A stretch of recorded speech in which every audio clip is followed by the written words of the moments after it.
Hello everyone, we should be live now. Let me just get my phone up so that I can actually look at the chats. Here we go.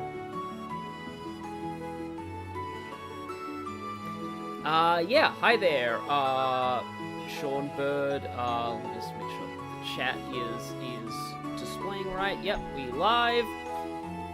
So yeah, welcome back to Trails in the Sky. It begins, and people are talking about, like, front-loaded difficulty and the like, and yeah, it definitely feels like a lot of RPGs have front-loaded difficulty in my mind.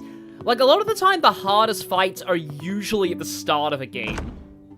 Just because you have a lot less in the way of, like, actual options. But okay, so, something about this that I'm gonna need to talk about here is that I'm actually using a new controller. And that new controller is my 8-bit controller. So you know the controller that, like, totally, like, destroyed me during the Xenoblade 2 playthrough? That controller? Well, it turns out that it consistently works on my laptop while wired, provided that I remove the battery.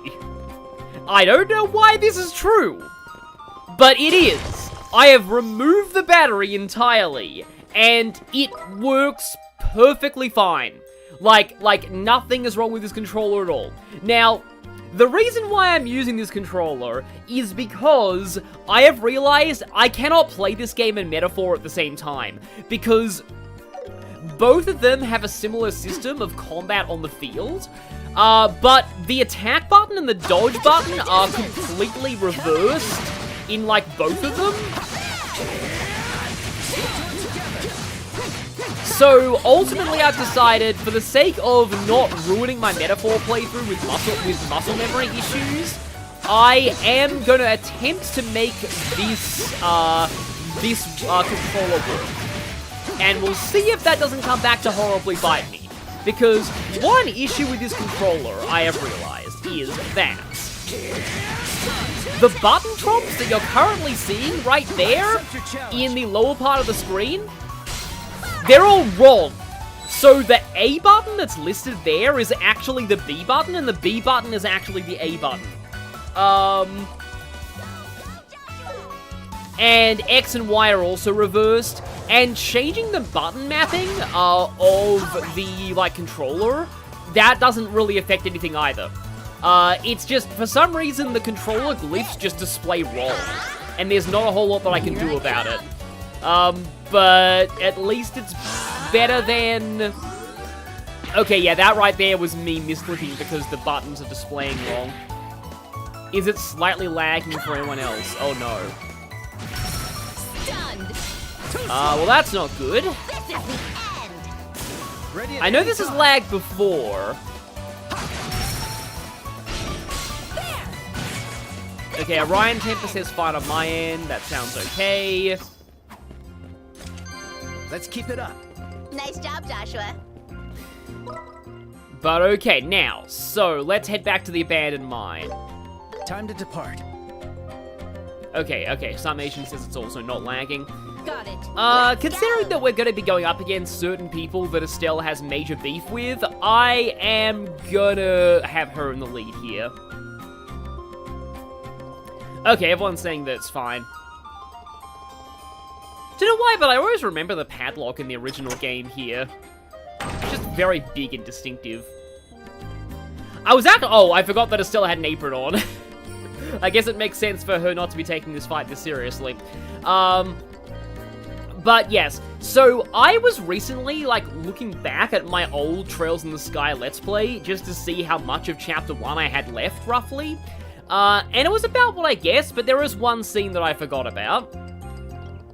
But I've completely forgotten about the fact that I did that whole thing about where I blocked NPCs. Also, I forgot that, like, a lot of the people here, like Kwang, were just as active there as they are now.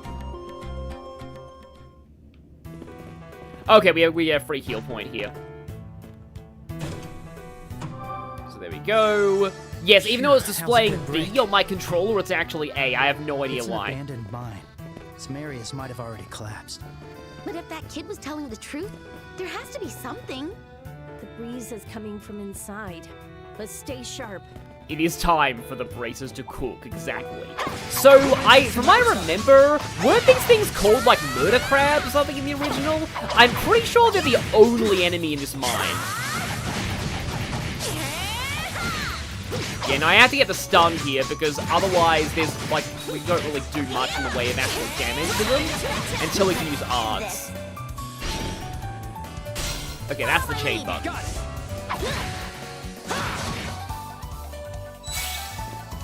Because here we've got, okay, they're weak to earth and wind. Estelle does have petrified breath, so she can kind of beat the Capuas with their own game. Kind of. Let's go. You think there's a way to stop alternate outfits from appearing in cutscenes?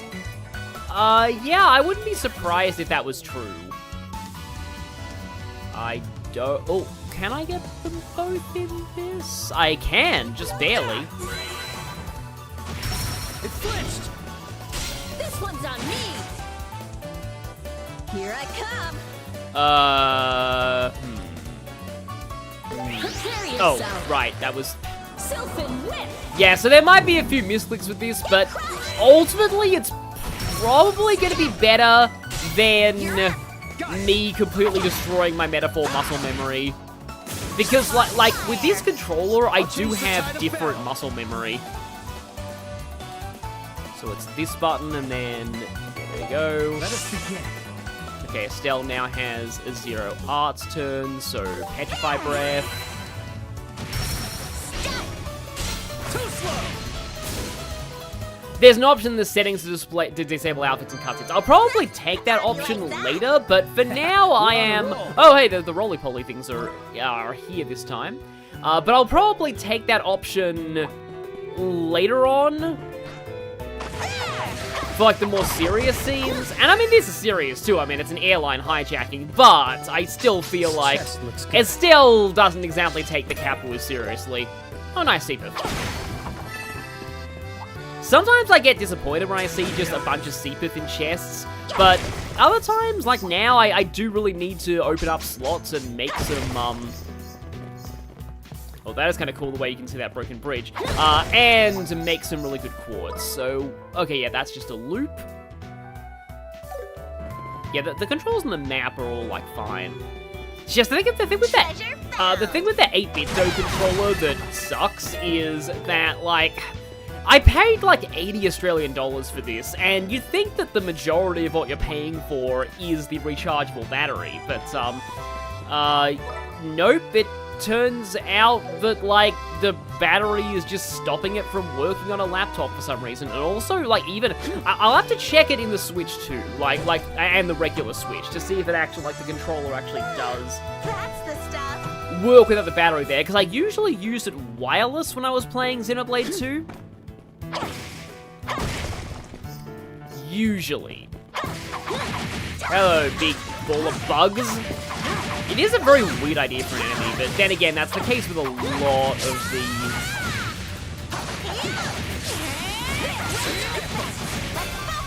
It's funny because the button, like, the button prompts are in the right place there. It's just in battles that craft and art are on separate things. And you're also weak to earth and wind. Okay. But I actually feel more like I should do this. Too slow. Well, yeah, the game does take the Capuas seriously this time. So maybe Estelle should be, Time to get bold. Okay, that does cancel out of the menu. Good to know, but I sort of want to Perfect move. use this. And you're probably dead. There we go. Also, Cyber says you have to go for a bit. That's fine. Everyone has to duck out of screens that's good. occasionally. Good moves, Joshua. Now I'm just remembering, I had a very weird, interesting night last night. So I was kind of doing, listening to the stream of, Arjik and, this other guy who I haven't really watched as much, doing a marathon race of like 8 different Sonic games. Sadly, I was not able to be there for Sonic Spinball because that sounded hilarious. Seriously, from like Arjik's Sonic Spinball speedruns, he talks about like, the like max jackpot percent category, and it sounds horrifying. It's like, okay, so there are 7 special stages in this game, and you have to do all 7. You only get 1 chance at all of them, and it's just like, why? Why would you put yourself through that? Please, like, why? I am very afraid for anybody who ever would do that to themselves. But I was watching that in the back, like listening to that in the background while I was getting the last like few matches of the Joker Festival in, because I knew that I couldn't, you know, like the Joker Festival is like going to be over in about 45 minutes now. So I knew that I wouldn't be able, because of the stream, I knew that I wouldn't be able to actually... Alright, yeah, the crabs are pretty resilient. Oh no, that was the moles, but yeah. I knew that I wouldn't really be able to, like, do, like, the Joker Festival today. So I thought I may as well just, like, you know, finish off, get my last few matches in. I didn't really get to that high. I got to, like, 2,400 and something. I did stay out past midnight because I got to one of the sets of 100 tickets, and I was like, you know what, I should get to the next batch of 100 tickets. And that ended up ending at a good point, because I have, my usage numbers sound really, like, actually really even at this point. I currently have 150 uses of Silver, 100 of Amy, and 60 of Sonic. So yeah, ending it on some pretty nice even numbers. I think I will also bonk you because of the stun. But anyway, yeah, I was listening to that while I was doing it, and I actually got some really good races in. I feel bad that I started one of these streams on a massive downer, being like, oh, everyone's discovered bagging, the game isn't fun anymore. But I've noticed that people aren't actually bagging as much anymore, or at least not that I can notice. Like maybe it was just a temporary one-off thing. I don't know. Granted, there was a point where I... so I was doing some, like, this wasn't the festival, this was just normal online across the world. And I was just minding my own business, and I was just like, I really need to get out of, because I've mostly just played festivals, I haven't actually done much of the regular rank mode. So I'm like, I am only B-, I really need to get out of B-. And when I started playing at B- rank, I was like, okay, I really need to get out of B- because I'm only stuck in, like, I'm stuck in all these baby lobbies. Like everything was just so easy. Like, I was going up against, like, E ranks and D ranks. I'm just like, yeah, I need to get out of the baby lobbies. And then the game said, be careful what you wish for. And for some reason, despite me being only a B+ rank and not teaming up with any other players who are higher ranked, I got put in a lobby with everybody except 2 of us were legends. Here I come. I have no idea how that happened, but it was a certified hee I'm in danger moment. I did not do well. I got very badly obliterated, but it was fun. I didn't come last though. Now I'm mad. But that was just, it was pretty funny. I was just like, yeah, it's like, like, I really don't want to be in the baby lobbies right now. And then the game is just like, wish granted! Yeah. Right, not Sulphur Whip, I want, Earthlands. And I want you to, well, I guess you'll also Earthlands. Let us begin. Lunar Amethyst, you're only in C+, yeah. Oh, hi, Neons. Let's keep it up. But yeah, like honestly, I've said this before, but your rank is more determinant of like how often you play the game than your actual skill level. Also, a lot of like the low rank players might actually be people who reach rank 9999 and reset their account just so that they don't lose their 9999 rank, which is what Callie McGann did. So it's kind of like, yeah, you can't really tell skill level just by that. Okay, that's actually kind of funny. I didn't know that you had an ability like that. Oh no. I was like, oh, shame you're never gonna get to use your stat boost, but nope. Let's go. Your speed is buffed, and yet Joshua still gets 2 turns on you because Josh. Go, Estelle! Thank you. Wow, Shara was not doing well there. I think I actually need to go back and heal the heal point. You did it, Estelle. But okay, anyway, so like all of that happens. But you know what the funniest thing about my last night's session on Crosswords was? The funniest thing so far This feels great. is I probably should save this discussion for if I do another Sonic stream one day. I'll probably reiterate it there, but you know how I've been saying like a lot that I don't ship Silver and Blaze because like I feel like, you know, oh okay, now's really not the time to get in this tangent, but like, because I feel that like, you know, there need to be platonic relationships between male and female characters, and I like people having a strong bond that's totally platonic. It's so bright. Well, I'll give you a preview right now, but remind me to continue this tangent after these cutscenes are over. Crossworlds has Sylvaise pilled me. I now ship them. And for really weird reasons that I want to explain later on, because I find it funny at least. Huh? Aren't they? Estelle, shh. Kwanko, why am I worried? Oh yeah, you'll it's not that bad, but it's a whole weird thing with the gameplay that's just made me like, you know what? I'm actually kind of shipping them now. Looks like we were right. Oh, well, yeah, I do wonder about Estelle's grandparents. Like, how would Cassius have been as a kid? He probably solved multiple world crises. Forget the heavy stuff. Load all the food and valuables first.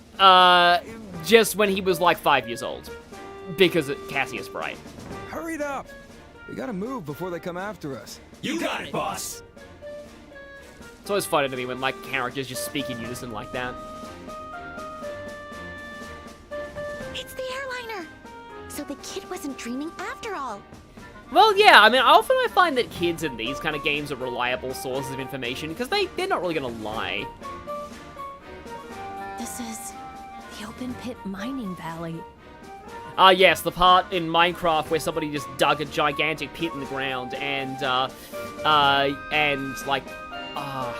feel like I made this exact same reference when I Let's Played this. But, like, I remember, like, seeing, in Maryland, one of Maryland's Minecraft videos, he made an entire alternate universe just to strip mine it in enormous quantities with gigantic strip mining automated machines that were just gouging literal holes out of the land itself. Like, imagine how horrifying that would be. Like, knowing that your parallel universe was created specifically to be strip mined of all its resources. A clever hiding place.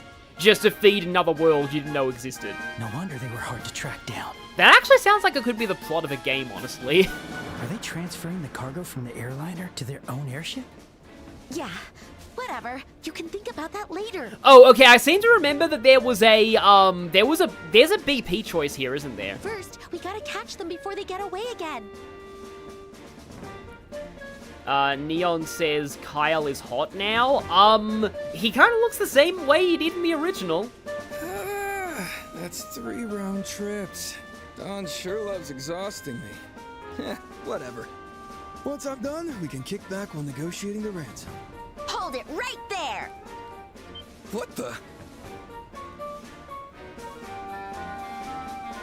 So long as evil darkens this world, the red flame of justice will burn anew! Oh, right, I'm pretty sure she did this. Ranger Force, assemble! Yeah, pretty sure she did something like this in the original. What even is Racer Force? It is the new hit novel that will be hitting the shelves very soon. You know, considering that a whole bunch of, like, novels in this world are based on real events, I can believe that Estelle and Joshua's adventures in the future will get adapted into a novel series called Racer Force that hilariously exaggerates everything. Seriously, why do you always have to get carried away like that? Oh, come on! I was just having fun! Estelle caught Olivier disease, yep. Are you the brats Josette fought? You're the brat Josette's annihilated. Also, Joshua's chef hat is just Mike Wazowskiing everyone, and it's amazing. This wasn't part of the plan. How'd you get here so fast? Part of the plan? Get here so fast? What are you even talking about? Oh, okay, now I remember. By Bracer Guild protocol, you're under arrest on suspicion of hijacking an airliner and kidnapping passengers. I hope you're prepared. Hold on. Are you seriously trying to take us down? Just the three of you? Well, I mean, we did that with your sister. What? Pretty obvious, isn't it? Uh-huh. I see. So you don't have anything to do with those guys. That makes things easier. I'll just have to knock you out. Yeah, something more is clearly going on here. We're the guys they were talking about. We'll make them spit that out later. Focus on the battle now. Yes, Shara's like, I will torture that information out of them later. But yeah, we have Kyle here. His ADS is pretty high. Arse defense is a little lower than regular defense. No weaknesses.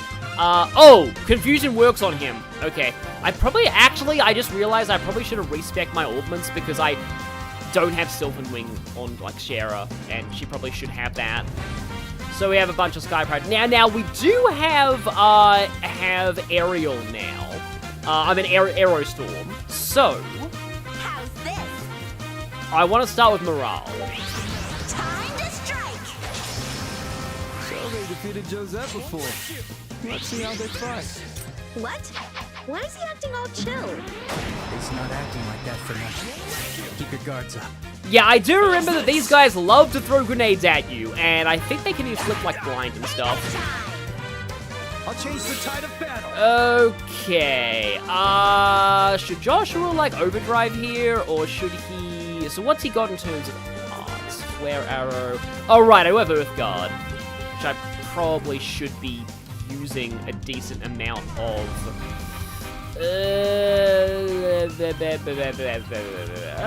I think I can set up the Earth Guard now. I would really like to go for like an Aerostorm.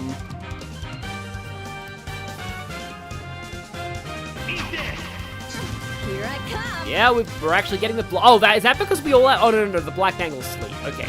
Oh, I just remembered that Shara has Heaven's Kiss. Which is, you know, Heaven's Kiss is kind of stupidly insane. And she has a crit. Oh, she has a crit turn. I'll take you all down. Crit Aerostorm. Okay. But firstly... Oh, she doesn't have the ATS buff. Unless... Do I have an ATS buffing food that, like, Estelle could use? It's a waste of an Estelle crit turn. But she could run into the Earth Guard now. And then... so, do I have...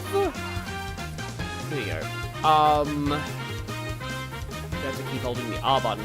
So yeah, out of my food items, because I've cooked ATS up.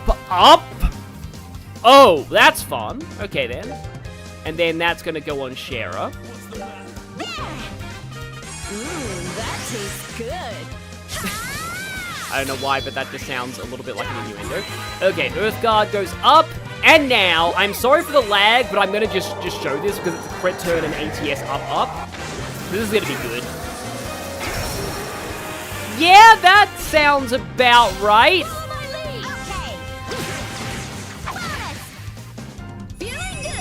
I feel like I may have this before, but like anytime something flam grenade, stop flamming my Joshua K. Whenever I see somebody say follow my lead in an RPG, I immediately think of the Neku and Joshua combo attack in okay,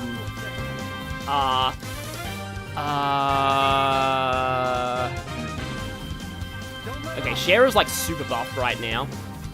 So using morale really is only going to benefit Joshua at the moment. How's this? So I think I should just... Oh, I didn't have Comet against Josette, so maybe Comet's a good idea. In fact, aha! I can get all of you in Comet. Although her ATS isn't buffed, only her strength is, so... Morale's... Oh, not Morale. Hurricane is probably better. Like, the Comet is very, very tempting, though. But I think I will use... Nope, okay, hang on. I think I will use the Hurricane.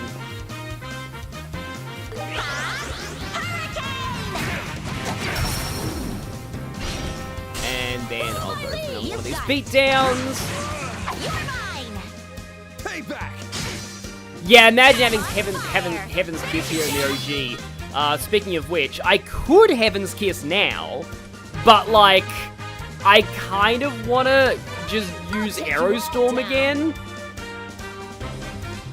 I mean, that is going to be a bit of a delay, but we do have a whole bunch of our shields still up.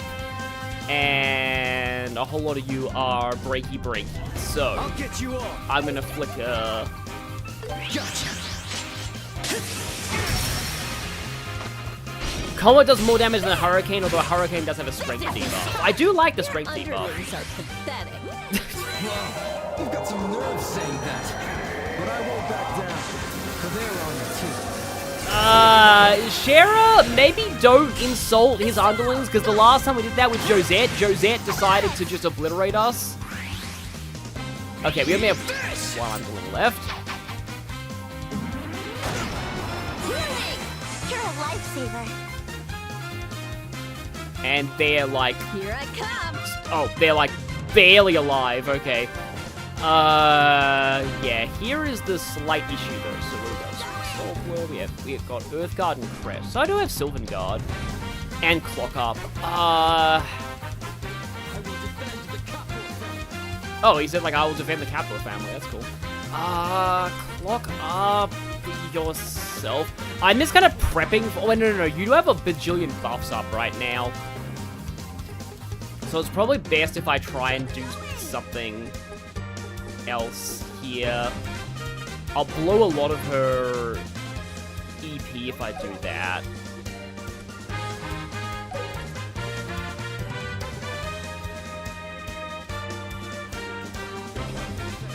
I just self-whip, why not? And he's down, okay. There you go. Now I've got You're up, Joshua. Okay, so it's only him left, and that's what worries me, because last time we only had Josette left, really bad things happened. I'm gonna spread out just in case anything terrible happens. So I have a Zero Arts turn, so what do I have? I have Clock Up as well.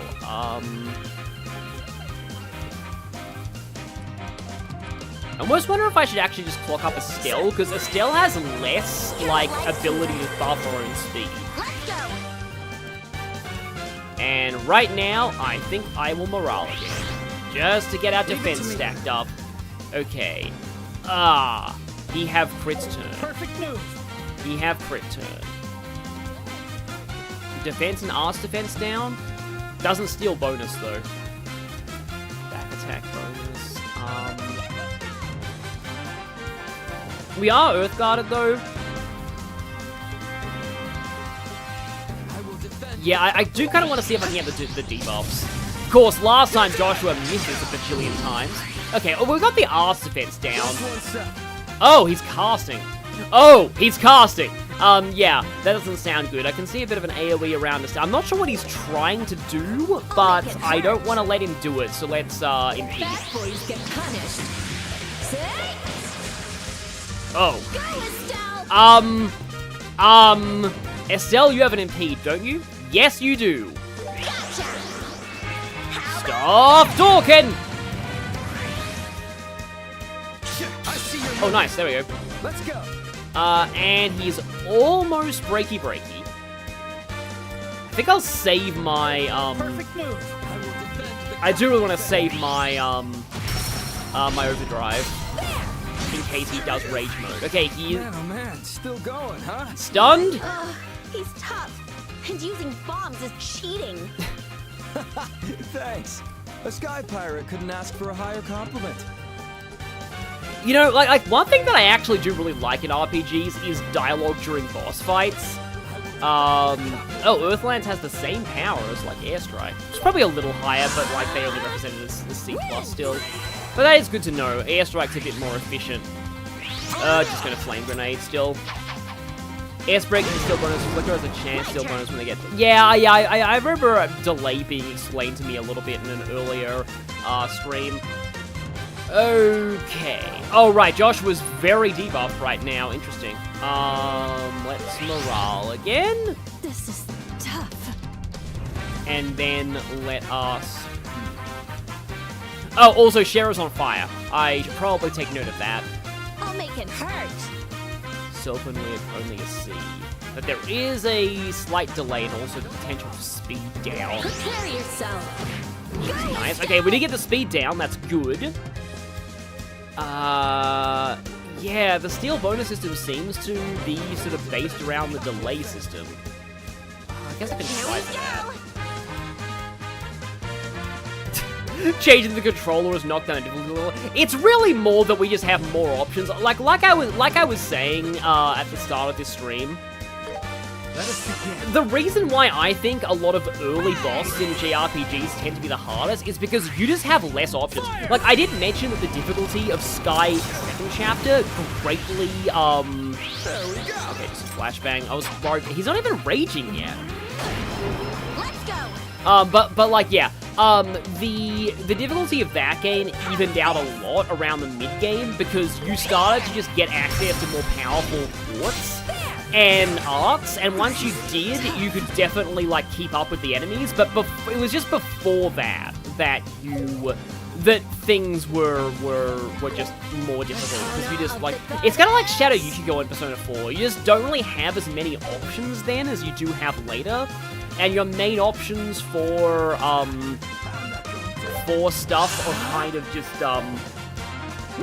like, not exactly that, like, optimal. Like, there are options for resisting fire at that point. You kind of have to go out of your way for them, though. You know what? Oh. This is dangerous. Wrong button prompt. Well, at the very least, though, I can overdrive with Joshua and do... Better be prepared. Cut you down! I think we should be almost done. Okay. Here, Estelle. Oh, wow. Literally just one tap will do it. But in order to guarantee that I don't miss, let's just use the Zero Arts turn.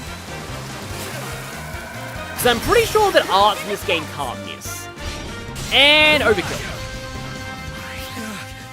I messed up. Okay, that wasn't too bad.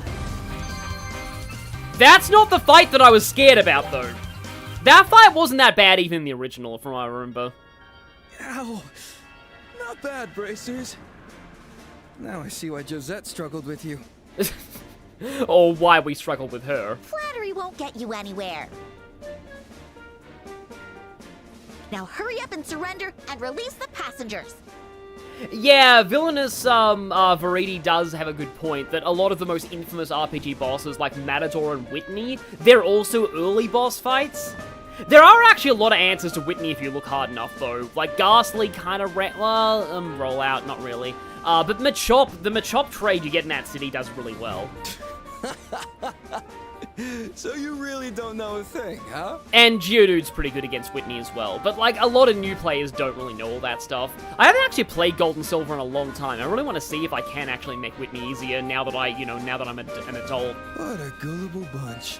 What? Watch out!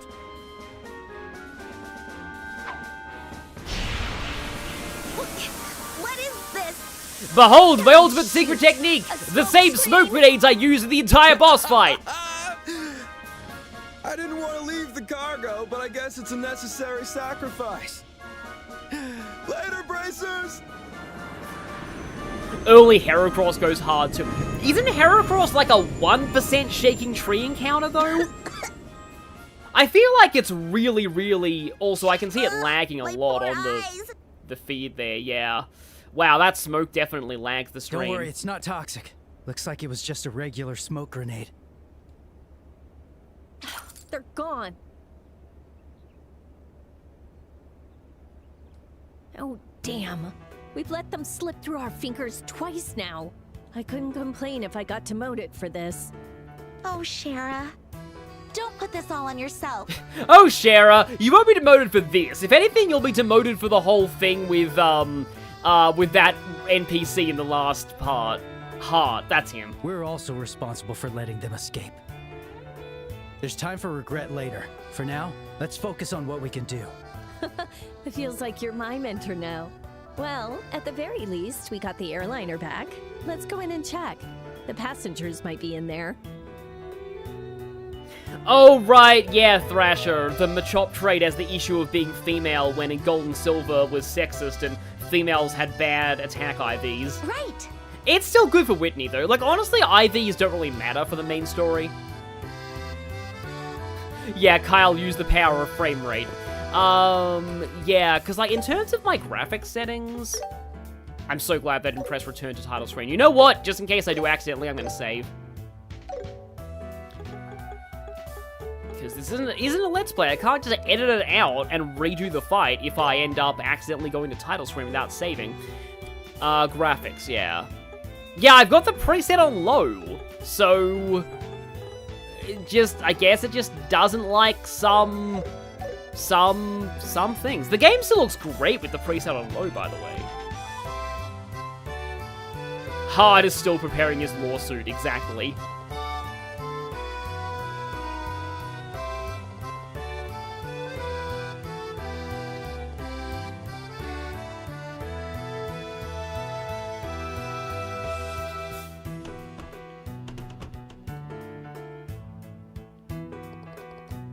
Yeah. It's one of those forklifts. Well, good thing Carl didn't try to kill us with that forklift. I don't even know, like, the context behind that. I know it's a Mystery Science Theater 3000 thing, but I just think it is just kind of funny. He tried to kill me with a forklift. Given that, like, surprisingly, a lot of characters in media try to kill people with forklifts.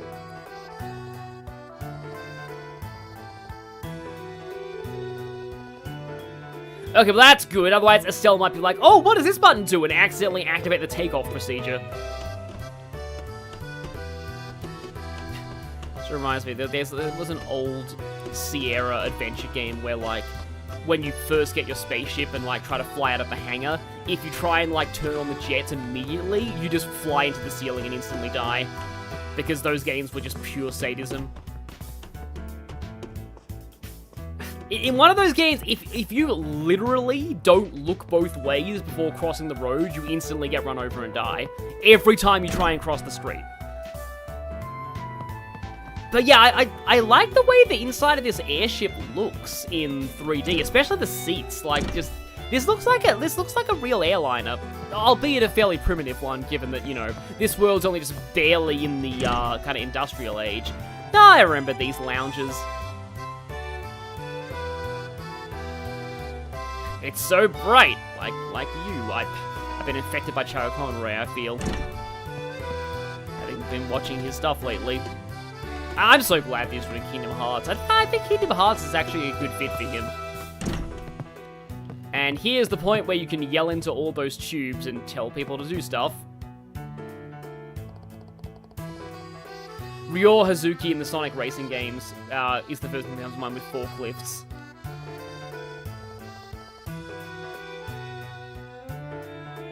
I hate that I know the exact Sierra adventure game you're talking about. Yeah. I believe you also have to turn on the shields before you try and exit the hangar, or otherwise you'll also crash and die.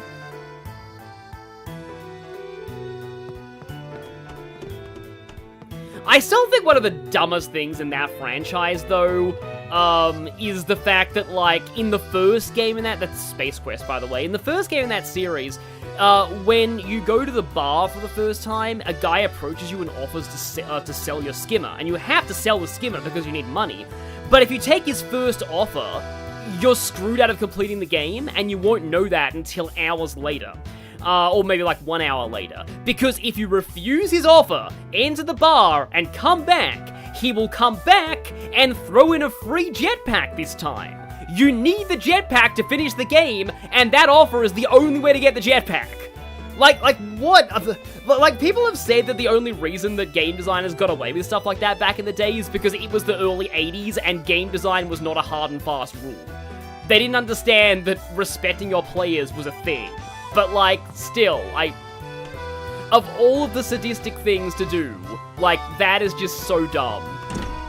It's just like, who would think, because you would not know where the jetpack was when you didn't have it later in the game. There's no way you could possibly tell that, like, that's where it's dumb. Okay, there's clearly something in here that I haven't examined. because I still have the exclamation mark still points to the inside of the airship. But yeah, there's a lot of people who assume that game design back then existed just to sell more guides. It's the helm of the ship. It's also the helm of the ship. So we definitely examine that. Do we have to examine the seating just to be like, oh, there's nobody sitting here, even though that's obvious, but yeah, there's definitely nobody, nobody sitting here. Okay, no, it doesn't look like we can examine the seats. Oh, right, it's exclamation marks are all here, so yeah. Or at least I think the exclamation marks are all here. No, you just have to check every floor. I like the way this floor looks. Okay, now it's telling us to go outside via these doors. There we go. Okay.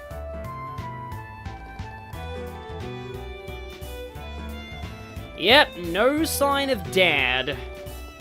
So our mission is not fully complete. We found the airliner, but we haven't found the people.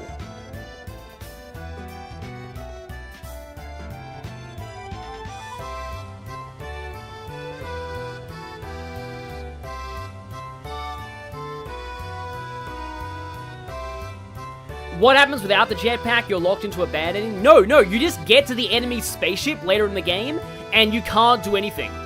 You're just stuck, and you have no idea why you're stuck.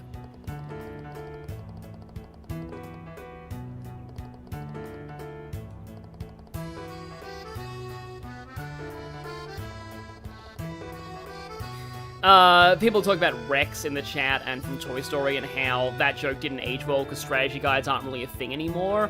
The thing is, I will say, the Metaphor guidebook is actually really good. It's like a full-on hardback book, and it has, like, the HP values of all the bosses, it has, like, full rundowns of every archetype, their stats, what they learn. It even explains their field attacks. It's got, like, full-on info on, all of the, you know, I almost call them confidants, but, you know, the follower bonds. It has, like, all the side quests. Oh, here we go, okay, yeah. So, R plus up is backlog, okay. Yeah, here we go. Considering the effort and risk, wouldn't have been easier to bring the entire ship to their hideout, and they still chose to hide it here. If I had to guess, from this question here, yeah, I don't think that's it. Don't think that's it.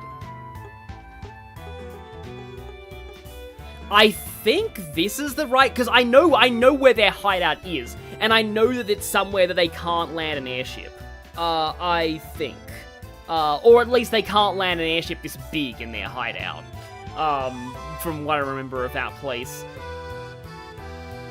Watch Toy Story 2, what did Rex say? I believe the line is something like, they make it so that you can't beat Zurg unless you buy this book. It's extortion, that's what it is.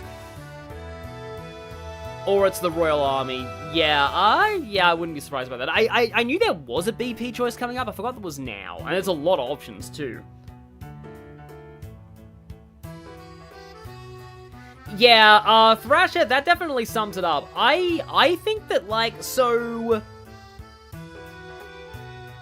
Okay, people are saying bottom one or hideout. Yeah, that sounds about right. Yeah, everyone's saying that, so I'll choose that, yeah.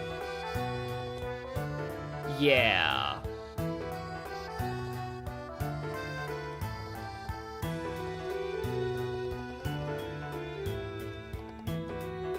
Mountainous terrain with steep elevation. Have we seen anything like that before that had a suspicious looking wall? I wonder about that.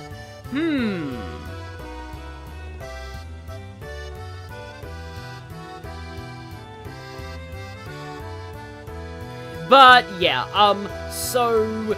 Yeah, what I was saying to Thrasher is that, like, honestly, and I mostly just know this, like, parasocially via watching that pretty good, like, documentary video on it, but I kind of feel like the only Sierra adventure game that I do think is genuinely well-designed is Conquest of the Longbow.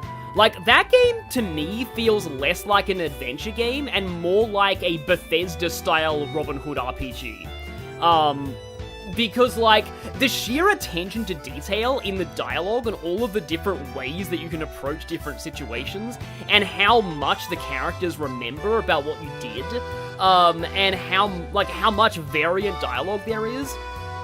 I know this is stupidly off topic, but one of the things that I think that I love the most about that Robin Hood game is, so there's a bit in that game where you have to disguise yourself. Well, you can, it's totally optional. You can disguise yourself to go to the sheriff and get him to, like, lure him into a trap in the forest to rob him. And one of the ways you can disguise, actually no, like, there are multiple ways you can do that. You can use the archer, like the longbowman disguise, but that only works if you didn't go to the archery tournament the previous day, or actually no, if you didn't win the archery tournament. If you win the tournament, you're famous enough in that disguise that they recognize you and it doesn't work. But if you didn't win the tournament, you can safely go there in that and use that disguise. But if not, you can use the jeweler disguise, and the jeweler disguise lets you rub rouge on your beard to change your beard to red. And the reason you have to do that is because if this is just insane how complicated this is. If you went to the archery tournament the previous day and won, the sheriff's wife will recognize Robin Hood's beard, and you will die. So in order to avoid that, you have to disguise your beard. But if you didn't win the archery tournament, then you can do that just fine, because she doesn't recognize the beard. But the even more insane thing about this whole scenario is that if you go to town with your beard uncolored, then go back to the hideout and then recolor your beard, and then go back into town, you'll get caught because the guards will notice that your beard changed color. The guards have unique dialogue depending on what order you did that in. So if your beard changed from blonde to red, they have one set of dialogue. If it changed from red to blonde, they have another set of dialogue.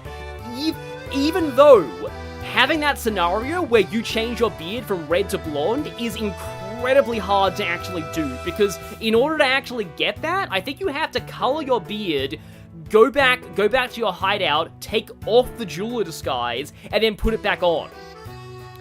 And yet, if you go to town with the beard red first, and then come back with it blonde, and then get caught for that, there's unique dialogue for it.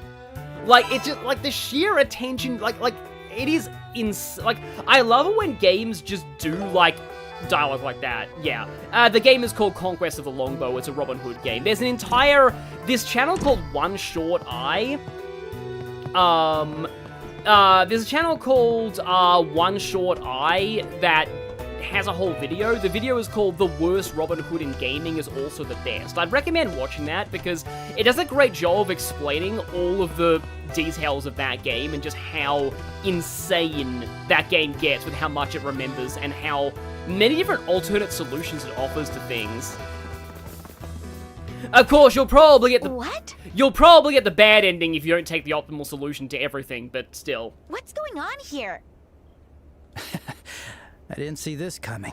Well, I guess this saves us the trouble of contacting them. Also, if you think my tangents are crazy now, just wait until I get to the Silver Ablaze shipping one.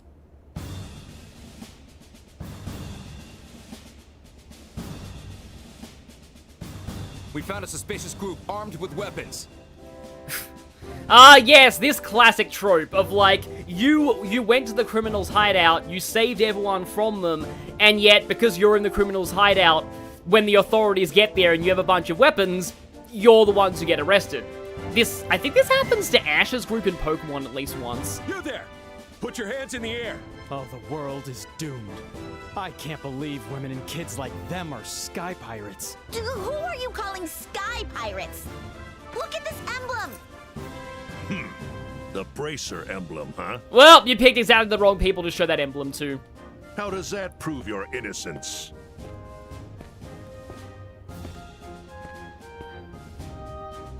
General Morgan? Why are you here? After reviewing the scouting reports, I came personally to inspect locations I felt were insufficiently searched. But who would have thought you'd be working with the Sky Pirates? Can you quit with the baseless accusations? We just track them faster than you, that's all. Again, maybe insulting him is also not the best move. Then where are the Sky Pirates? Are the hostages in that airliner? Unfortunately, the Sky Pirates managed to escape. The hostages aren't in here either. You've given yourselves away. You must have notified the Sky Pirates about our arrival. Hey! That's nonsense! That's for me to say. Soldiers, apprehend them. So when I say that the jail inside Harken Gate, we'd be familiar with that at some point? Well, about that. Oh, this is where I missed the book, though. That bothers me.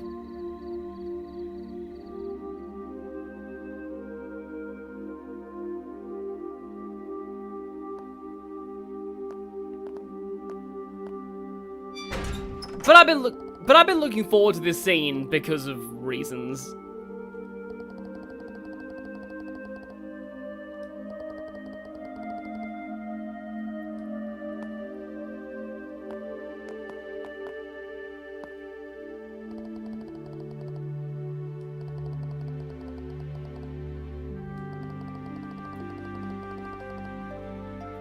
But the odds of them actually doing that are quite low, given how incompetent they've been so far.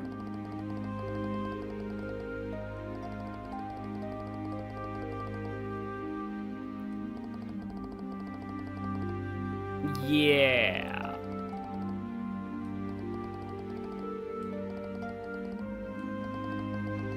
Yep, there is a mole in the army. They knew someone was coming.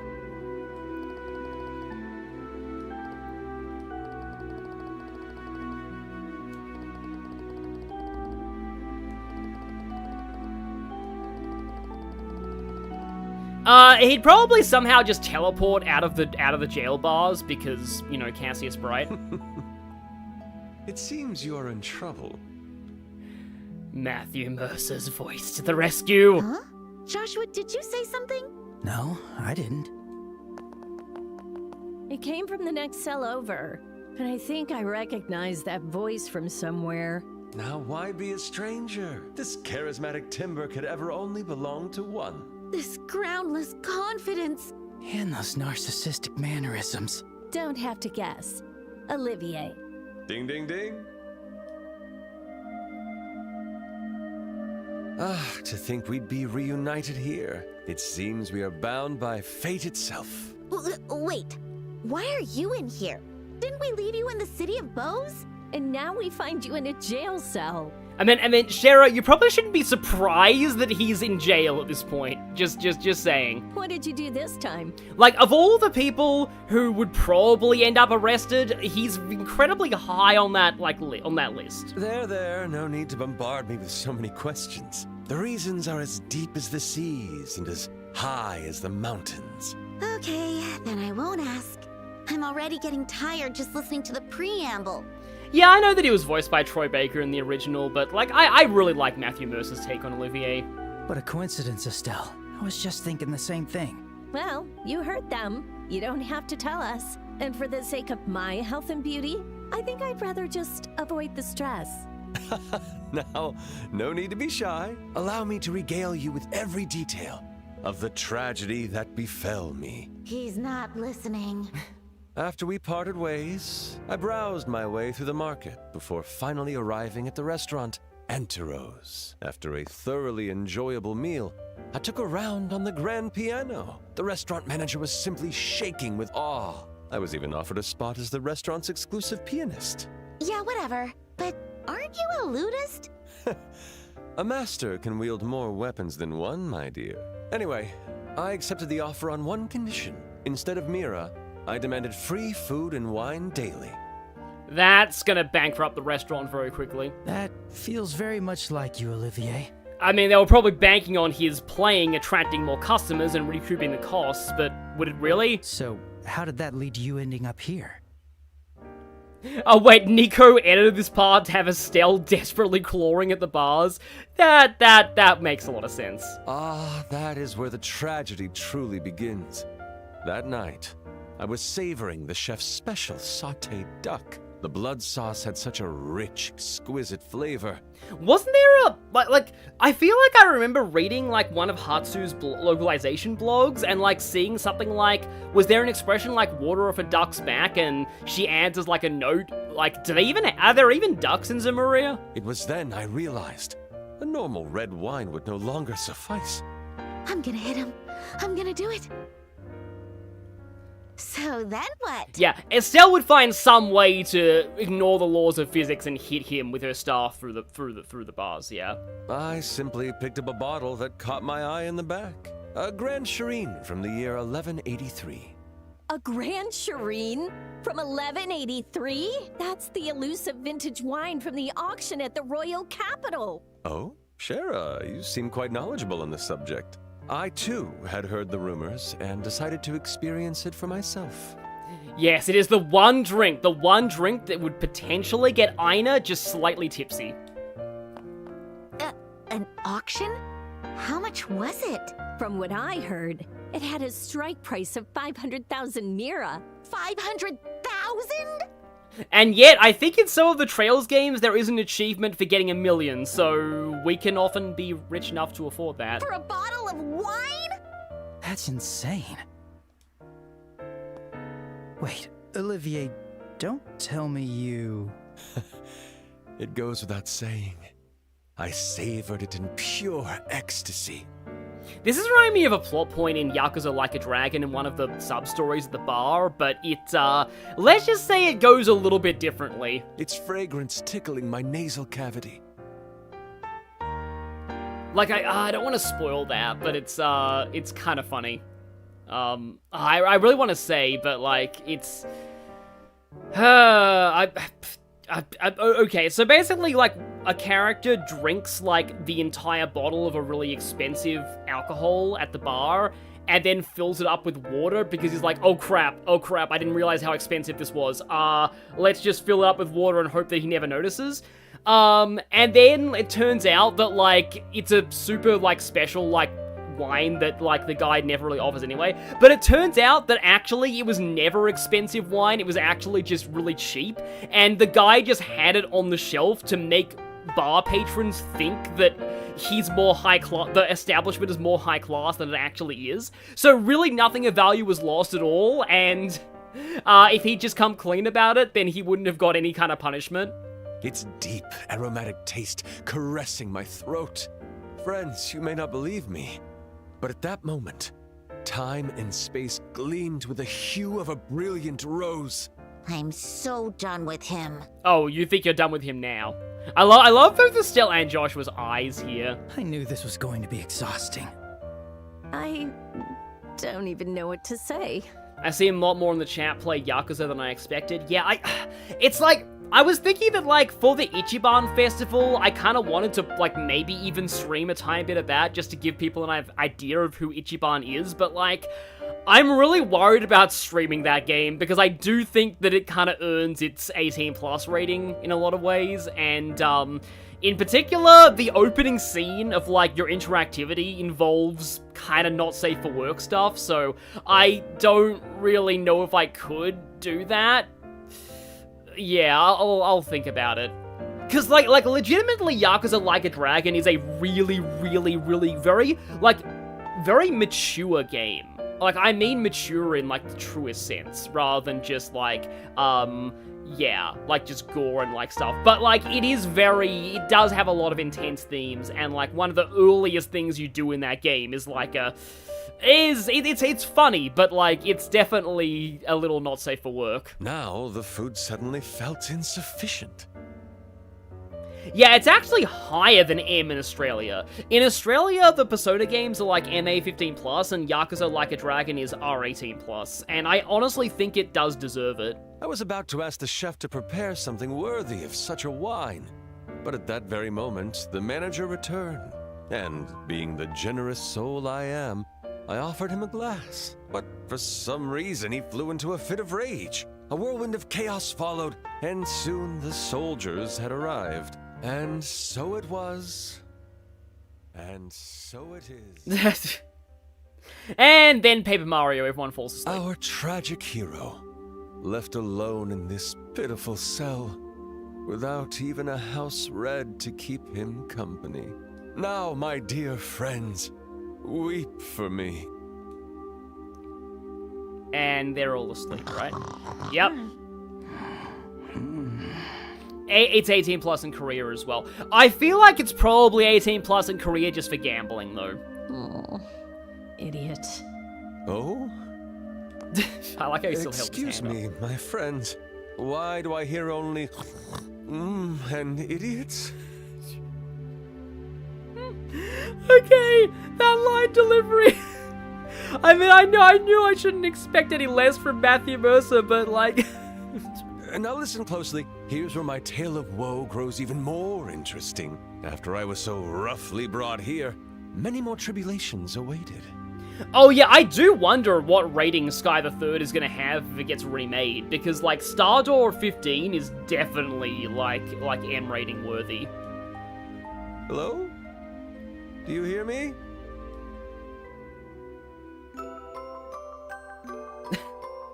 Okay, and that's also great timing for like the sleep sound. Some Asian got an ad there. Even the ads were tired of him.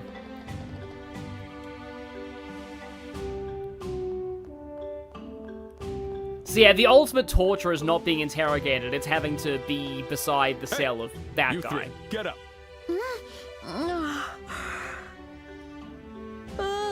I'm still sleepy. Yeah, I really hope they don't censor Stardoor 15. They did in the Japanese Evo versions, but like, I hope they don't. Is something wrong? Because according to, like, Daybreak, the uncensored version of Stardoor 15 is still definitely canon. Are we getting interrogated this early? Give me a break. No, it's quite the opposite. You're being released. Huh? Okay, well that's nice. Well, that was sudden. Did something happen? I happened. Okay, that's awesome. Mayor Maybell?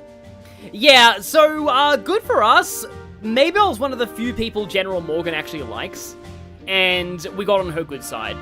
Oh my, fancy seeing you here.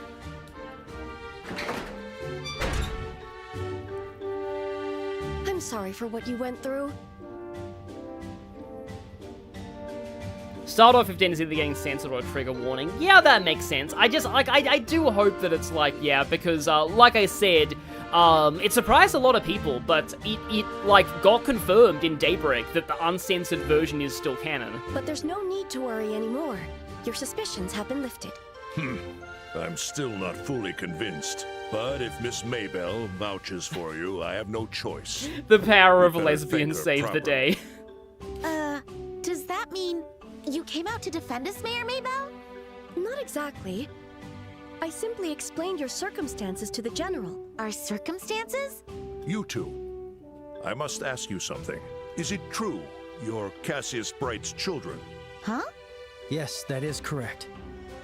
Her name is Estelle Bright, and I am Joshua, his adopted son. I see. The girl does resemble Lena. You know Mom? I did. I enjoyed her cooking when I visited your home in Roland. You were just an infant back then. Wait a second. Yeah, I do think Sky the Third is one of the darkest games in the series. Granted, some of the implications of it do, like the Crossbell games get pretty dark too.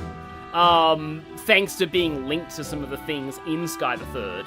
And, of course, Daybreak 1 is also pretty dark in that regard. General Morgan, you know Dad too? I heard that he used to be in the Royal Army, but... I don't know him as a bracer. I only know Cassius as a soldier. He was considered one of the sharpest tactical minds of the generation. And yeah, even the main story of Sky the Third has some really messed up stuff in it. Like, people, like, I know that Stardoor 15, it makes sense that people fixate on it, but, like, the main story of the Third is still really, has some really messed up scenes. Tactical minds? What could have possibly made him join the Bracer Guild of all things? Yeah, this still irritates me to this day. I'll take my leave. So yeah, turns out most of the reason why Morgan hates braces is because Cassius Bright left the army. What was that all about? Estelle, your father seemed to have been a remarkable soldier. I've heard the general made countless attempts to dissuade him from retiring. I never knew that. It's kind of unbelievable. But if that were true, maybe Master Cassius is the reason why the General hates bracers so much. I swear I even think what YouTube was foreshadowing something when the algorithm gave me some Asians video. I think I might have given that a shout out before, but if I haven't, Some Asian did an amazing video. It's actually using clips from my LP, actually. But, like, amazing video called Trails in the Sky, story told entirely in memes. If you have played all 3 Sky games, watch it. If you have not played the Sky trilogy yet, don't watch it. It is massive spoilers. It even spoils, like, some major plot twists of this game early, so don't do it. But if you are familiar, please watch that video. It's incredible. He might have been mortified when his favorite subordinate left him. It sure sounds like it. So you're telling me we had to go through all this because of Dad? Ugh, that old degenerate. Well then, how about we all return to the City of Bows? Now that the airliner has been found, we can move on to the next phase. There's much to discuss. Oh, right. Oh, is something wrong? I'm all for getting out of here, but I feel like we're forgetting something. Now that you mention it. Yeah.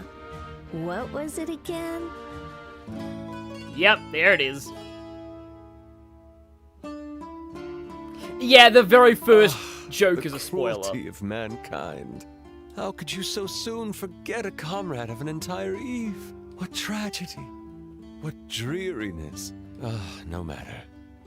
I shall perish all alone in this dark purgatory. I'm surprised they let him keep the loot, but maybe he, like, seduced one of the soldiers into letting him keep it. Oh, that guy. I totally forgot about him. I do feel sorry for him, but there's nothing we can do. Could he be the rumored musician? The musician of rumor! The one who drank the Grand Shireen without permission? That's me. However, milady, I beg you not to misjudge me. I was merely accepting in advance for my most enchanting performance. What an interesting gentleman. Oh yeah, the loot does become a machine gun in his second S-craft. Well, I may ask the general to release you as well, since I'm here. Oh? Really? I don't think he'll go for that. I normally, like, I'd be like, yeah, leave him there, but knowing how good of a party member he is, we want him. We definitely want him. The restaurant has every right to sue him, you know. That won't be an issue. You see, I'm the owner of that restaurant. What? I was the one who won the auction for the Grand Shireen. There. Whatever else could be a problem. Yeah, so you're totally fine with letting him drink it all. Although I guess he is sentenced to community service. Never thought you'd actually get out. You sure have the devil's own luck. That's a Fire Emblem voice clip, I think. Please, you praise me too much. And it's also devils, plural, because there's a lot of devils in Gehenna, and we will eventually be fighting some of them in certain Trails games. Though I must admit I feel a slight prickling in my conscience over drinking that wine. Shall I do my duties as the pianist per my contract? Thank you, but no. You must feel rather awkward doing so after what happened the other day. Oh yeah, no, I do get, yeah, that certain thing in Sky SC would potentially bump up the age rating too, but, yeah, we'll see what happens. I'm pretty sure that won't bother him at all.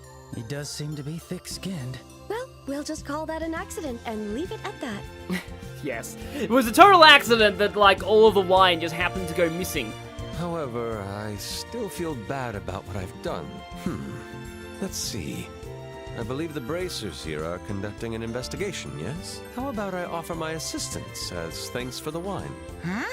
Oh, that's an interesting idea. May I ask you to do so? Your wish is my command. And so it is. Pleasure to be your comrade once again. Wait. What the heck? Honestly, we don't really want a guy without combat experience tagging along. No. His arts are amazing. What are you talking about? Also, his gun is amazing. How confident are you in your skills?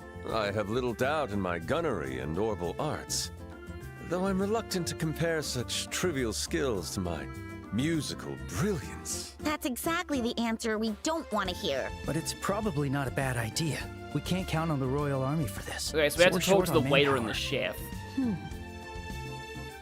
Fine, you can come along. But if you drag us down, you're out. Is that clear? I don't mind. Rest assured, I will never disappoint you. You can't really disappoint us if we didn't expect anything to begin with.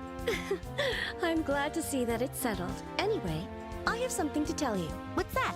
Speaking of, a lot of people looked pretty uneasy on our way here. Did something happen? Yes. There was a large-scale robbery in the south block of the city last night. Oh, okay, yeah, I do remember this. Several places were hit, including the weapon shop and the ornament workshop. What? Was it the work of those sky pirates again? What, did they steal all the Black Dangle pluses? Now we'll never defeat the Sky Pirates when they have this much speed. We're not sure yet, but it seems likely. A squad from the Royal Army is already investigating the case. I see. Seems to me we should start our own investigation too. Yes, please do. I'll send your reward for this job to the guild. Please consider it coverage for your expenses during the investigation. Probably won't cover everything. Also, wow, those are really very weird looking Why do I couches. feel like the Royal Army is gonna be a pain in our butts again? Well, we'll cross that bridge when we come to it, I guess. Right. Also, I don't think we should share any info we find with the Royal Army. If there really is a spy among them, the Sky Pirates will find out. Guess we have no choice. Let's be careful out there. Now, friends, let us depart for the south block. Who died and made you leader? Well, I mean, I had a feeling our fates would intertwine once more.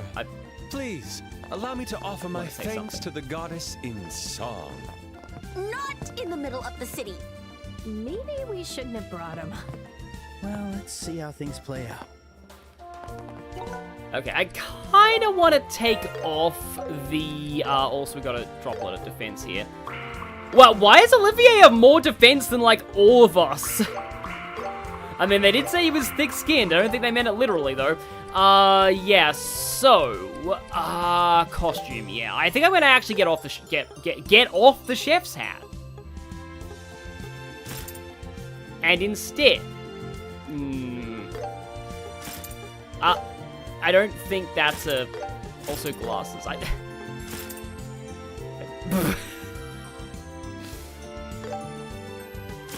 Why not? Okay. Alright, it still has a chef hat now. Okay, so she gets the chef hat. You know... Yeah, I guess the expression... Ah! Okay, why is... No, let's not have her copy his hair color. And there's Adol. She has his eyes, too, okay. Ah, whoa, okay, now she's turned into Miku. And I thought the Miku mod was only a thing for Sonic Unleashed, but no, she has a thing that turns into Miku. I generally don't like, equipping the different hair colors and stuff. I like to keep the characters looking like themselves, but, again, the expression here is oh no, surprise furry. Anyway. Yeah. Sure. On thing. it. Let's go. Yeah. Got it. Yeah, I'm just gonna have Shara walk around a little bit like this just because lol. And hey, it's Harry and Mina again! They have new dialogue!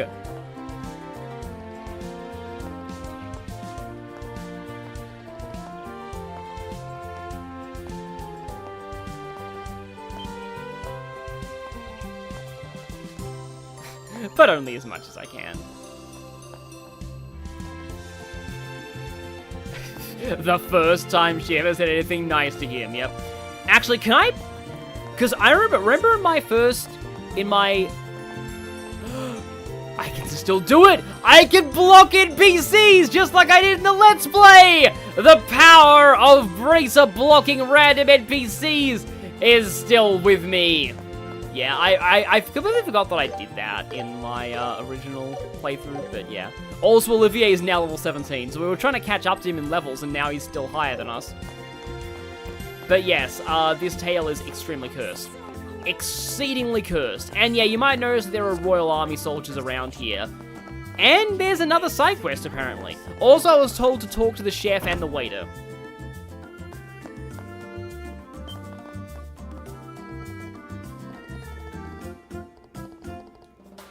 Yep.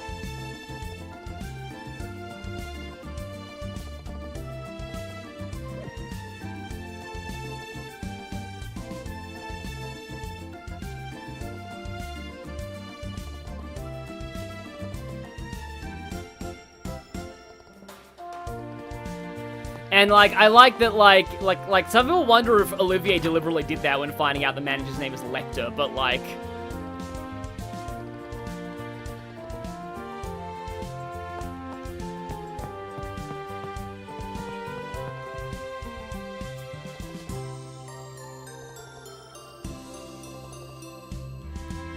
Yeah, but, like, yeah, that's probably a potential reason why he did what he did.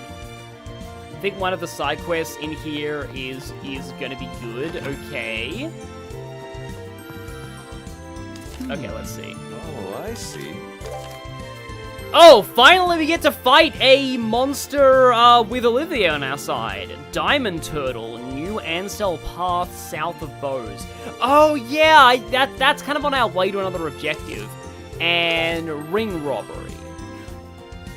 Oh, this one! I remember this one. This one I remember being, like, kind of a pain.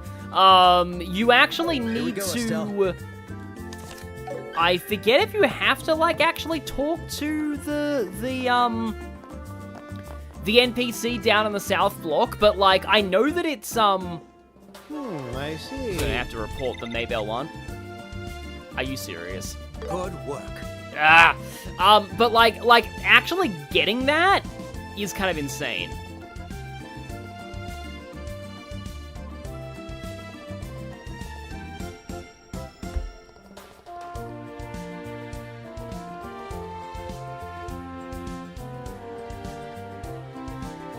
Yeah, I feel like your protest would not have actually gone very well.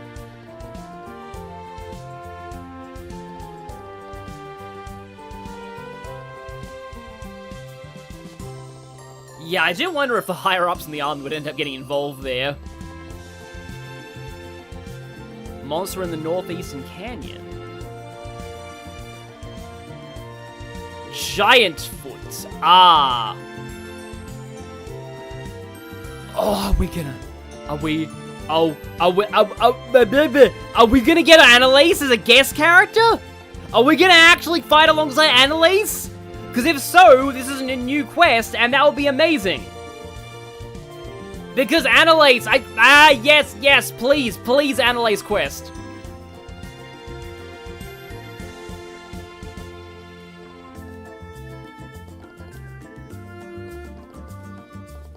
Only if you have time to spare, though. Let's begin. Also, Joshua with those I'm caddies here to is just support you. so cursed. Not as cursed as other things, you know, like Cold Steel 4's costumes. So, yeah, so we're meant to go there. We can actually fast travel to Neber Valley right now, so...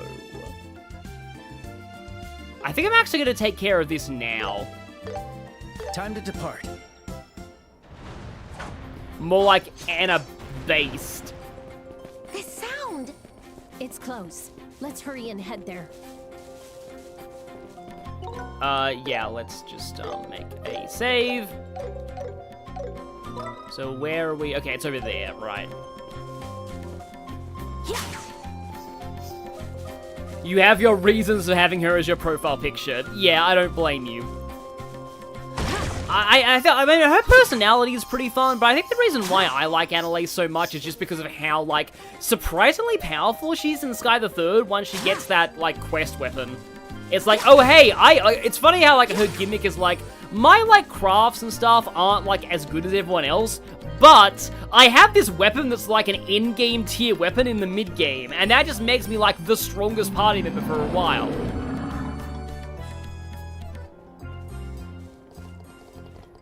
Why are you not voiced, though? How dare they not have the voice acting budget for that? They shall pay. This monster has taken away our voice acting budget. Such a nice tailwind. Sorry, but we'll be taking this wind. I got your back. Let us finish this battle in style. We'll wreck you. Oh, right.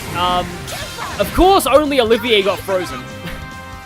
But, yeah. So, the other cool thing about Annalise is that she's an 8 leaves 1 blade user. Like a certain protagonist later in the series. Yeah, she is absolutely one of them. And that's pretty crazy. Okay, so, yeah, let's use the warming pack.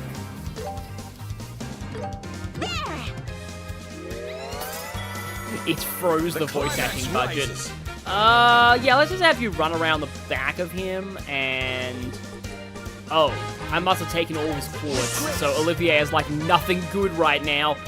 Well, that's unfortunate. But we can at least stand some flam arts. Here I come. Okay, and you don't have... I guess you have a Shadow Spear. Yeah! Let's go!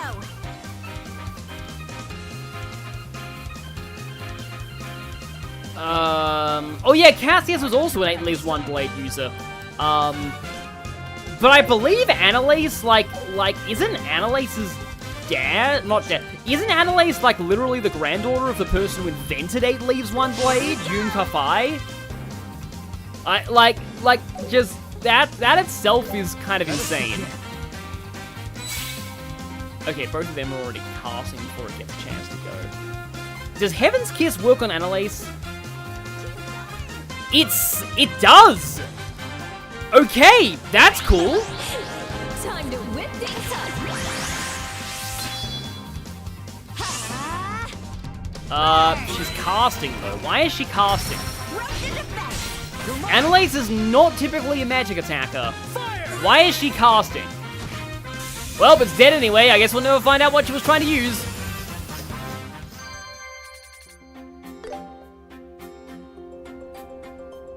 My sword is invincible! Just kidding. I wasn't expecting to receive help from you, Estelle and Joshua. Thanks a bunch. And voice acting ran out again.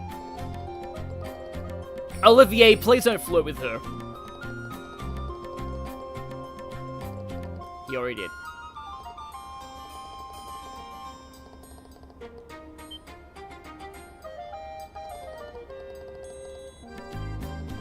Actually, I think a lot of people headcanon Annalise is lesbian.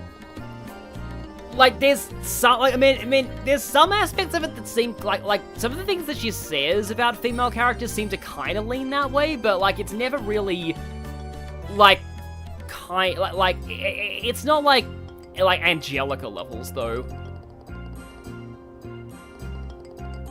But like Annalise never really has any explicit like romance in any of the games that she's in, so it's hard to tell is kind of what my point is.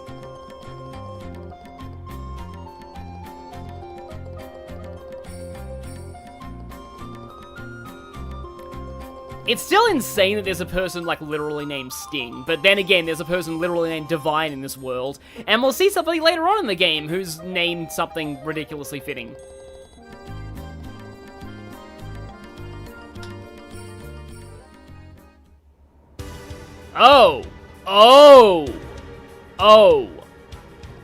Oh, this is worrying. Yeah, I knew that was a little too easy. And I don't think do I have time to respec Olivier's augment? Because I think he has, like, nothing.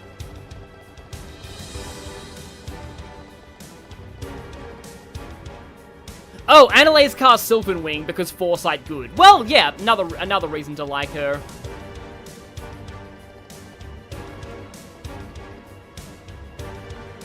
Okay. Ah, interesting. Well, I mean, the game probably couldn't handle, like, you know, 6 characters at once if we had 2 guests for this.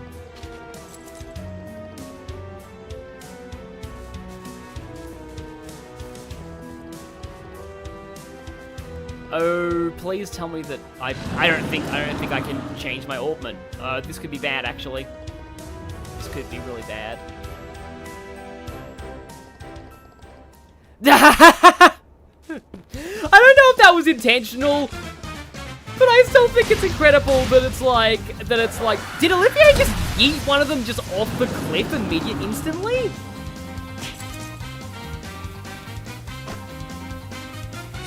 But yeah, what I was saying was that I've already lost my train of thought.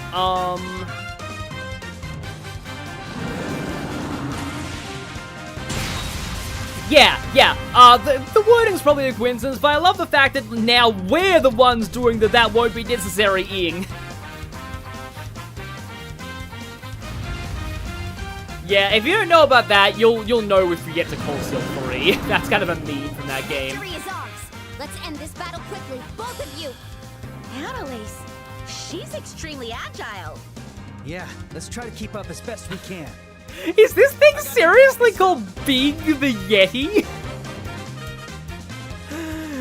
It's the weird multiverse version of Big the Cat. I always thought that Big the Cat was incapable of being a villain in any universe, though. But still, I cannot. This Big the Yeti. I have no words. I'm just. That's just it. I'm done. Okay. However, I do think I need to use this crit turn. I think I'm gonna try a hurricane just for the potential strength down. Yeah, in Crossworlds right now, I have my title just Big the Cat. And it's only because I just think it's such a funny non sequitur. You see people have titles like Legend and Full Garage, Perfect Driver, and then you just see me and my title is just Big the Cat. And then nobody just questions it. Because, yeah. Fire!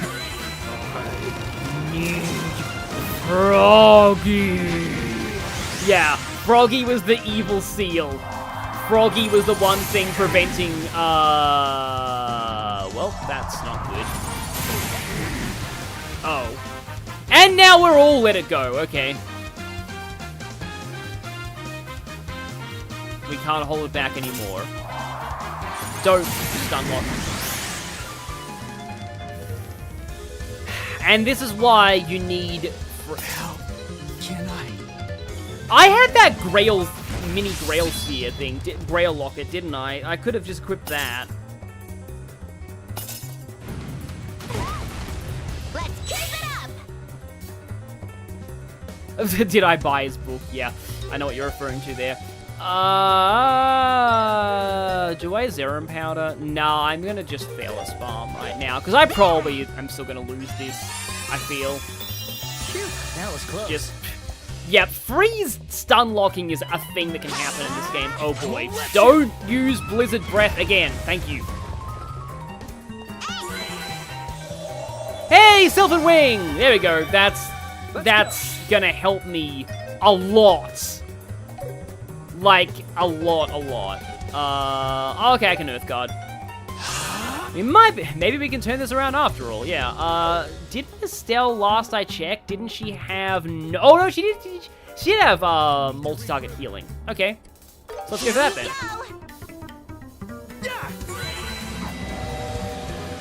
Big being, hated by all when you first got into Sonic, and then being such a meme needs to be studied. Yeah, exactly. So there's kind of two videos that I maybe want to do one day for the Fast Clingy channel, and they're both kind of the same topic. It's like, how did Silver and Big go from hated to loved?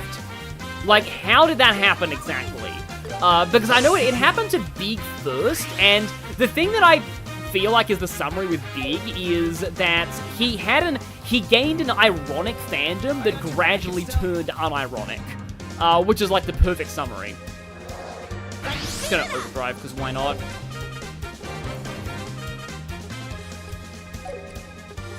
Whereas with Silver, I think it's just that people realize that his character conceptually wasn't bad. It's just that the game he debuted in was not good. Like, to be honest, I don't even dislike Pete Capella's performance as Silver anymore. just realized this is probably the, do I have like a strength up food here? Strength and defense up. I guess I can try that. Because I sort of want to S-break to get rid of his healing turn. I'm on fire, says Estelle. Fire, Joshua. Annalise, do your thing. And now... I bonk you. Follow my lead. Got it. Yeah, that's the thing with Big, he becomes like a huge man. Like, one of the things that I actually think was like, so yesterday, there was, weirdly, there was an online, like, there was a Discord convention on, for Sonic. It was called, like, Sonic, something or other. But yeah, it was some kind of a Discord convention, and... Can I break you? No, I don't have enough CP to really do anything significant. Maybe I could break you with an overdrive normal attack? Potentially? Because if I break you, you probably won't get the HP turn? We'll see. Okay. That hopefully does break you. Yeah, we broke it. We broke it. Oh, no. Well, at least we can dodge that. But anyway, that, like, that convention, I had Ian Hanlon as a guest. So Ian Hanlon is the voice of Shadow in Sonic Prime, and also Big the Cat. But I found out via, like that interview was really, like, enlightening, like that panel with him. It was actually really cool, and he seems like a great guy. But, I also didn't know that, I also didn't even know that she has Aerostorm. She has Aerostorm, wow, okay, yeah, I like her even more now. But yeah, so he was also in My Little Pony. He's Sunburst in My Little Pony. Like, who I didn't even know he was Sunburst. That's a pretty major role, at least for the later seasons. Like, Sunburst is a pretty cool character. But anyway, so, the thing that I thought was really cool was that, so firstly we found out, Big was in Sonic Prime, yeah. First we found out, Shadow and Big, neither of them were in the initial pitch for the show. Like, can you imagine that? Like, Sonic Prime is considered, like Shadow is kind of considered one of the only good things in Prime now. And he was not even originally going to be in the show. So that's something. But like Ian Hanlon got a callback for Sonic. And then while they were there, they're like, you know what, we're thinking of putting Shadow in the show, let's have him read for Shadow as well. And he didn't actually particularly like his own take on Sonic, so he thought that Shadow would be, like, a better fit for him, and yeah, the rest was history. But for Big, the thing that I think actually does kind of sum up the current reception of Big the Cat in the fandom, I guess it's fitting that Josh was using, the cat ears, is that apparently the voice directors told Ian Hanlon, yeah, Annalise gets the killing blow, as she should, that, like, the vibe they were going for with Big the Cat in that show was that, like, there's a character in a certain sitcom, I forget what it was called, was like Cheers or something? There's this character called, like, Norm, and apparently, like, he's a character who, like, is, like, a regular at all the bars, and whenever he walks into a bar, everyone is like, Norm! Because it's like, they're like, he's the one guy that everyone knows and everyone's always happy to see him. And thinking about it, it's like, yeah, that actually kind of does sum up Big the Cat. Nobody knows why he shows up everywhere, but everyone's always happy to see him. Also, John Charles says there's an evil version of Big in the Archie comics from the same universe as Scourge. Smalls the Cat, criminal mastermind. Yeah, that's actually kind of insane. Because in Sonic Prime, they kind of admit that, like, there's no possibility of Big being evil in any reality, but, like, seems Archie, well, I mean, you know, Archie universe is its own whole thing.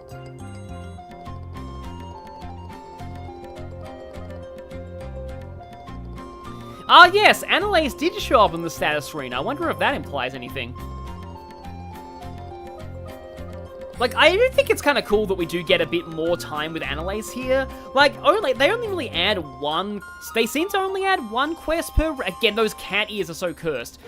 They seem to only add one quest per region, but it does really help, like, develop the characters that didn't get as much focus in the original.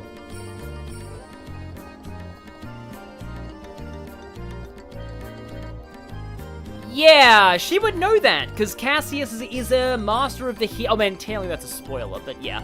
Cassius is a master of the Helix form of the 8 Leaves, 1 Blade school.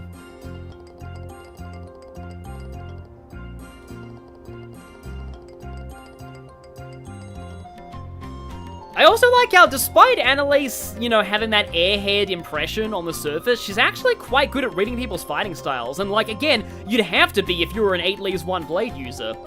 That's kind of part of what they do.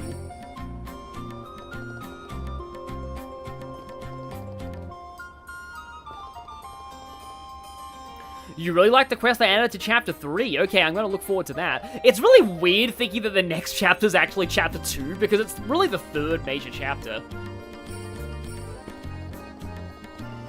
Yes, Annalise did get her design updated for this game.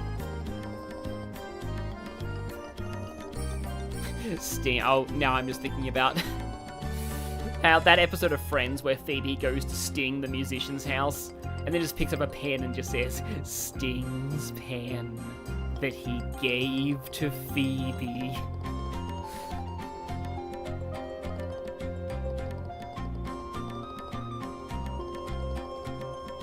Okay, good, it's just a bear. It's not Mishi.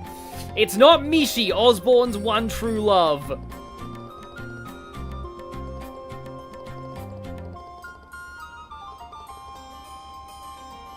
Unexpected size, their personalities. Yeah, but I do like the idea that Annalise is just like, you know, like she can read people's fighting styles very well.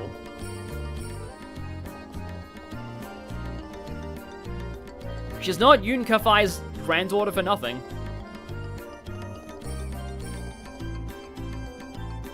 Good results. And we don't get anything major out of that now, but we will eventually. We can't even fast travel out of here, can we? I don't think we can. But we can go back here and just rest and eat ridiculous stew. Does every 8 Leaves form of a name? You've only seen Helix and Gale. Oh no, they all do. All of them have a name. Off the top of my head, there's also, there's Gale, there's Helix, there is, Void. There's Void. I know Void. I'm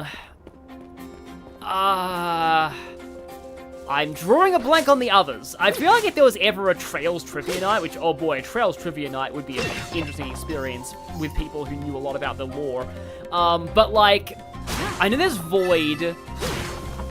Like, basically every craft that Reen has is based on one of the different forms. Helix, Gale, Karmic Flame, Autumn Leaf, Morning Moon, Scarlet Sky, Void, and Weaponless in that. I don't know what the Weaponless one is. But I know about Morning Moon, because that's the one that a certain somebody specializes in, who will be meeting maybe sooner than we think. This one's tough. And brace yourselves. I would not be surprised if Autumn Leaf was Annalise's specialty style.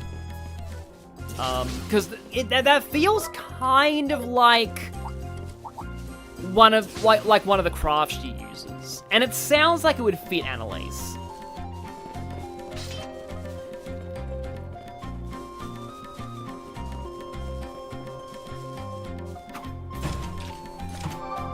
Trails Trivia Night would be Sundor 5. Oh yeah, that one. Yeah, that one is, some of the questions in that were really crazy too. Don't they? I believe one of the now that I remember it, I think one of the questions in Stardor 5 is what was the combination to the light in that quest that Estelle and Joshua do in Sky FC. So yeah, remembering that combination is important for, like, for later on, in an optional quiz game. Like, I want to say that was one of the questions? Sorry, but please cooperate. So yeah, there are Royal Army soldiers all around here now. They got you good, huh? Well, yeah, I mean, sounded like you were doing a great job to begin with. That is always a rule, like in most video games, unless your characters are part of the quote-unquote, the authorities, like the army or the police, then the army or the police are incompetent. Just so that, like, the main characters can, like, solve everything. I mean, granted, in Crossbell, like, your party is part of the police, but of a subdivision, and the main division is completely incompetent. For the most part. At least its leadership is. A couple of the members aren't, like, that bad, but, like, yeah. You're pretty much the only competent ones. And that's only because you're designed to take after braces instead. But anyway, we'll explain more about that if I ever play the Crossbell games on this channel.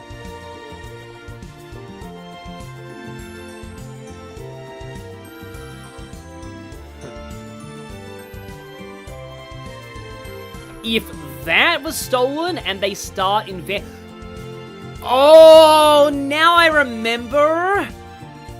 Yeah, I think this is like a secret quest.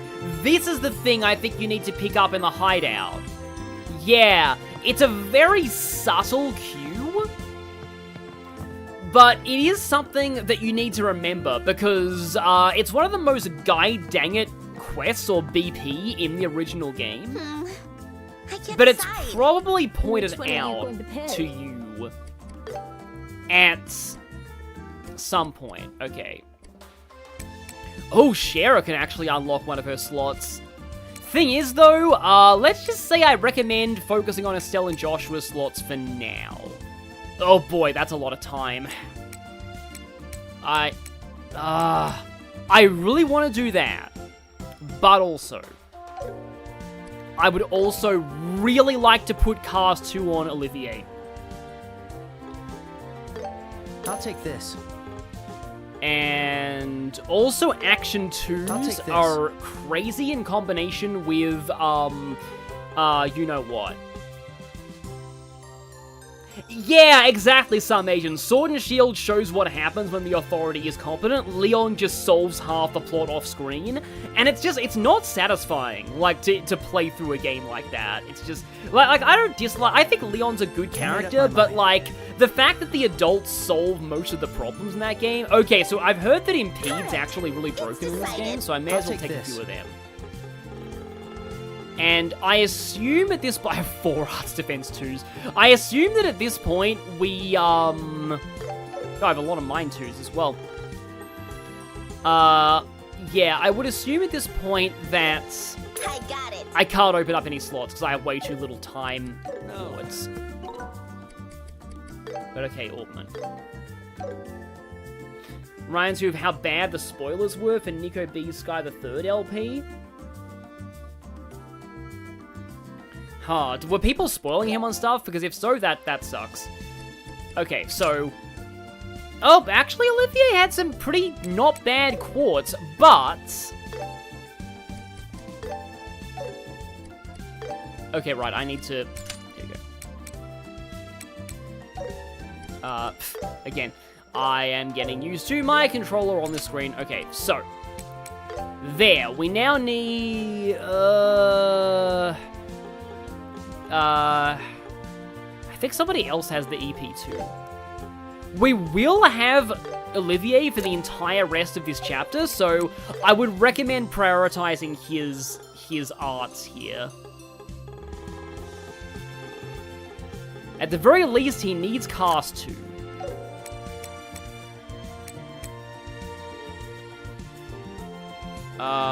Saint and Chaos EP Cut 1. Do I have any? Oh, I do have an EP Cut 2. Oh, that gives him White Gehenna. Nice. Okay. Pretty expensive, but nice. And then... I like him having Mines too.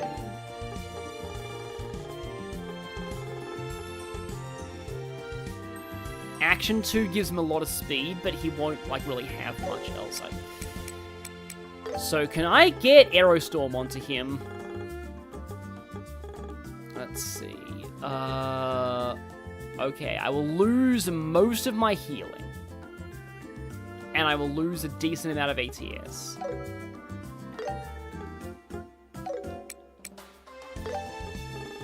There isn't like a better wind quartz I have, right? Okay, that doesn't really give me anything else. Sapphire shield doesn't really change anything. Emerald shield, no. That'll give me... Oh, that'll give me lightning, though.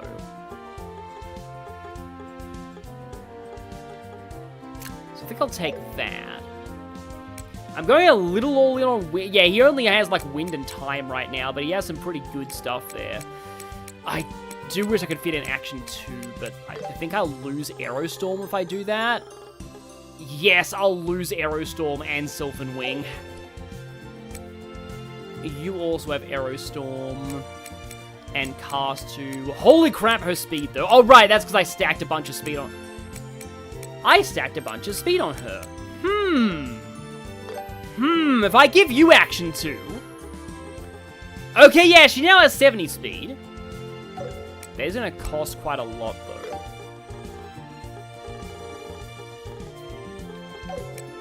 But, like, 70 speed... Okay, that will keep Aerostorm. Not having EP cut's a little problematic.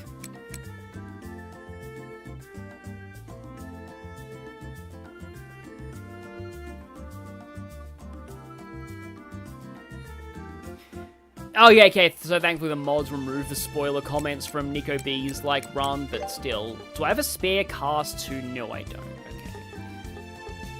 I wouldn't mind Joshua having an action 2, but I can do that later on when I don't, you know, let's just say that we might not actually be needing the stuff on... Like, I actually like Joshua's setup at this point. I actually like Estelle's setup at this point, too, because she has healing. Oh, but she has a new slot, so...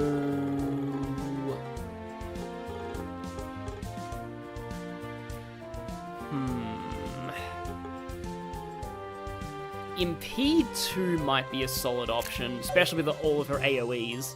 Actually, maybe Joshua... Okay, she's got an Impede 1. I'll upgrade that to Impede 2, which also gives him Chaos Brand. I put Hit 2 on him. I guess I can put EP Cut 2 instead.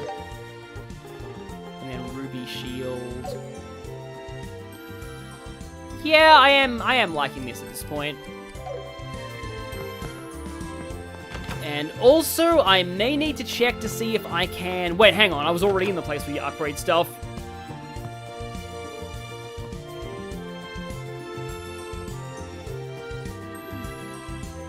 Yeah, so that conversation is kind of important, but also... I can't decide. Yeah, here we go. Needler Plus. Isn't that a Halo weapon? Also, it gives him more evasion. I pick you. Flame Zippo Plus. Crit Plus, yeah, that's nice to have before going into that other area. But oh yeah, Strager J+, Strager R+.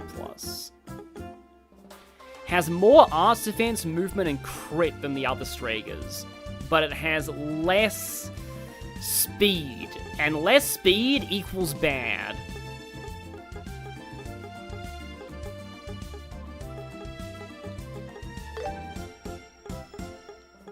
And I can upgrade both of your Strager J's as well, so I think I'll actually do that on both of you. I pick you. Just for the more speed.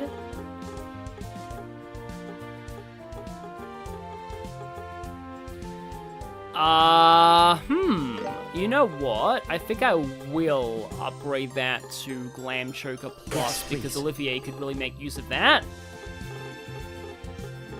Can't upgrade my action 2s, though.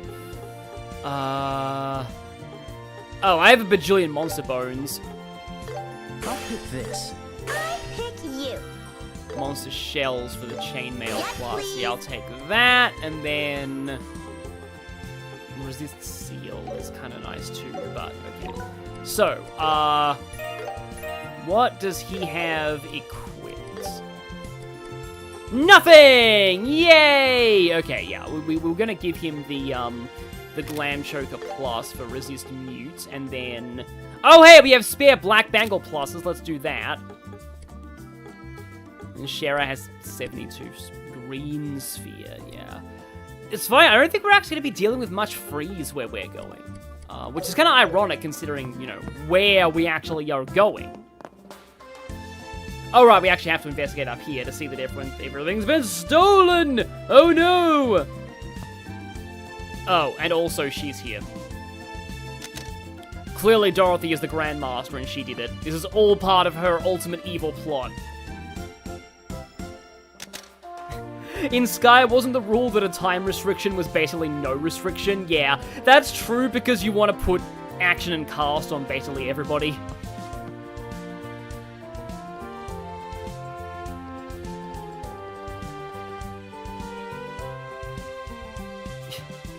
Main series Knuckles, Boom Knuckles, and Boom Knuckles all meet somehow thanks to multiverse shenanigans. What happens next? I would fear for the sanctity of the multiverse if that were ever to happen.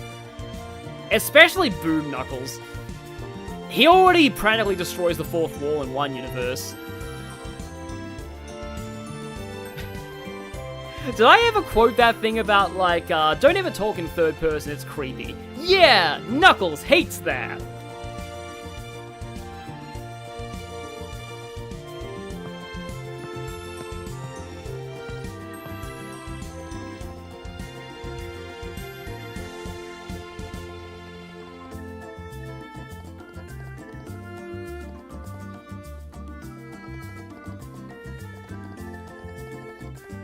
I mean, we need to thank him, because if we didn't get there, we wouldn't have discovered the Sky Bandits, over at the old abandoned mine. Well, hopefully, yeah, I'm glad they weren't there, because otherwise there'd be photos about us getting arrested all over the newspapers. Photos of.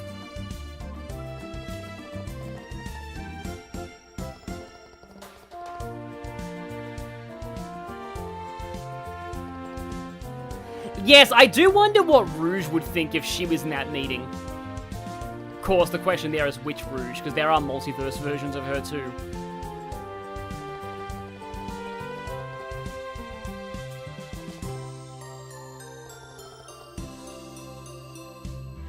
It's from the west exit, you see both there and...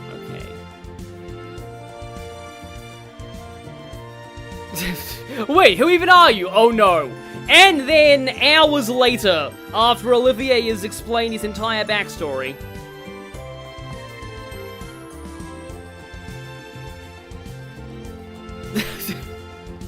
I love how she's fangirling over him for that.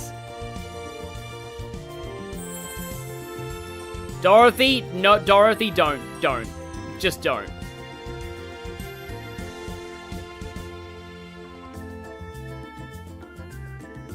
And then the conversation ends immediately. Yeah, I honestly, I can actually see Josette wanting to do photography, but she'd probably be terrible at it.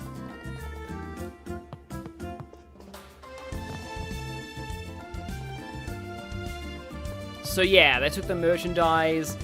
So one of the things you have to remember, I just noticed the tail. One of the things you have to remember is that, yeah, you know what? Just so that there's less curses, I'm gonna take the cat ears off of Joshua, just because.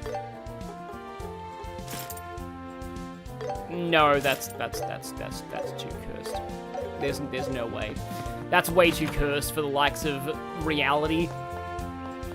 But you need to remember they were selling vacuum cleaners. Remember that for later on. Welcome, step right up. Now... Looking for something. Yeah, new. Okay. Are there any bargains? Yeah, I had a feeling that there'd be something for Olivier here, so let's not miss that. I hope you found everything okay. And, oh yeah, the shops that have new stock are highlighted in red. That's convenient. And, oh, it's only Level News Issue 3. I thought it was Carnelia. You got my hopes up. You know what? I probably should read that news article. I think it's in the notebook. No, that's requests. Hang on. There we go. Breaking news. Update on the missing Linda. Ransom demand received. Oh yeah, that's important because you wouldn't know about this if you don't read the news article. Sources with the Royal Army have confirmed that the Liberal Airship Company, along with the Liberal Royal Family, have both received a ransom note from the hijackers. The note received yesterday indicates the perpetrators of the notorious Capua family. They had made a staggering demand for tens of millions of mirror in exchange for the lives of the passengers on board. Yeah, again, we didn't know about this until now. Who are the Sky Pirates? The Capua family, an elusive group of Sky Pirates, continues to wreak havoc in the skies between the Erebonian Empire and the Bose region. Although details remain murky regarding their operations, estimates indicate that this small yet formidable organization is composed of around 20 members. Further investigation hinges on cooperation. As the situation intensifies, investigations are now pivoting towards the urgent rescue of hostages. Officials warn that the situation will become even more difficult, necessitating a unified front between the Royal Army and Bracer Guild. Cue Shrek yelling, like that's ever gonna happen! A representative of the guild voiced skepticism regarding the potential for collaboration, remarking, relations aren't terrible, but they're certainly not as good as they could be. In a call for unity, Mayor Mabel of Bose expressed her concern. This is no time for jurisdictional disputes, both sides need to act like adults, she stated. The young mayor, only 21 years of age, carries a weighty responsibility as the community looks to her for strong leadership. Technology, state-of-the-art airship, RC, I think it is, finally takes flights. The highly anticipated high-speed cruiser RC, built at the Zeiss Central Factory and measuring an impressive 42 arge in length, has completed its outfitting and has been officially delivered to the Royal Guard. A test flight is scheduled to occur shortly. However, due to delays in the development of its main orbital engine, initial testing will be limited to basic performance evaluations. All of this totally won't be important later. Culture, book review, The 100 Days War, a true... Don't you find this? Oh, right, no, I remember where you get this one. This year marks a decade since the end of the 100-Day War, an event that remains fresh in the memories of many of the citizens. As we reflect on this turbulent chapter, the newly released book, The 100-Day War, A True Account, emerges as a vital resource for objective historical data while illuminating hidden truths surrounding the conflict. For those navigating the memories of this significant period, this is a timely and poignant work. And obviously, this book is going to get banned and censored in Erebonia. Special getaway, discover the Maple Leaf Inn, tucked away in the picturesque Elmo village, located in southern Zeiss near the Calvard border. I can't do an Elmo voice, sorry.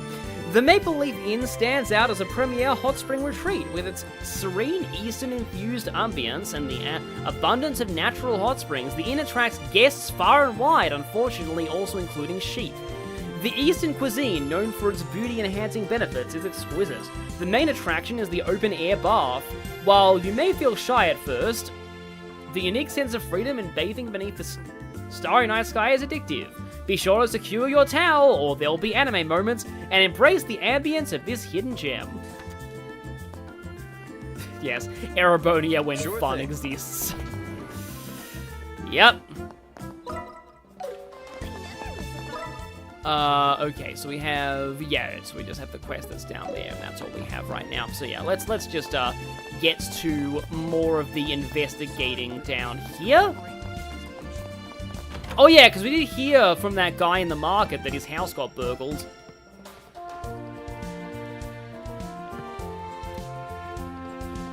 Isn't there like a couple here and one of them used to be a fisherman? I seem to remember that from one of these houses. Okay, so that house was kind of a bust. And now we just have to walk onto the main road because I think something's about to happen. Hey, you guys. What? That sounds like Richard Epcar still. I thought I'd give you some advice. You may be working for the mayor, but you're still civilians. Don't loiter around here while we're conducting an investigation. What? So it's more of a warning than advice. I'm telling you to know your place. If you want to investigate, do it after we're done. Overstep your bounds again, and you'll find yourselves right back in that cell. Cool it, Estelle. They can't do anything. This is what you would call an ass in a lion's skin. What did you say? What are you doing?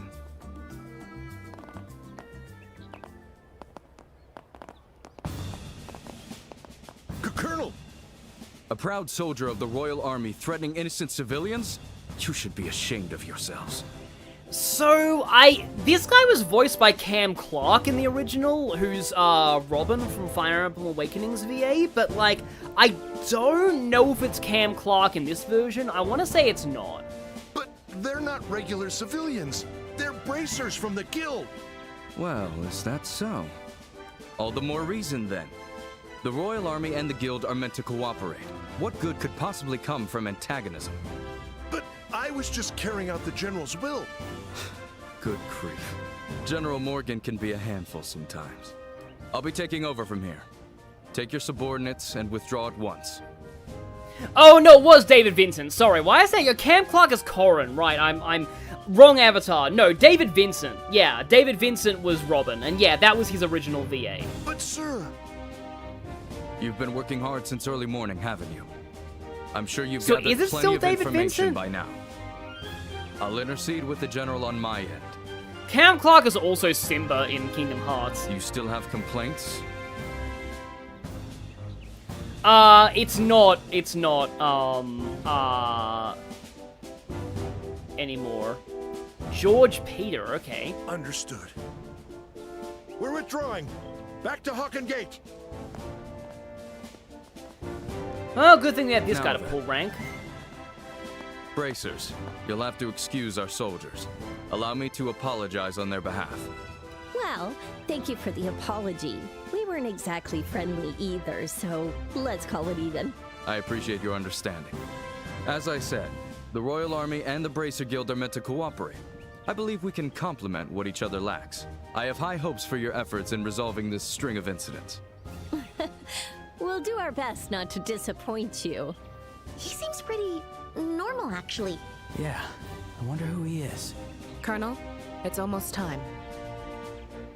Oh, right. Well then, excuse us now.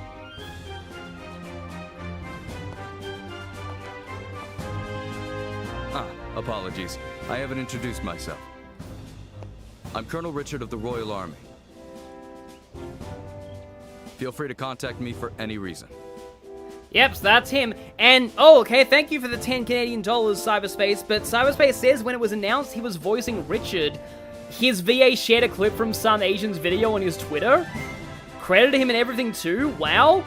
Well, in that case, it was indirectly showing a clip from me, because all the footage some Asian got, at least from the Richard segment of that video, was from my Let's Play.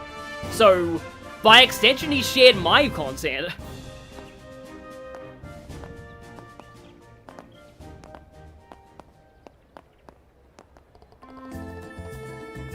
Colonel Richard, he left and took the voice acting budget with him. I'm gonna have to look that up now.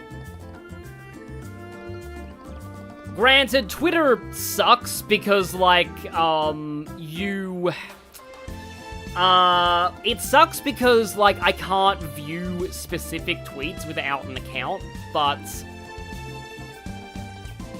if I can find an actual link to that tweet, I'd love to check it out. Though, just be warned that, like, it's probably... Again, some Asian's video is massive spoilers.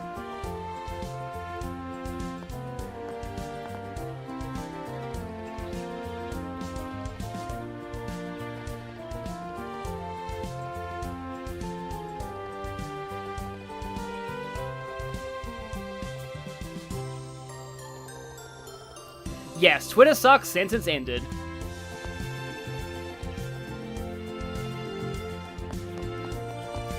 And so they're gonna write a giant article on him, and he's gonna get a bajillion fangirls. I think that's what actually happens.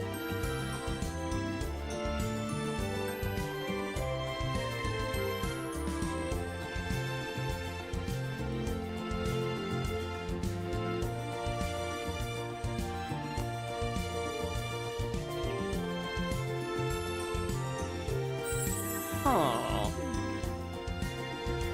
It's interesting how there's a double meaning in that. There's multiple layers of meaning in that thing that he just said, but yeah. Okay, so now the Royal Army is cleared off, we are able to get in here and talk to this lady. Actually, wait a minute.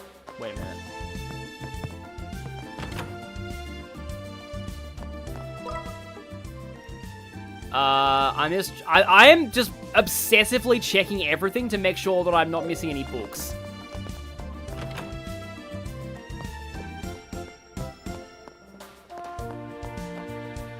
Okay, no, it is downstairs. He is random old lady.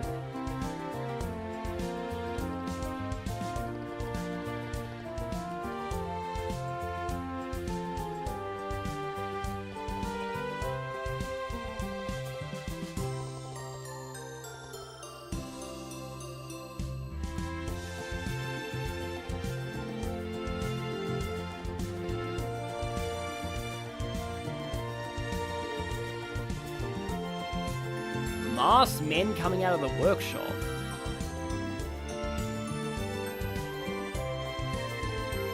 And they ran off to the north.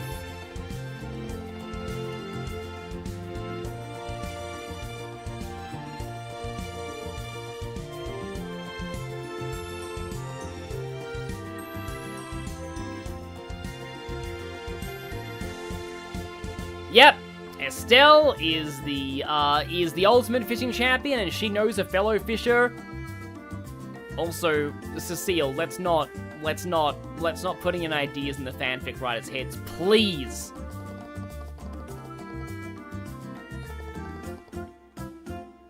I mean, that's actually kind of the point of that Cthulhu story, I think.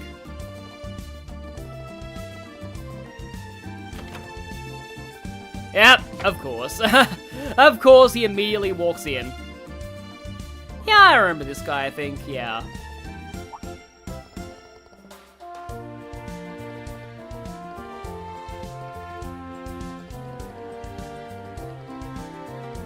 Sorry, they're talking about Senile Coots when, yeah, today, Man on the Internet just uploaded the Hammer of Justice lyrical version, and it is exactly as amazing as I thought.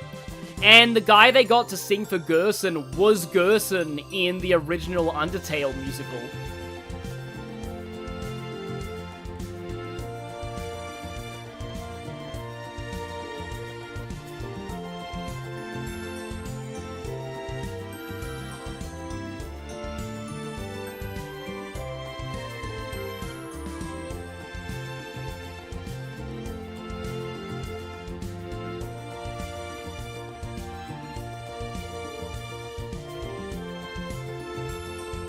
Yeah, this is what leads us to the Lakeshore Inn, which you're able to go to earlier, but now is the time you're required to do so.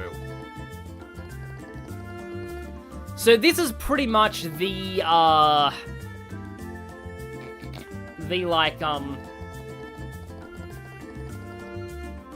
end game of Chapter 1.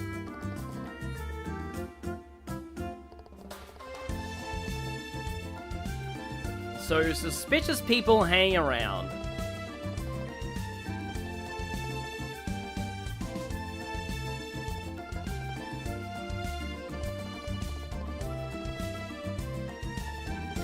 Yeah, I know, like, great fish and chips is hard to find sometimes, and I do like good seafood places. I like that Olivier sprite is first in that screen.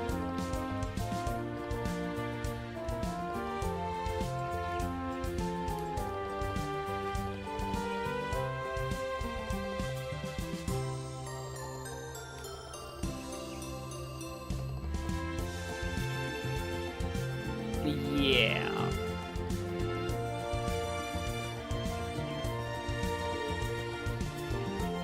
Yeah, I remember there are quite a few things that are coming up in this next scene.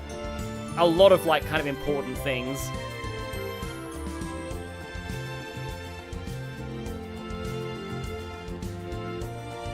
Yep, the pearl on the lake. And, okay, now there's a book.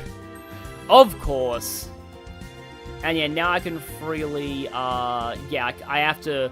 I think the Ansel Path monster is kind of required, and it might be just to show off how, like just because, like, you're not really, like, the way that they just, like, that he described his fighting style earlier, it almost implies that, like, you're not meant to actually fight with him much in, that previous segment. But now you're kind of meant to get a grip for a fight, so I think that's why they put the, wanted monster right in the way. Kind of like how they do that for the Wanted Monster when you're going towards the forest in the first chapter for Shara. And there we go, we get Cornelia Volume 4. Volume 4. Time for some shopping. And she's not selling Volume 3 yet. Well, that's unfortunate. Hopefully she will sell Volume 3 someday, because the only one I missed so far, and I'm pretty sure that you actually need Volume 3 for... Like, you need all the volumes to get Estelle and Joshua's ultimate weapons at the end of the game. Let's get to work. Yes. The Valeria shore should be just Let's up ahead. get to work! Their cuisine makes exquisite use of the lake's bountiful fish. A fine wine would be the perfect complement. Both red and white would pair beautifully. Oh? Sounds like you can hold your liquor. Shara's found a new target. We're here for work, everyone. I remember what's about to happen. Stay back! I remember what's about to happen, and it's glorious. And I can't wait to hear it probably voice acted with Matthew Mercer. Yeah, this entire sequence of scenes that are about to come up is actually really good. Like, there's a lot of good things that are gonna happen soon. Yeah, Sky FC might be very, like, low-key slice of life-ish, but it's got its really, really good moments. When it's good, it's amazing.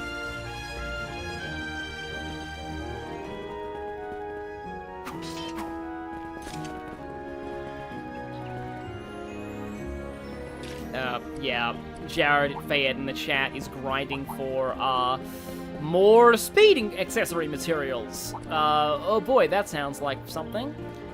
Oh, wow. Those are like straight up balloons, not just bubbles. Well, I guess it's time to try out the new stuff we just learned. Those balloons look like the Balloonra, from, Kingdom Hearts Dream Drop Distance. Very weak to Earth, okay. And resistant to a lot of ailments, resistant to most other things, and... Also, like, wow. Defense 592, Arts defense not even 100. Meanwhile, other Toidles. Toidle? They're weak to fire, okay. Oh, they can drop new materials too, nice.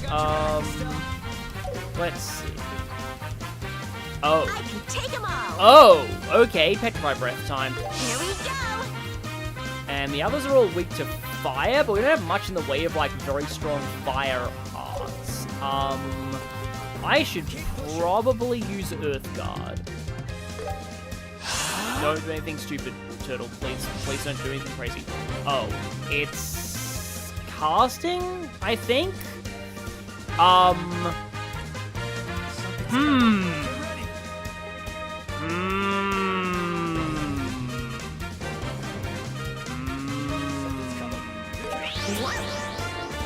Can't focus. Heaven's Kiss is one of the most fun things of all time. Let's begin. Does take up a lot of her CP though. Okay, now Olivier time. Oh, we can try out White Gehenna. The AoE is pretty small. Also strength down, but it's S power. Or I could Sylphan Wing, which is automatically all allies. You know what? I think I'll Sylphan Wing. Why do the turtles have allies? I mean, have bubbles? Because turtles. Nope. Okay. I see your move. So I have both evasion and an Earth Guard, which is useful because otherwise that would have been painful because Art seemed to always hit. I'll handle the lot of Let's see. White Gehenna. How do I... So I can probably get at most 3 of them. Something's coming. But yeah, I used to love White Gehenna in the original. Like, it was not too hard to get it early, and it does a lot of damage from the point that you get it.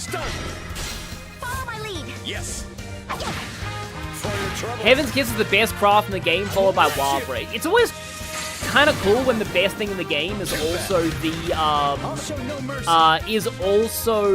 like not damaging. Okay, yeah, that's stunned. It's funny how the bubbles deflate when they're stunned. Joshua is going to... It's like I don't really have any great fire AoEs,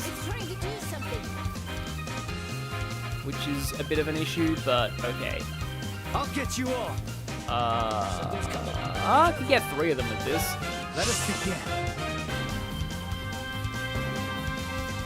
Okay, well, that's up. Stone impacts. Now I'm mad. We do have guards up, and now... Still, okay, yeah.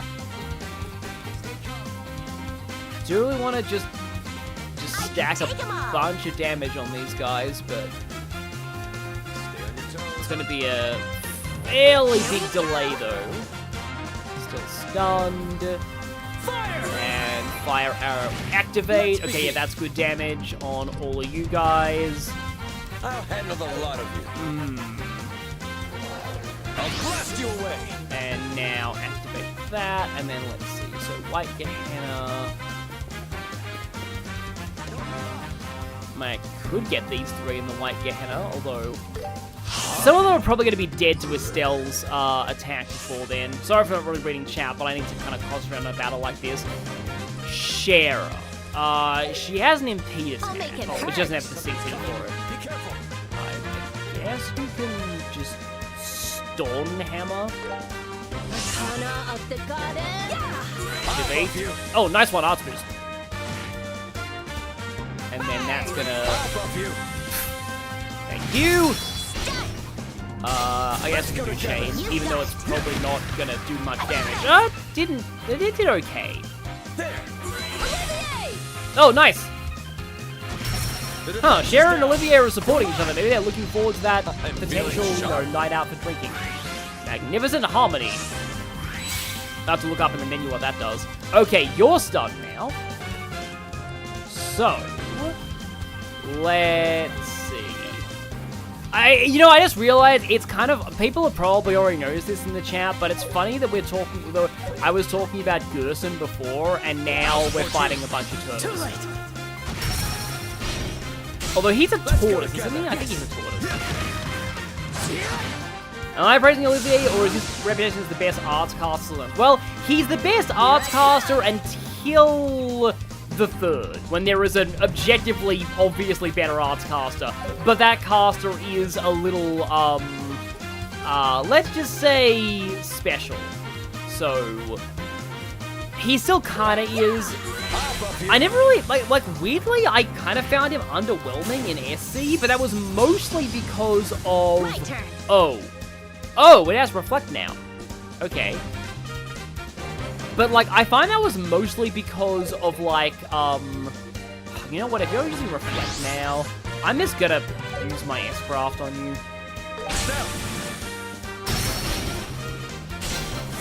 But, like, because it's mostly because it's, like, oh, okay, that's a physical Reflect as well. I thought that was an art Reflect, but no, it was a physical Reflect. Well, that was dumb, but okay. Also, Estelle's somehow not dead. Crit turn at 200 CP. This is kind of a boss. I wonder if now is the time to be showing this off. Oh, also, Howling Bullet is all. Like, I almost feel like they kind of had to buff this one up immensely. Because, like, in the original, you would never use Howling Bullet unless you desperately needed to finish something off with an S-Break. I'll show you the essence of beauty. Because it was physical back then. Here, taste this. But yeah, I generally preferred having Kevin spec'd up as a caster, just because Kevin had, Rail Sphere and all of the other insane things. Whereas, like, Olivier didn't really have all that. I'll be your opponent. Okay, no, it's no longer stunned. Let us begin. Physical Reflect is red, Art Reflect is blue. I could have sworn that actually was blue, but I was probably wrong. And there we go. Okay. Besides still hitting yourself in the face with an S-craft, which is now healed from, that wasn't too bad. However, I am gonna immediately go back to Bose and report. Let's go. Because that'll push me over to my next rank. Let's hear it. Seems you've ranked. Here's your reward. Heal. Gradually recover HP in the field. 2 water and 2 wind. So what's the next reward? Get, like it says get. Oh, the victory headbands. I'll be awaiting your next report. I do like the voice they gave him. So let's see what we got here. We got, we just have the ring robbery left. Wonder what's up. Yeah, if anyone finds it, please contact Lara in Bose. It's not, like, there's no icon on that map, so I would assume that we just get this in the Sky Pirates hideout, spoilers, and just have to remember to return it. Yeah, 2 water and 2 wind is what we really care for. It's also, like, one of the few things that a certain somebody who gives Olivier competition for the best caster in the game has that can actually let them have elements other than water. So that's fun. Yeah, you do kind of need that sort of thing. I just realized I haven't actually, But we're tough. Oh, okay. Good thing I caught that in the chat, actually.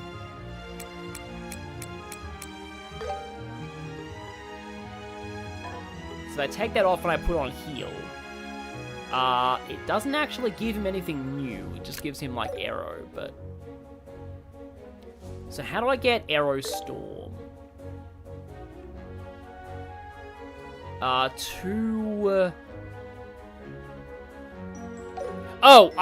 wait, hang on. I put that on Estelle instead. I'm dumb. Hang on. That's wrong. You need HP too. Joshua needs that. Okay.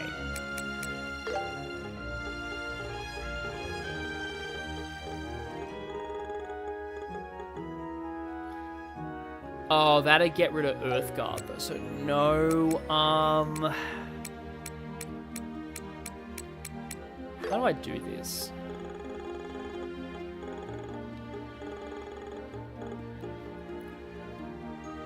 So I need 4 wind. I think right now I like Joshua with Earthguard.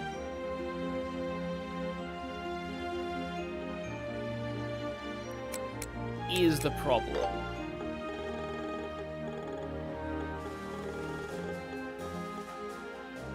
I just feel like yeah,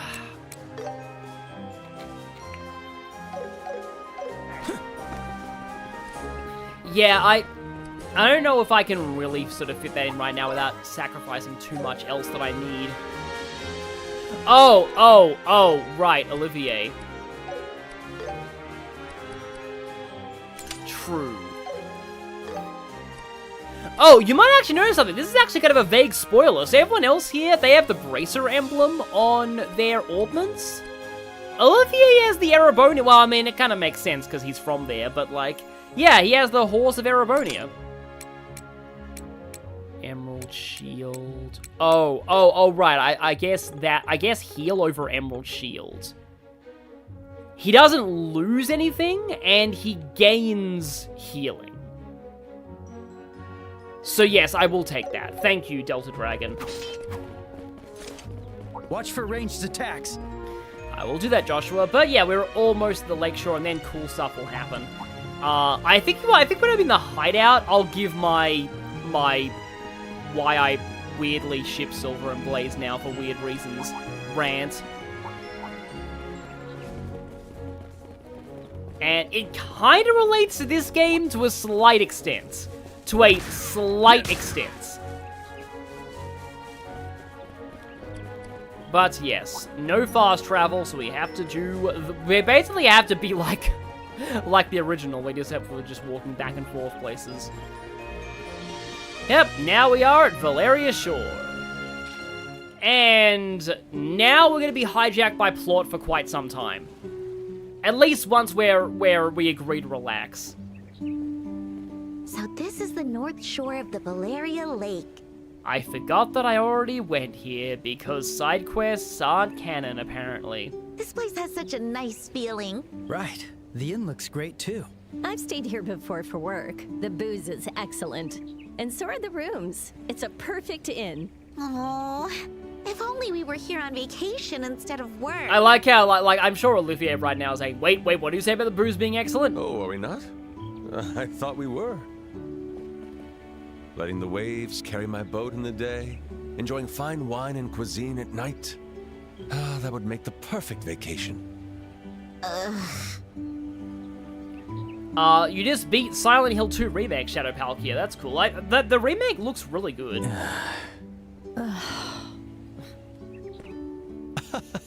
It was only a little joke, my friends. We can go on a vacation anytime. But hunting for sky pirates can only be enjoyed now. I, Olivier, can discern that much at least. It's not a matter of enjoyment, you know. It's all right, as long as he's taking this seriously. Now, let's go find that guy who loves fishing. Yes. You mean the guest that spotted suspicious-looking people 2 nights ago, right? Well, good thing this isn't Sky the Third, or if we found the guy who likes fishing, we would die. Wow, the water's so clear. I heard a truly breathtaking sight is revealed at sunset. I guess it wouldn't hurt to enjoy the stakeout. Just a little. Oh yeah, there's a thing that happens here in the second chapter as well, but that's for way later. Like, seriously, way later. Will you be staying? No.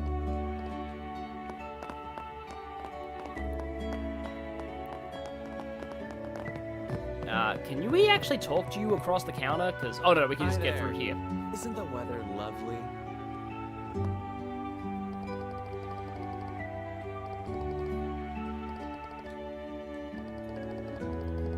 Yes, we're looking for you to reveal the identity of one of your inn patrons.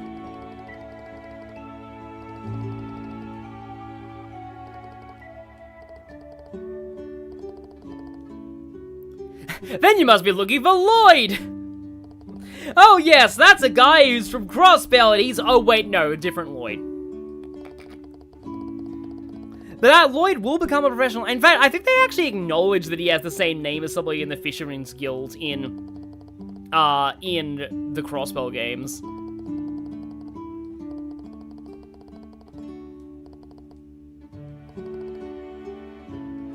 It's funny how we had, all that Big the Cat stuff earlier, and now fishing. Win.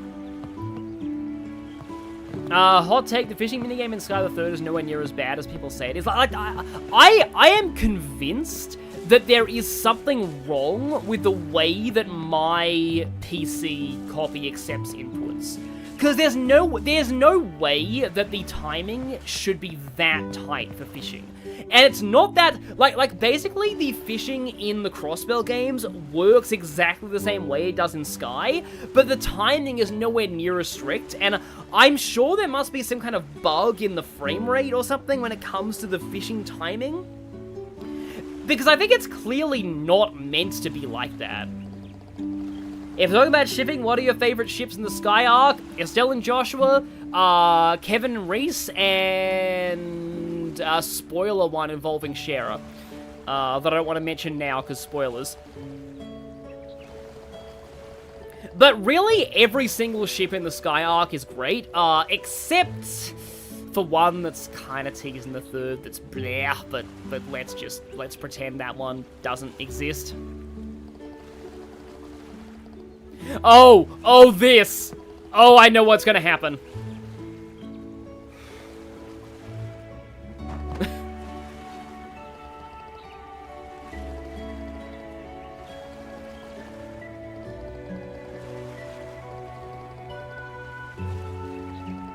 Good day to you, fine gentlemen. Are you perhaps in the habit of having your ears blown into? Because I can provide those services. Oh, my controller just disconnected for a second. Oh no. Of course, this controller would give me problems. I said that it was working flawlessly before, but... Hang on. Are you serious?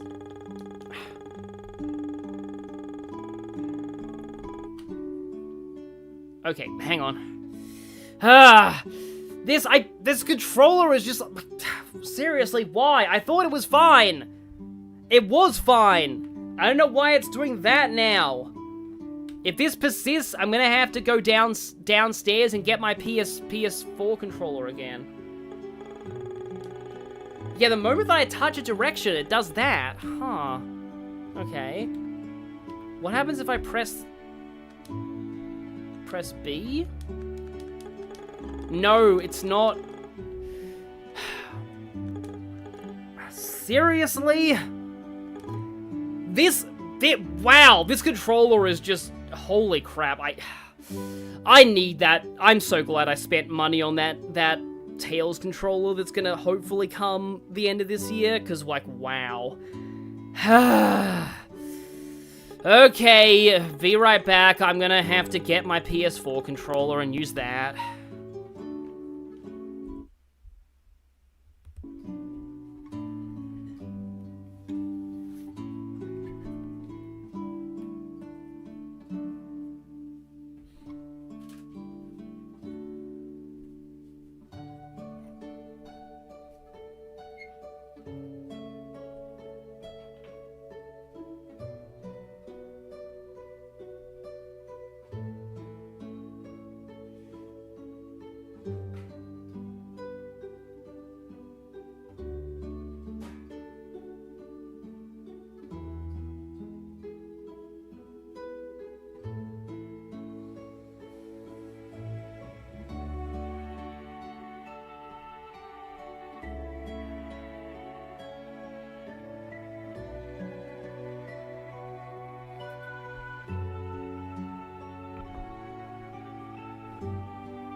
Okay, now my confirm and cancel buttons are separate, so I've reversed from what they were before, so now I have to remember the muscle memory for that, but, just I was getting used to that controller.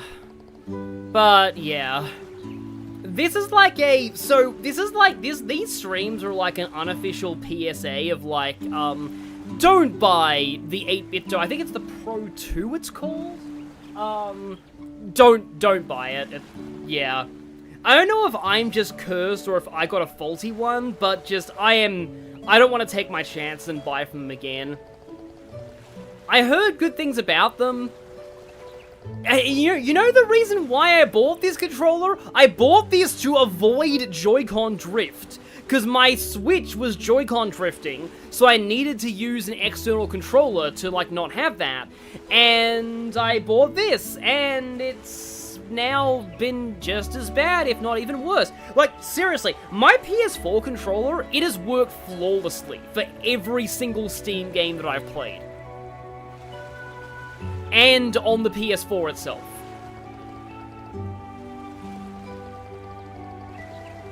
I really, this is just this control.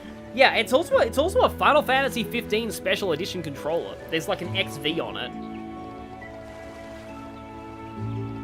Yes, give us the deets.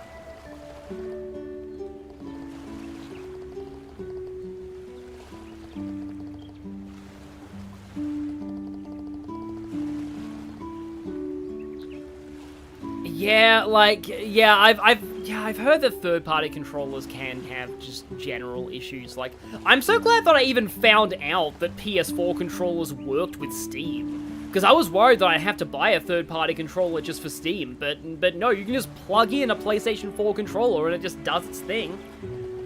Oh yeah, the most cursed thing about this well, not the most cursed thing about my controller issues, but like, it's still so cursed that, and it's because of the 8BitDo third-party controller. I tried to use it for Thracia and it didn't work.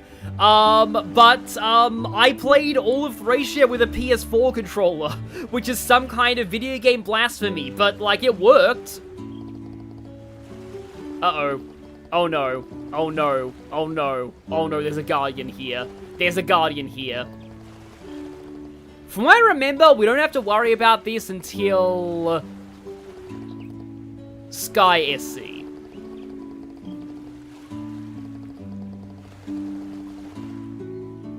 Bought a third-party Switch controller last few years, but then it started doing exactly what yours did now. To be fair, this controller, I bought this for Advance Wars, so that was 2023. That's still, like, not nearly long enough. I've had the PS4 controller since 2017? Late 2017?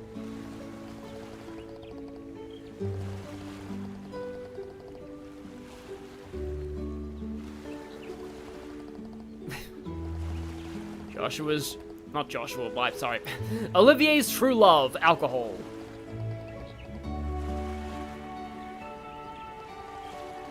Your wired Switch controller works wonders for how cheap it was. Yeah, some of those look pretty decent. Oh, I kind of wish I had the Xenoblade 2 Pyra controller. That looks awesome.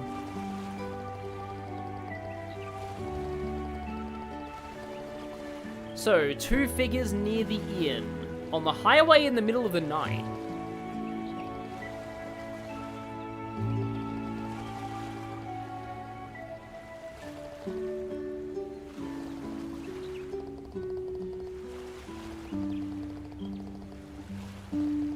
Young man and a... I think they said this even in the original, but that's a very big jump.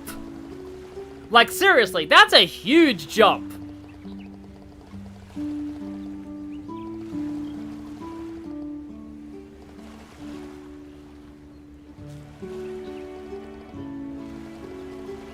I will bite with my stick. With my very big stick. She was Ricky from Xenoblade Chronicles. She could bite and hit you with a stick at the same time.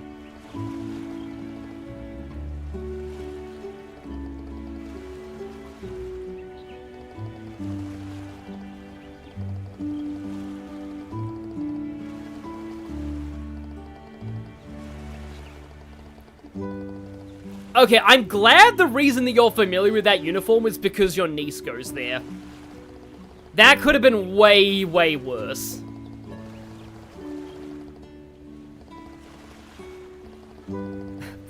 Every time I see Poser, we couldn't believe what a poser he was, and left. Oh no, they've already done things that are rash and regrettable.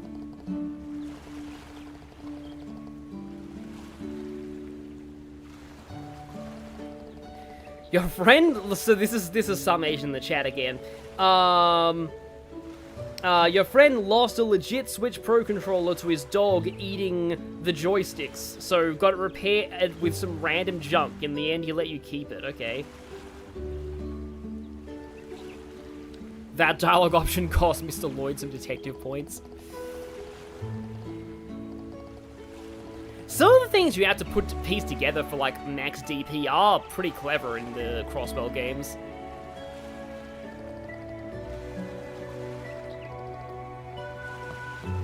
You know, I honestly, I feel like I would never want to fish in the middle of the river on a boat.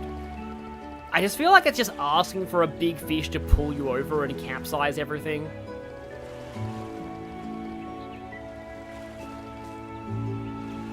Oh, right, you haven't been there when we saw Kyle and Josette.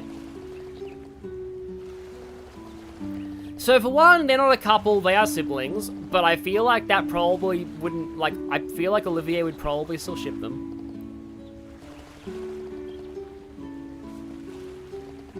Also, I forgot that Estelle still had the chef's hat. So yeah, we need to go and stay at the inn. Oh, okay. That automatically activates that menu. Okay. But rewards, elixir of magic. That sounds powerful. ATS plus 5. Well, I know who's getting that. And yeah, I'll just do more defense on unit, more HP on Shara. And then, okay, we're going to do... I feel like I needed to do something, and then I kind of just forgot. Like, I was in the menu for a reason, but my brain is distracted by weird controller stuff. Although I should probably also save. That might have been what I was actually trying to do.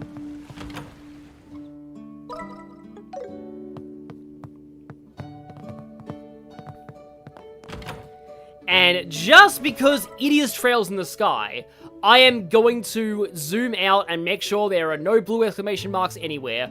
Because, again, we're going to be hijacked by plot for a little while once we stay at the inn. There are going to be some great scenes, though.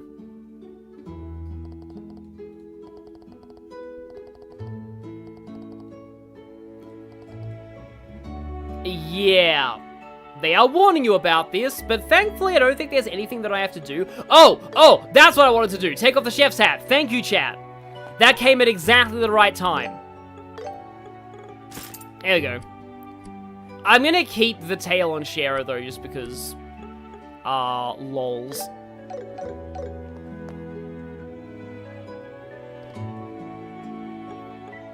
So now, let's go. Fish are more likely to snap the fishing line than pull you over.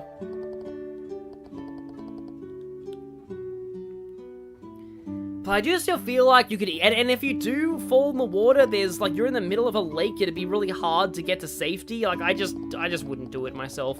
Though at least it's nowhere near as insane as, like, rock fishing. Like, there are so many signs that, like, whenever you're at beaches with, like, you know, jagged rocks, there are all these signs being like, don't do rock fishing. You will die painfully.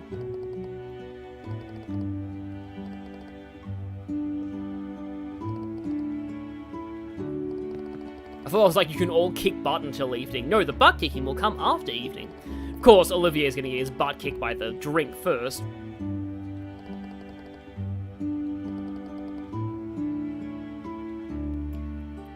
I like that they're able to take some time to chill out. So if I'm remembering right, you do get a book in this segment, and it's a pretty interesting one.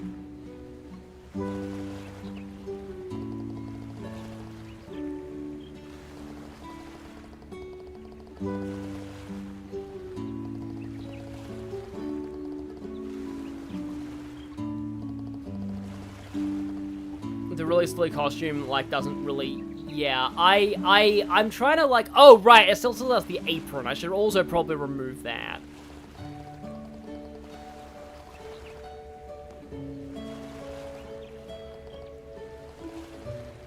Yeah.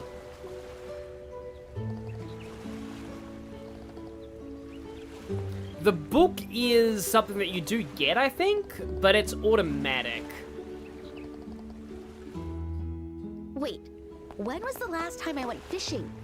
I've been so busy lately. All right, I'm gonna catch the biggest fish ever. I like how they do acknowledge that like, she fishes a hobby before, but yeah, let's get rid of the apron. And I believe the moment you do this, she's like, oh, wait, I don't have a fishing rod. Yeah. You had no space for your fishing pole in your hammer space of inventory items.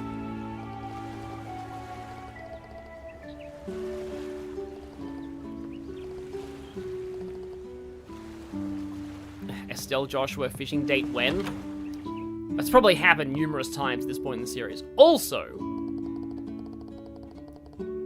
yes, from what I remember, checking in with them during this segment will lead to increasing amounts of hilarity.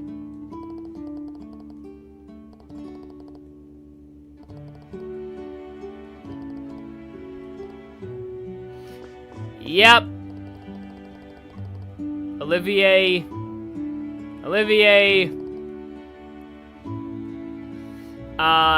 If only you knew. If only you knew. Isn't the weather lovely? Take it easy. Oh, right, I have the controller glyph set to the wrong thing. Button prompts, auto. That should go back to, yeah, there we go. PlayStation control button prompts. I do wonder if, wait, I don't think was I able to... I got it. I pick you. Take it easy. I don't think I had any of these recipes before. Yeah, I didn't have these before. That was satisfying. That was So Estelle will now eat a whole lot of fish at once, so that I get, in the recipe book, I can now start making some fish stuff. Do you like the way these are illustrated? Though that looks really painful for those fish. Oh, it's this thing! It's I think that I actually said this in like in the original LP, but like this is something that is in Breath of the Wild. And it's called Salmon then. As like a side quest plot point, and because I'm so bad at French, I pronounce this as salmon mleur. Because it's like something that one of the child Rito wants, so it sounds like some kind of slop that a bird kid would enjoy. That's probably really insulting, because it's probably a really, actually, like, major high-class dish, but, like, I always just, like, read those kids' dialogue as, like, I want salmon mleur! time for some shopping. But let's just get some fishies. I pick you. I got it. 3 of the cheap fish. It's dessert. 2 of the expensive fish. I'll get 1 more expensive fish each. Take it easy. And now, let's see, we can now make this. Which, should I start this now? The inevitable disaster of death fishing. Let's see. The fresh milled flour, though, like actually making, like, the batter for this fresh would sounds amazing. Leave it to me. I think it's pretty good. Okay, well, we actually did the good version of that. However, there we go. Gooey miso stew. That does not sound good. Oh wait, no, I got that's the failed version of that. I need the failed version of this. Over-fried tempura, yeah. That was like my first time making fried chicken with making the batter myself, actually. Some of them were, because like frying is really quick. It actually takes quite a while to figure out like the perfect like the perfect way to actually make fried chicken. Let's see. There's a first time for everything. I think it's edible.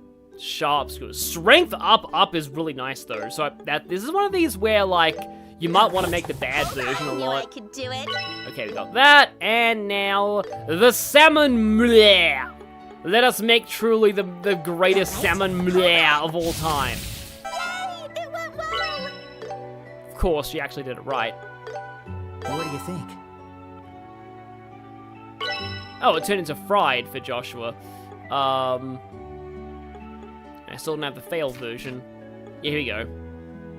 Yeah, I do like how it's a different, picture. But I only have 1 Simona here, so I'm gonna save before I make this, just to ensure that I get the bad version. All right, hold on. I think it's pretty good. Well, reloading because Estelle was actually a good chef for once. Leave it to me. I think it's edible. Squishy meh. There we go. But our arts events up. That's not bad. And now we borrow the fishing pole. Yeah, in Australia we usually say fishing rod. Pole was like always considered an American thing when I was growing up.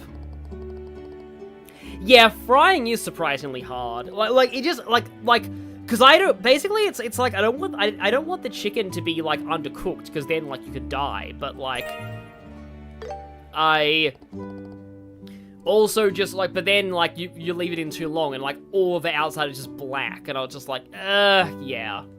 And apparently eating like burned food is like carcinogenic, like so it can like, you know, increase your risk of cancer. So like, yeah, you're screwed either way if it's under or overcooked. But now we actually fish. Took you a lot to figure out how to fry tempura properly. I had to teach your mom what oil smoke point is though. Yeah, the recipe that I was using said like use peanut oil because it has a high smoke point, but I'm not actually sure exactly what that means. Oh, we can only use stuff on a cell right now. I'm kind of okay with that. Okay, and now it is time for fishing, win-win.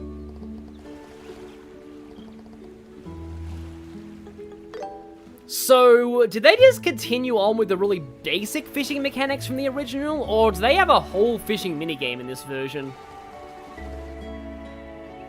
Okay, yeah, no, it's just a dialogue tree the way it was in the original, I thought so. I feel like it's actually one of these, although I think it just changes, it just, like, changes what you get, so I guess I'll go for Near the Sun's Reflection.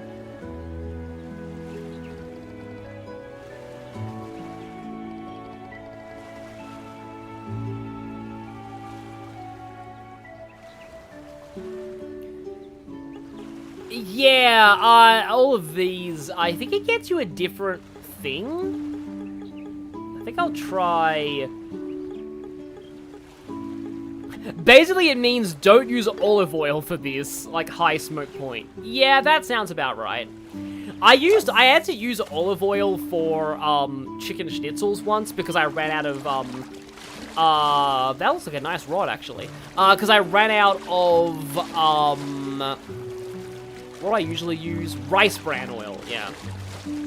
I ran out of rice bran oil, and it turned out to be like, try to wait just a little bit. I'm just going with option 2 for everything.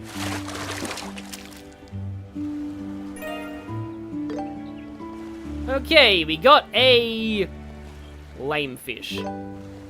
Okay. Let's try all option 1 and see how that goes. It's funny how this is actually really similar to how fishing works in Metaphor ReFantazio. That's also a dialogue tree. But in that one, the funniest option is always the best. So yeah, let's try all 1 and see what happens. Same thing. Okay.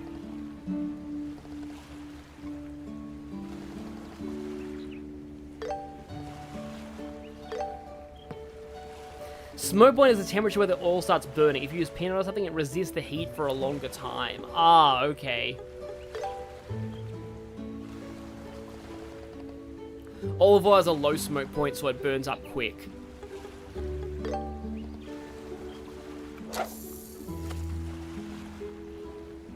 I wouldn't be surprised if I try 333 and I still get the smell. Ah, yes, exciting fishing action. People in the chat earlier were mentioning that, like, part of the reason why they thought, oh, no, I got a better one.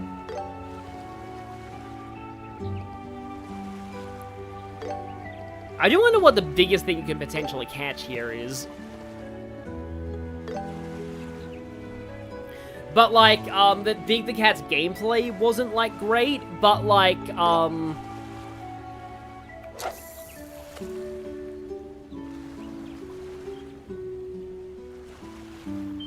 it's funny how they can't even use the excuse of wanting to sell the Dreamcast fishing controller, because the fishing controller wasn't even out at the time, and it's not even compatible with Sonic Adventure.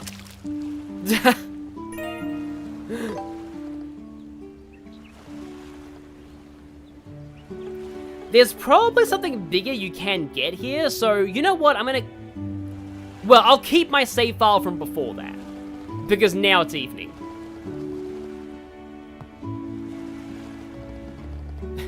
Speaking of tying things back to earlier in the stream, though, in random tangents, yeah, there's a,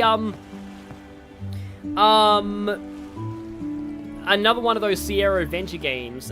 If you don't find an old boot, you won't be able to throw it at a cat later on in the game. If you don't throw the boot at the cat, then eventually you will get stuck in an unwinnable situation. Because if you don't throw the boot at that cat, that kills a rat, and you need the rat to untie you later on in the game when you get tied up in a basement. It's dumb.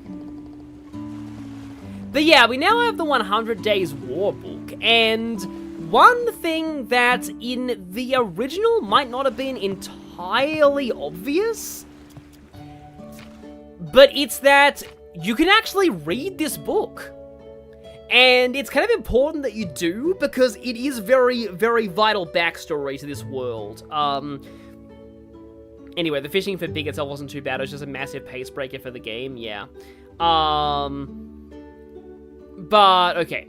Outbreak. In the spring of the Septian calendar year 1192, a single artillery shell shook Haken Gate, that ancient sentinel standing in the northern region of the Kingdom of Leberl. The fateful event marked the onset of an invasion that would be etched into history as the 100-Day War, the moment when the fierce Golden Stallion turned its gaze upon the White Falcon. At that time, Haken Gate was merely a medieval wall, its fortifications only mildly reinforced, and the orbital shells fired from the Imperial Rhineford Company's orbital tanks, certain somebody, yeah, Elisa's mother is, she's a piece of work who has a lot to answer for, let's just say. Shattered it as easily as glass. Although I think it was probably Elisa's grandfather who was responsible for the company back then. I'm not sure. Under the relentless rain of artillery, the kingdom's defenses swiftly crumbled into piles of rubble. Simultaneously with the first shattering impact of the artillery shell, a letter arrived from the Erebonian embassy in Grancel, the royal capital. Addressed to Queen Alicia at Grancel Castle, it was a formal declaration of war from the Erebonian Empire against the Kingdom of Leberl. Of course, they only deliver that declaration after they shell them with artillery, because, you know. Per the established diplomatic conventions, the legitimacy of the declaration of war relied upon its issuance before any preemptive strike. Yet in this instant, the distinction became all but meaningless. The declaration was issued in the blink of an eye, just as the artillery fire tore through Haken Gate, cleverly sowing the shell's impact into a narrative of preemptive aggression. This audacious tactic could only have been orchestrated through meticulous coordination enabled by burgeoning orbital communication technology. That's interesting, implying that this technology is fairly new. Lightning strike.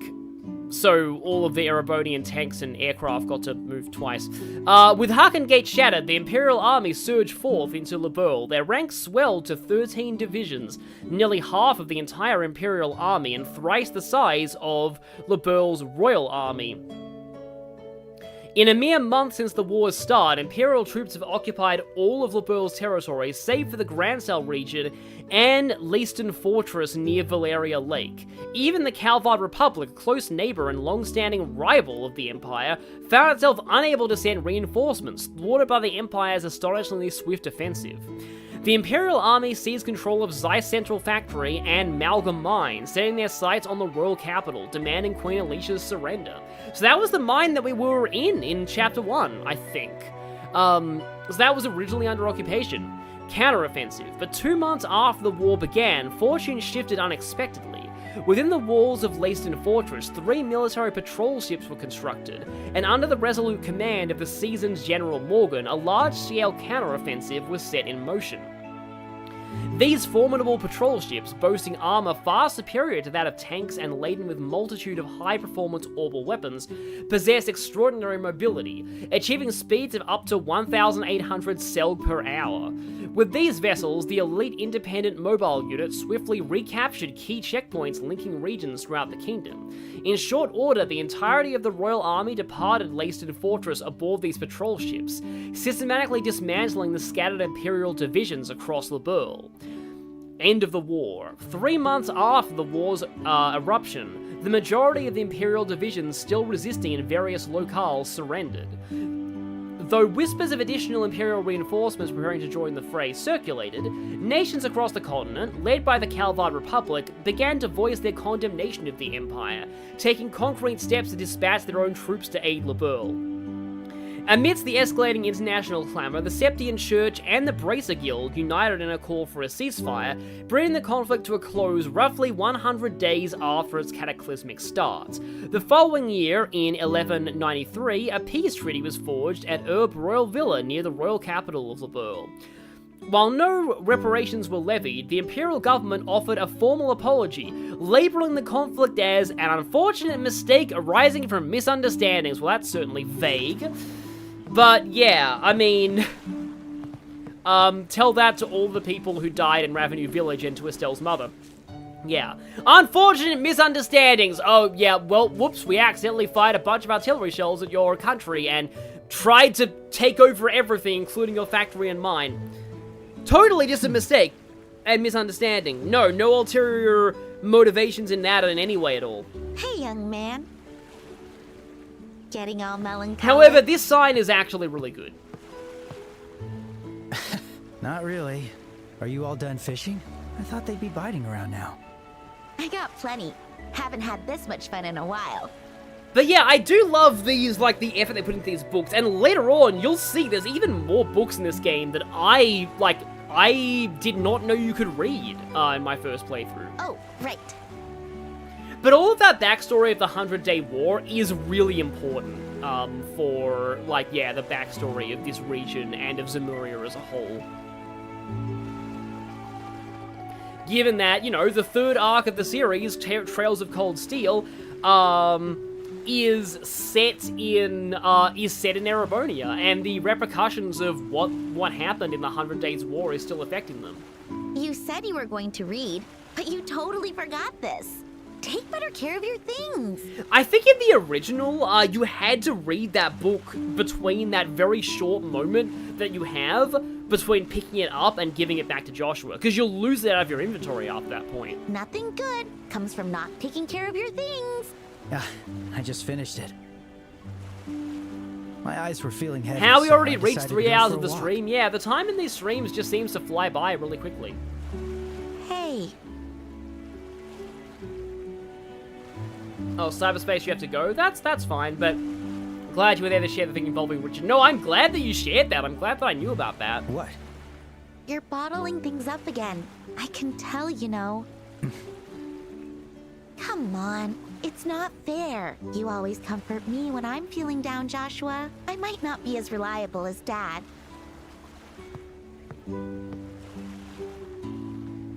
But I can at least be an ear to listen. Sorry. In times like this, you're supposed to say thank you. You're a smart guy, Joshua, but you miss the more important stuff. You're right. Thanks, Estelle. Good. Good, not a problem. Oh, right. How about you thank me by playing a tune with your harmonica? As you wish. Are you okay with the whereabouts of light? Yeah. Yep, because that's the only song that the OST wrote for me.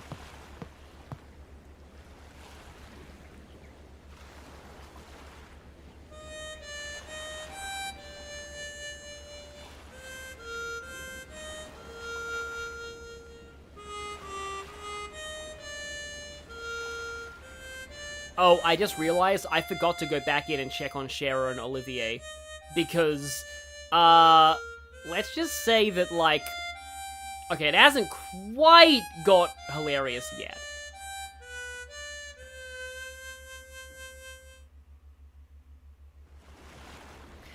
Yeah, no. It in the original it did say something a little different from the end don't of know that, why. and it kind of hinted at stuff from SC a little more.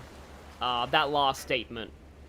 But listening to the harmonica while the sun sets always makes me want to cry. And yeah, Whereabouts of Light is a great song. And just like always, you don't ask. We promised, didn't we? I won't ask you until you say you want to talk about it. It's been 5 years already, so who really cares anymore? Yeah, it's been 5 years. How can you stand to live with me for so long without knowing anything? On that night, Dad brought home some random injured boy. I still haven't told you anything about my past. How could you just accept me?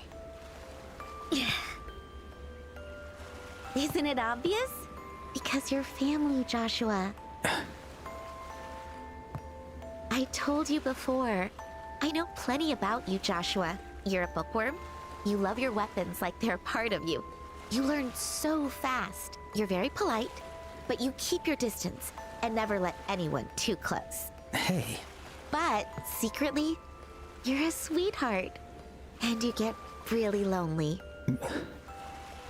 Sure, I don't know everything about who you were, but honestly, I don't know that much about Dad's past either. Still, it doesn't change how he and I are family. I know what makes him tick. I know his habits, his favorite foods, things you can only learn from spending every day with someone. And it's exactly the same with you. You never failed to surprise me. Since the day we first met, when you jump kicked me. Huh? Did I do forgot that? about the, I forgot about the, the sudden callback to that. Yeah, despite my injuries. The foolishness of youth. Yeah. Hey, Estelle. What is it, Joshua? We have to solve this incident. We don't know for certain that Dad was captured, but we have to do this ourselves. Yeah, of course we do. Shall we return to the inn? I'm sure the food is ready by now. Yeah, Yes, I'm sure starving. those two are perfectly conscious right We now. gotta eat up, so we're ready for whatever happens tonight. And what will happen tonight is something truly amazing.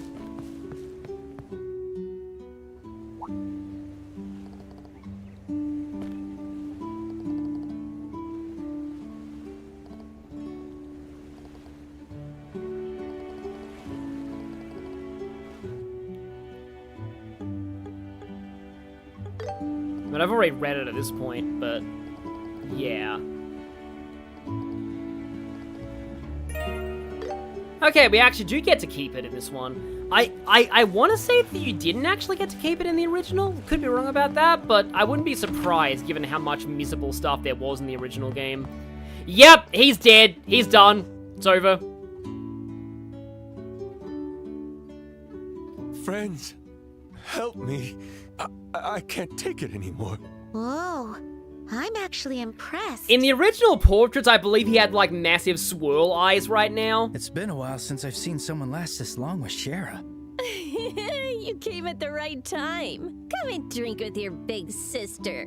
You will, right? You wouldn't refuse. Well, we still need to eat, so we're gonna pass. No. You're dare drinking with me, and that's final.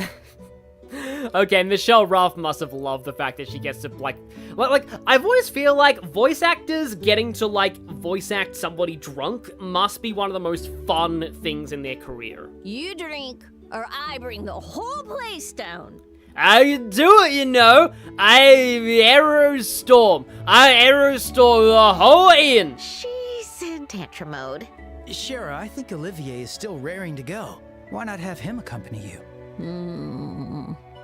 Oh, looks like you still can. Joshua, why must you consign me to such a damnable fate? That might have been too far. You sure? When you tease me like that, how impish, how wonderful. Never mind, I take it back. How about we head to the counter? Wouldn't want to get in their way. Yeah, Sounds good. Yeah, we should probably get our own table at this point because, like, we're like we should just stay multiple kilometers away from them. Yeah, she huff and puff and arrow storm the house down. Shara, please. You've bored me quite enough. Oh, there the swirl eyes. And so he died. Wait, in Chrono Trigger the musical, Lucas VA actually got drunk for the, I presume, for the Skull Smash scene? That sounds amazing.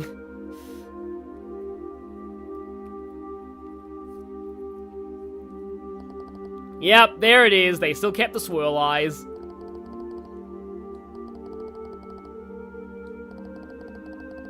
So originally I was mad for the fact that, like, we've lost our best caster, right?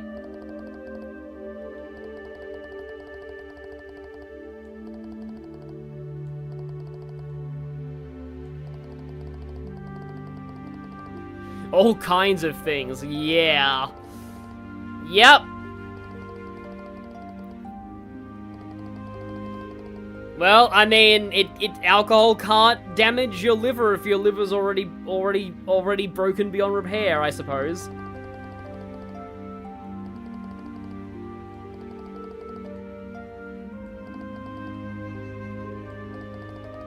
But yeah, I actually love this moment where it's like, Shara's like, yeah, she intentionally knocked him out with alcohol so that he wouldn't be able to put himself in danger with the Sky Pirates. Like that's actually really cool.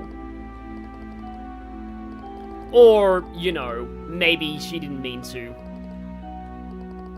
There's actually a surprising number of kind of cool factors to this thing. You'll see. You'll see pretty shortly. I believe we can meet some other, inn patrons. Hi there, Lloyd. Yes, he's searching for that guardian. Well, you do that, buddy. We probably won't be able to help you until, SC. Hello, Annette. Are you gonna sing about weird cakes that are yummy yum and, yeah, that support conversation?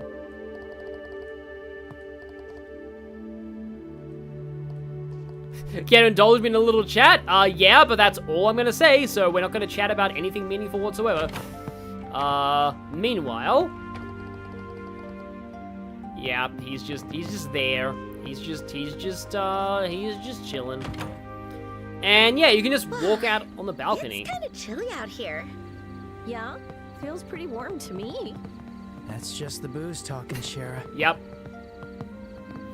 Yep, Shara is indeed fully warmed up thanks to the ultimate flame zippo booze. Now, can she be immune to freeze for the rest of this chapter? Like, that would be cool. So I think something big happens here.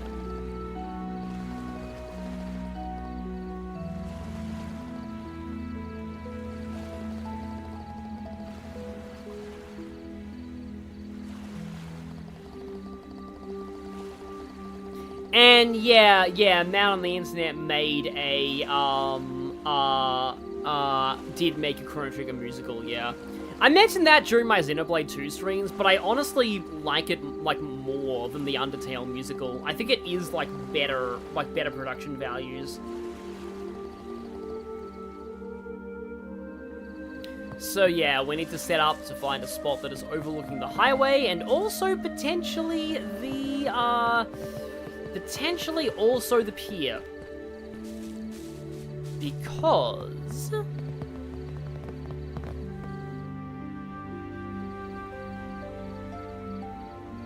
we'll see. They're just straight up in their Sky Pirate outfits. They're not... I mean, I guess it's the middle of the night. They probably don't expect anybody to... we're a little early. Probably don't expect anybody to be, you know, actually looking for them right now. Looks like it. If it was still daytime, I could have eaten lunch here. I do like Josette's VA in this game. Don't be like that. We're wanted criminals. Come on, let's go. Hey, Wait, Kyle!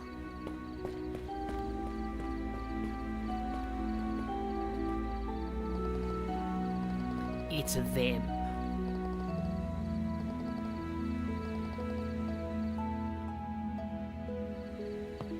Approach the Sky Pirates. I don't think there's any potential BP loss at this point, but we'll just be careful. But I'm pretty sure there's no BP loss here.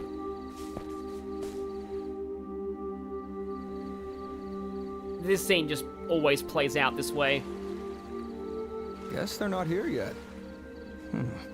They're usually right on time. I hate those guys. They always act all high and mighty. They're also kind of scary.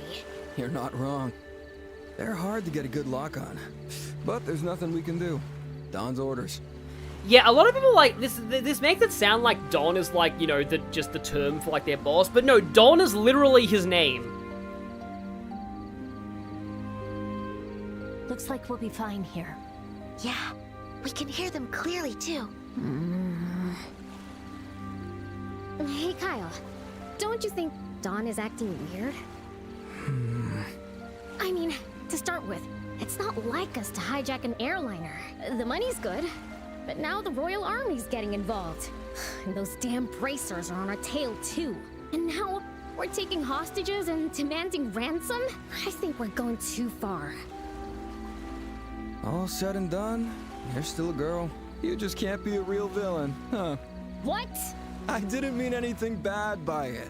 Look, if you hate doing this, just head back to our hometown. As long as you don't ask for much, it's a comfortable place to live. A bit colder than Liberal, though. Even if it's you, you're making me mad. Besides, without me, there'd be no one to clean up or make proper meals. You planning to relive that shit show from when I went to Roland? Never again. Just think about it before it's too late to turn back. Setting that aside, I do think Don is acting odd.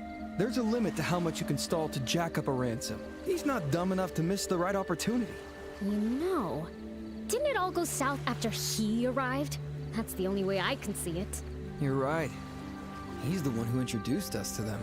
Maybe he's the source of all this. He? Them? Wonder who they're talking about. Oh, look over there. What's wrong? They're here. Oh yeah, that might have been the first swear of the game.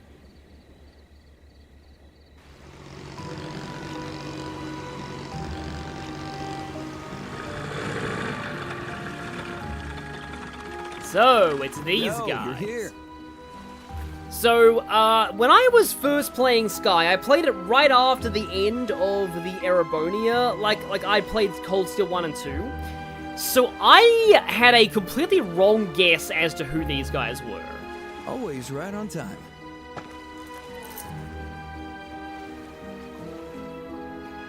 Oh, it is him. Why are you so damn punctual? I really don't like that about you. Perfect punctuality is our habit. I apologize for the offense. So, I can't actually believe this, but, like, okay, this guy, who we don't know yet, is voiced by Travis freaking Willingham.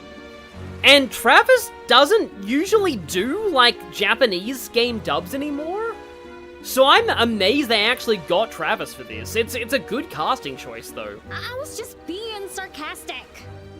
Because, like, normally a lot of Travis's roles have been replaced. Like, he's been replaced as Knuckles and Zavok in the Sonic series. He got replaced as Garon in Fire Emblem. Ugh, I really hate you. Be quiet. We've got no time for that. All right, let's talk business. Have there been any developments? Yes, Her Majesty has made her move. She intends to pay the ransom with her personal assets. I see. Straight from the Queen's wallet, huh? Looks like we're entering the endgame. What about the Royal Army? Are there any signs they found the location of our hideout? Not yet, but it's only a matter of time. I have information that the Bracer Guild is also on the move. Regardless of this plan's success, you realize you'll have to abandon it, don't you? Yes. It was only temporary to begin with. Dawn isn't attached to it either. Another suspicious guy. Shara, what do we do? Do we just charge in and end it? I have a better idea. And that is? If those two are here, their airship must be nearby. How about we cut off their escape route first, and then nail them? Oh, I get it. We're taking out their means of escape. Shara, please don't ever describe something as nailing them again, because coming from you, it sounds like you mean it the other way. Sounds good to me. Joshua? Joshua? Oh, about getting to the airship first? Yeah, I agree with that too. You said you kind of wish this guy was Liam O'Brien, but Travis Williams as well. Yeah, Liam O'Brien would definitely, but he'd be a bit typecast as this kind of character, honestly. What's wrong? You look kind of tense. Yeah, I like how it's like, could you just rush in there and people in the chat who know are like, yeah, that would not be a good idea, Estelle. It's nothing. I'm probably just overthinking things. What? And Joshua seems to get tense around this guy, huh? He's been tense for weird reasons around several people we've met. There's not much time. We have to get to the highway and find their airship before they're done.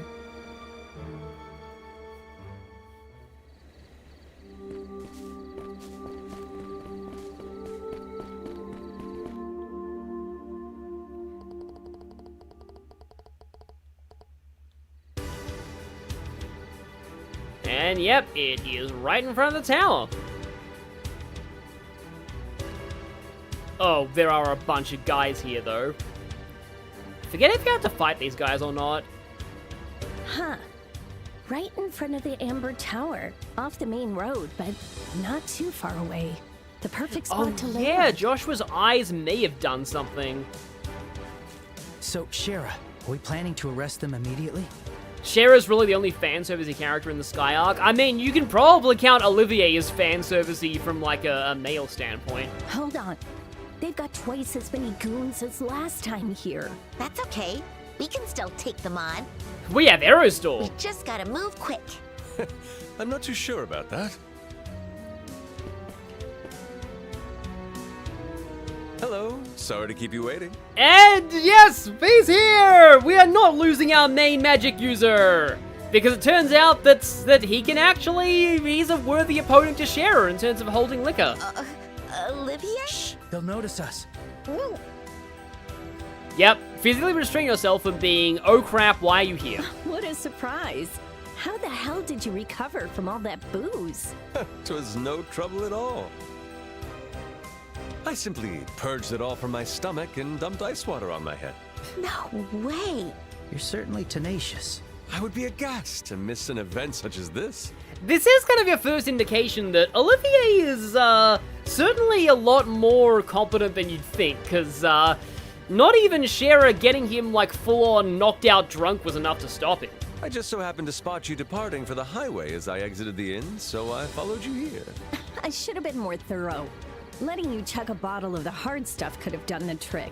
That would leave me sleeping for eternity, so let us avoid that. Oh right, there is that lady I couldn't use in the thumbnail for fan. Yeah, that's also a fan servicey character. Anyway, do you not agree that there's nothing worth missing a battle with sky pirates? This isn't about being interesting. Oh, I'm deadly serious. See, let's say you fight them and manage to capture the siblings, but despite that, they refuse to divulge the location of their hideout. If anything, they might demand release, using the hostages as a bargaining chip. Everything comes with a risk. Why, do you have a better idea?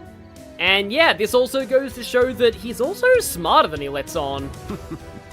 My friends, lend me your ears. Fine, but if you blow into it, I'm gonna hit you, for real.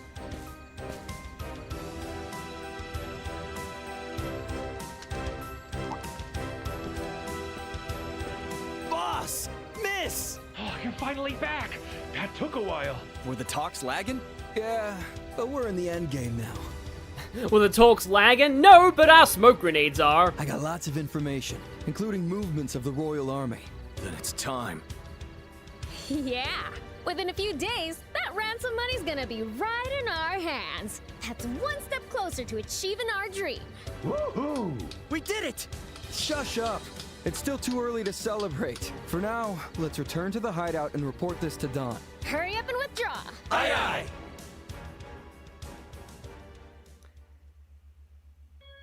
Temperature, 21 degrees. Humidity, 15%.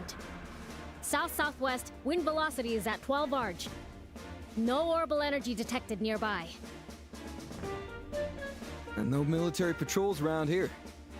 Start the orbital engine. Verifying compartmental energy transfer.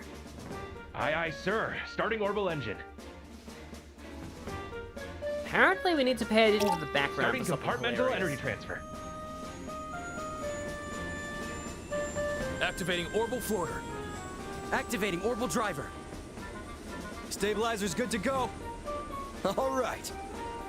Capuas sky pirate ship Bobcat. Take off.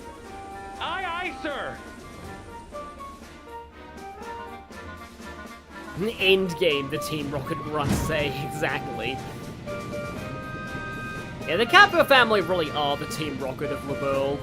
Well, the Jesse and James. The Team Rocket from Kanto was actually a lot more dangerous.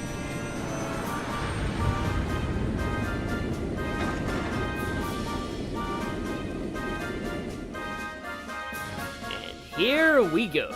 Drive fixed at 40%. Maintain this cruising speed, but be ready to enter battle speed at any moment. Aye, aye, sir. Yeesh, looks like we'll get home by dawn. Yeah, I'm about ready to drop like a rock. But we still gotta report to Dawn. Oh, you'll be dropping like a rock soon, if you know what I mean. Huh? Some of the generic Sky Pirates did some funny stuff after hearing the news. They were gonna get a big payout. Okay. Did you hear something? No, not a peep. That's odd. I swear I heard a bang from the Oh yeah, there is another recurring character who definitely has the Jesse and James status, but we'll meet them later. That'll actually be next chapter, I just realized. Maybe it's mice? I'll clean it out when I got some time. No, it's not mice. It was just a bird.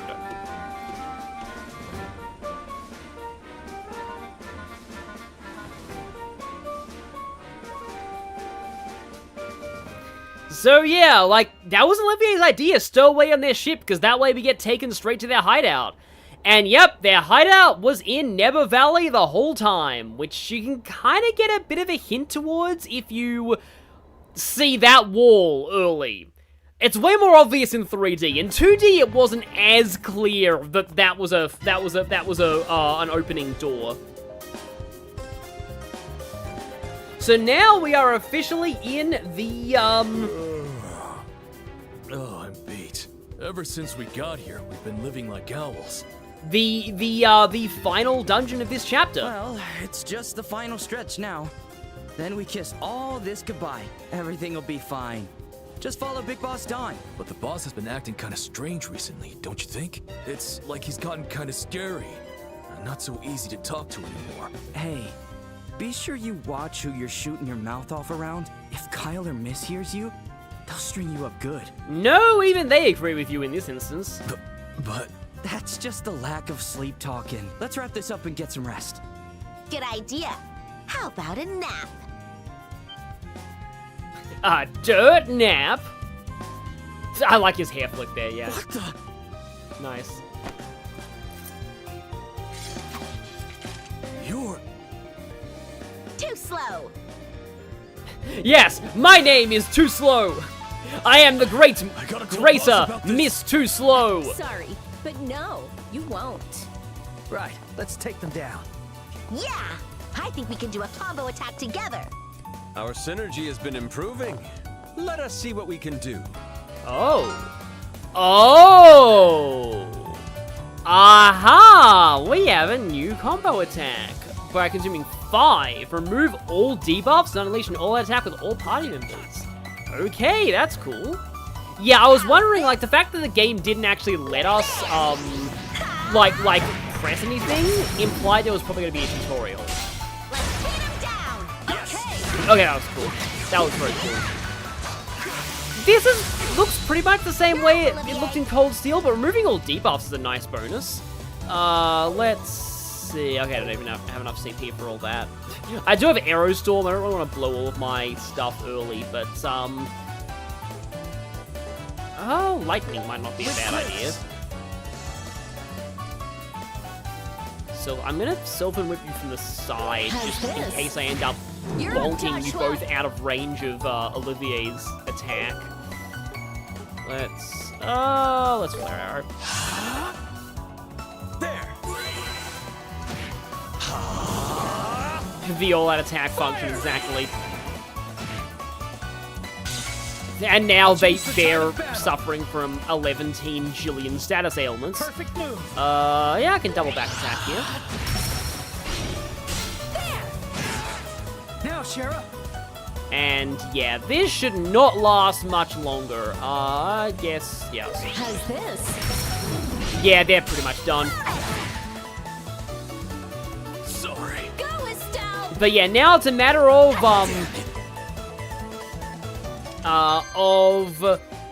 do you use your BP for rush, or do you save it all up for burst? Sneaking in proved to be a trivial matter. Goodness, never thought it'd be that easy. Yeah, I love how much Matthew Mercer we're getting from this chapter. Guess I owe you one. This time around. I thought it was pretty freaking scary.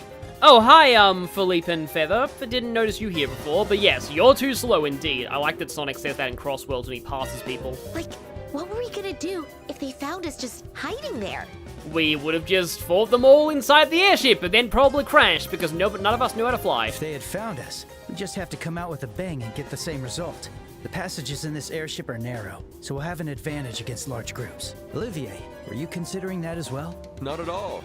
I simply thought it a heart-racing plot, sneaking into enemy territory undetected. Sure you did. Seriously? It's fine. The operation was successful. Well, it's not successful yet. We still have to make it all the way through this place. Now, back to business. Looks like we're in Neber Valley. Neber Valley? The place right between Bose and Roland? Ah, I see. That's why there's so much white mist outside. The high variance in terrain elevation makes it unapproachable for large ships. Looks like Shara's deduction was perfect. It wasn't that useful, really. Anyway, we better hurry. Our objectives are to suppress the Sky Pirates and secure the hostages. And of course, Master Cassius, too. Yeah! Understood. Of course, if Cassius was here, he would have just completely cleared out this entire... I like how we dragged our unconscious bodies over here. But yeah, he would have... I just remembered. Isn't this the place where I broke reality in Sky the... SC, was it?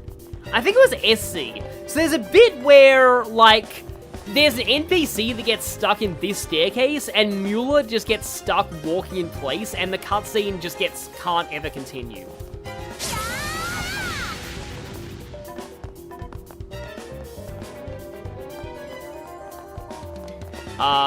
But yes. It's, yeah, certainly something. Oh, right. Oh, hi there! Yeah, there are indeed doily rats in this place.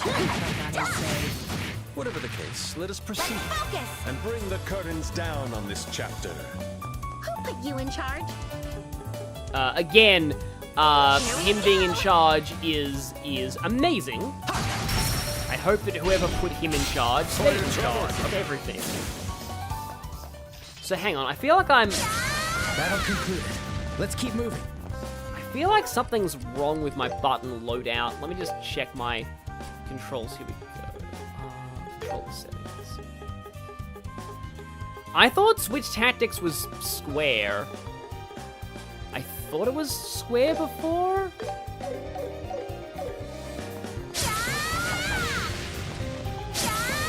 But that makes more sense. Now, in here, you do need to be very thorough with investigating all of these rooms, because this is where there's that thing that was kind of insane in the original game. Like, one of the most annoying quests.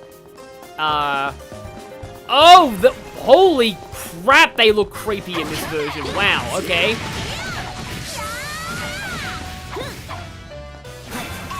Oh, and I pressed that too early. Mad Tree. Oh, they have like a whole face thing. I don't really remember seeing that before. Like, I just remember the big, bitey things, but no, they've got like a lizard-like face. Huh, that is, again, that is very creepy. So yeah, we can, Here we go! use, obviously, it's a tree, so it doesn't like fire, but I think it likes to inflict a lot of ailments on you. Okay, Shara doesn't really have much in the way of good fire arts. Mud Splash, well, I mean, at least it's not Mud Slap, which would make it a terrible, terrible move. With grace.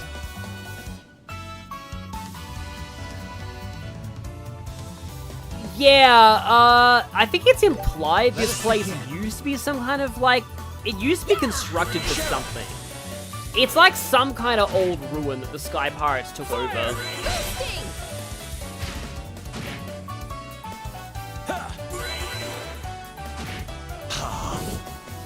Oh yeah, I'll need to actually check what Magnificent Harmony actually does. Oh, let's burst you. Anytime.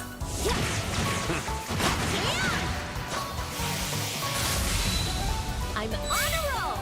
And it is super stunned. So let's just keep whacking you.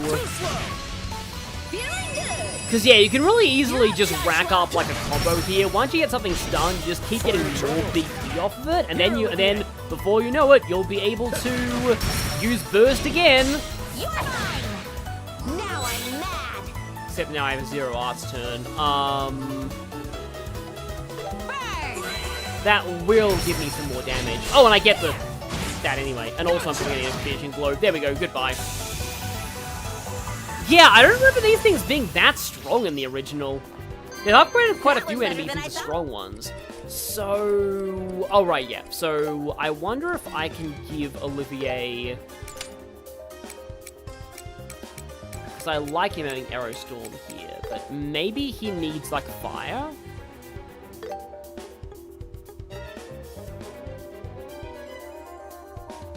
Yeah, I'm gonna give him fire for now. I might actually swap that out when we get to the boss fight, but for now I'm gonna give him fire.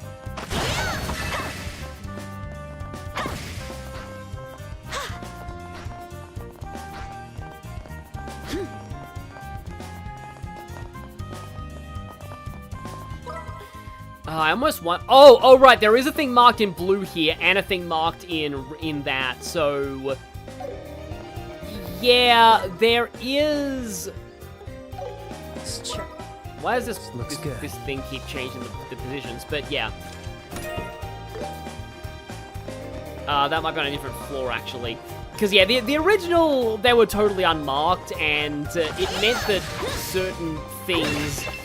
Those quests were a whole thing. Oh, hi there, little random owl thing. Wow, that's a big owl. So what there were these owl things here in the original?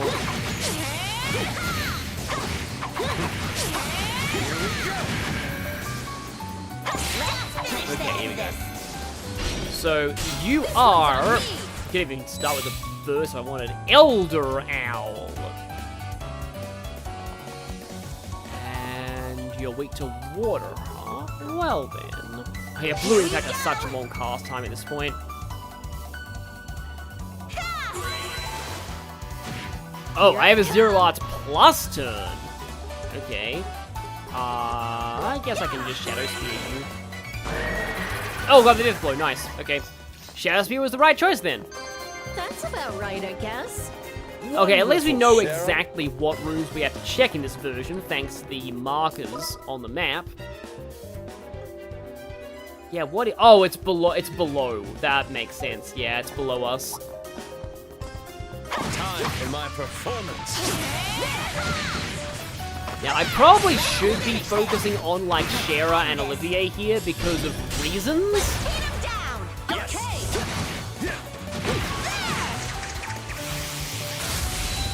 Well, that's just kill both of them.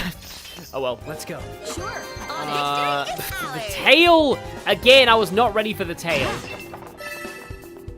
That tail is somewhat cursed. Oh, also we have a room in here that I didn't check. Feels like there's more beds in here than the Sky Pirates would reasonably need, so presumably whoever occupied this place before needed all these beds. But again, I'm not entirely sure who did. Time for my performance. I'll be your opponent.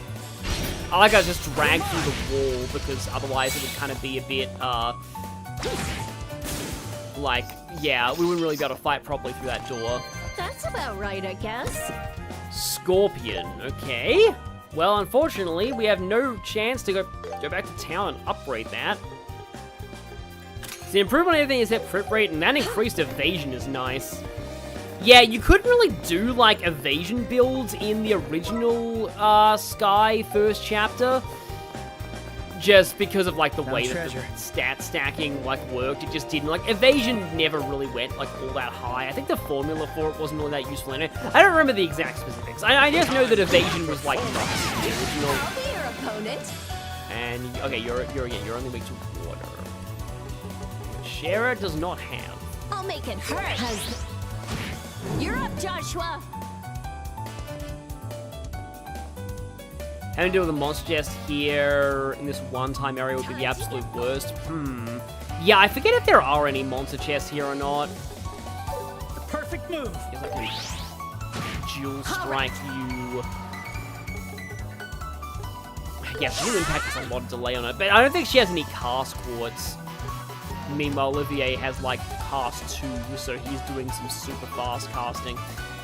I do have EP charges, so I may as well just go ham with these spells. The defense is down. You're mine. There. I do like that arts are able to, like, unbalance, because in a lot of games, like, magic can't crit. Thanks, Estelle. Which makes it, like, a little bit inferior sometimes to physical attacks. Yeah, both of those green icons are the floor below. However...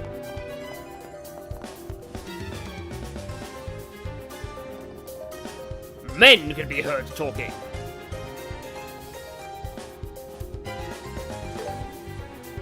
Fortunately, this is not a BP choice. Huh? Oh, I forgot that in the original you had no map at all for this place. You a newcomer? That must make this stuff, yeah, because, like, the really crazy thing is that you need to get the ring and something else in here.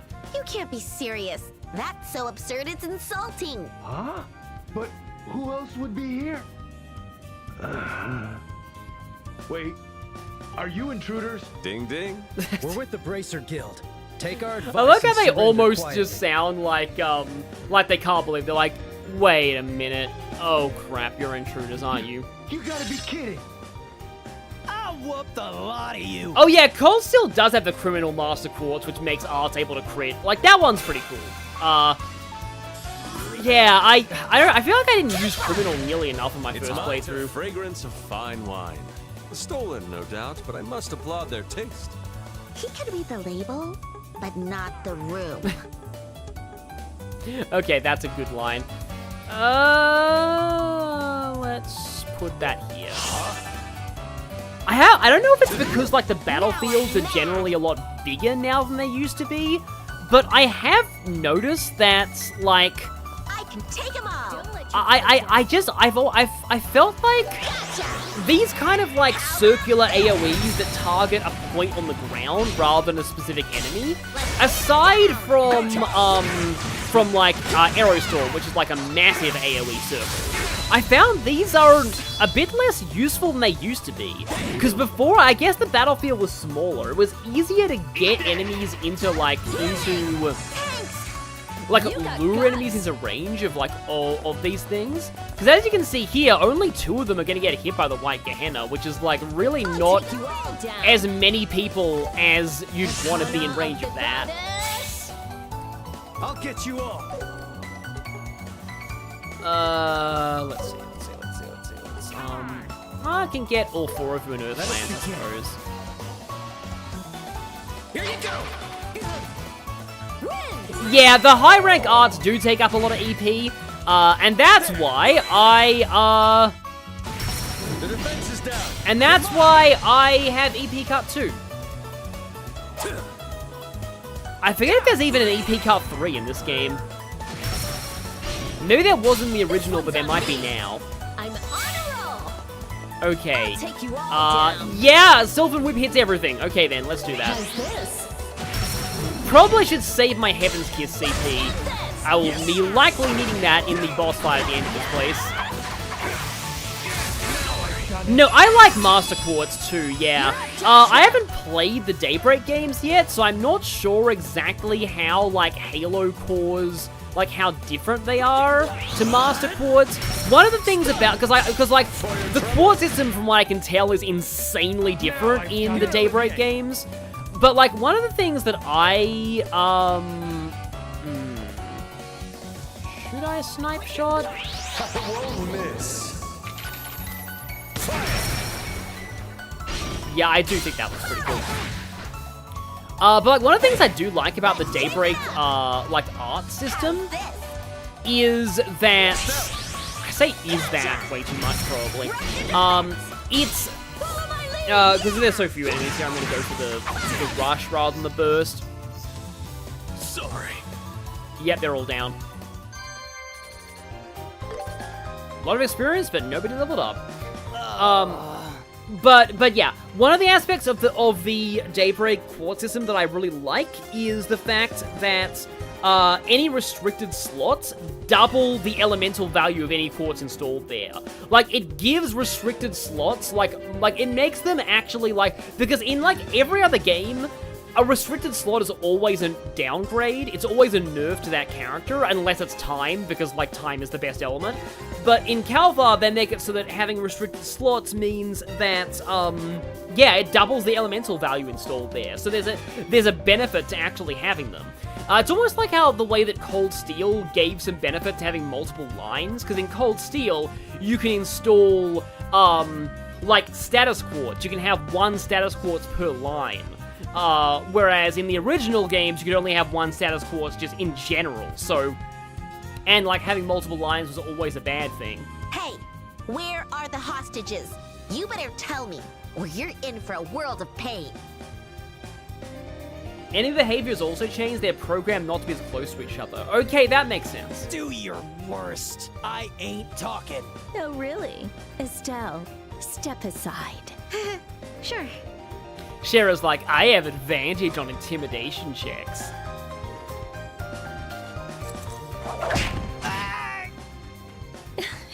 Hey, I'm just getting started. Don't go passing out on me already. And as scary as this is, there's a character in not Horizon, in Reverie, who is even more terrifying when it comes to intimidating people in an interrogation. Now, you tell me where they are, and I promise to make it painless. They're on the floor below. My buddies are guarding them. Good boy. And where are your leaders, Kyle and Josette? Damn you! Like hell, I tell you that. Uh-huh. So hostages are one thing, but you're not gonna rat out your bosses? Okay, I can respect that. Wow, you're as ruthless as ever. Please, I made sure to hold back. Indeed, he does have a rather euphoric expression upon his face. She made sure to hold back. That reminds me of that Soul Calibur thing of, I've avoided your vitals, you'll live, says Siegfried after smacking around his enemy with a giant sword. Oh, I'd be happy to give you a taste. Another time, perhaps. Oh yeah, I'm sure she'll have plenty of opportunity to give him a taste of that in the future. Yeah. He said the hostages are imprisoned on a lower floor. We should move. It takes a long time in Daybreak to get, like, everyone's quartz set up when changing party members. Yeah, it does kind of seem that way. You did some negotiation at Mistwall too, didn't you? I'd rather call that interrogation. Oh, please. I was just trying to convince them. With a touch of whip action. I dare say no soul alive could keep a secret from our dear Shera. Oh, you say that, huh? I wonder about that. I wonder. Also, we're actually a little hurting, but I will have plenty of time to... There's almost certainly going to be a heal point later on. stun. I was a little late in my dodge there.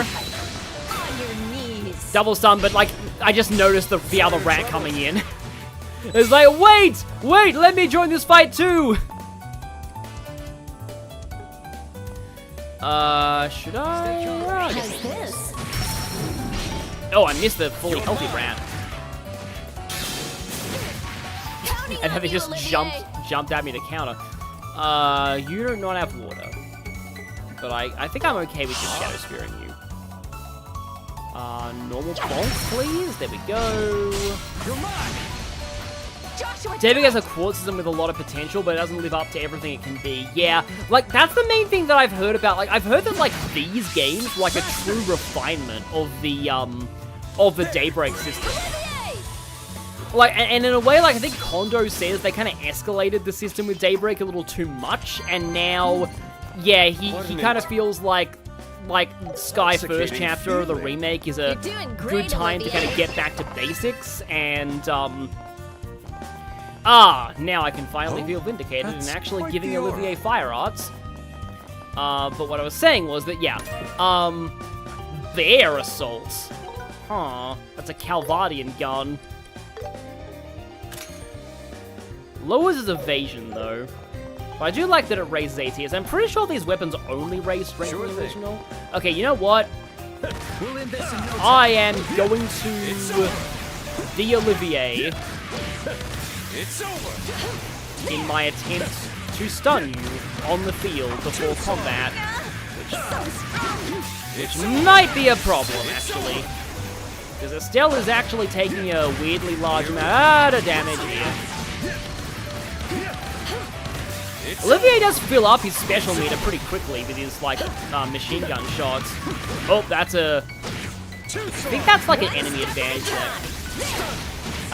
Okay, we got the sunshine. Okay, there we go. And let's start with first, because, you deserve it.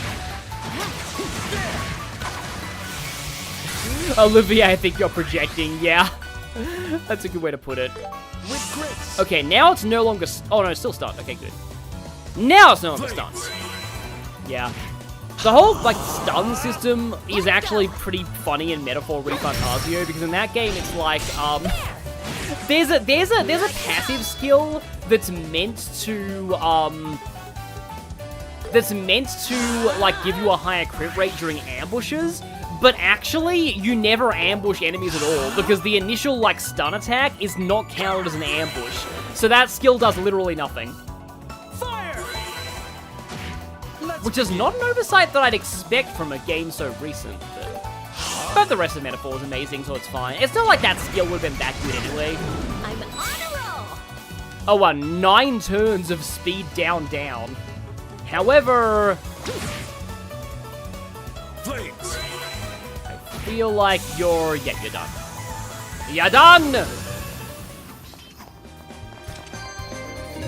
I'm getting excited. Not bad.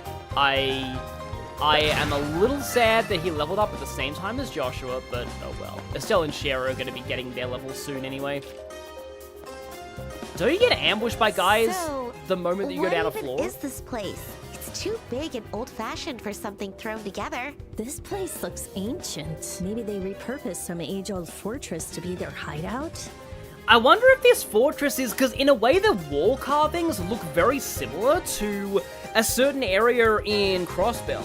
So I wonder if it's the same civilization that might have made these. A few hundred years after the Great Collapse was perpetual war. It's hardly a shock to find something like this. The Great Collapse? It's the fall of the ancient Zemurian civilization 1,200 years ago. Historians say it was a natural disaster. Oh, Professor Alba mentioned that. Seriously? The hell are they doing using a place like this as a hideout? It's also crawling with monsters. Is this just what happens when you've got a bunch of guys living alone? Shara. I mean, there's Junpei's room from Persona 3, and then there's a place being infested with monsters. I would not think that to be the case. Yeah, I mean, we probably don't ever want to see Olivier's room, though. It would be horrors beyond mortal comprehension. So yeah, now that we're down on the second floor, we have to remember that there is a lot of important things that we can't leave this place without getting. Oh, hello. This chest looks good. Let's see what you're made of. Again, I am so glad that Joshua is not, and then you just straight up died in field combat. I would not... I'm glad that Joshua is not, Angelica. Stell's HP is kind of too low, right? She has an HP 2 quartz as well. Maybe she does have naturally less HP than Joshua in this version, which would be kind of weird, because she's the more tankier. I don't even think I need to do field turn-based combat at this point. Not done yet. Too slow. And goodbye, rat. I did it! Oh wow, Shara hasn't even leveled up yet. U materials are always good to have. Yeah, I wonder how many of these chests changed contents from the original to the remake, because the U materials were not even in the original game. So yeah, there is, over here, there is a green exclamation mark. Yeah, this vacuum cleaner. So in the original game, there was nothing that hinted that you had to examine this at all.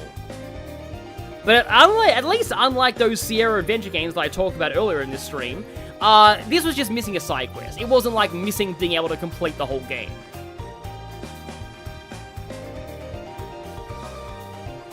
But if you check the vacuum cleaner, somehow there is a ledger of illegal dealings inside the vacuum cleaner. The only hint to this otherwise is that vague statement about, oh no, if the bracers find that, then I'll be in trouble.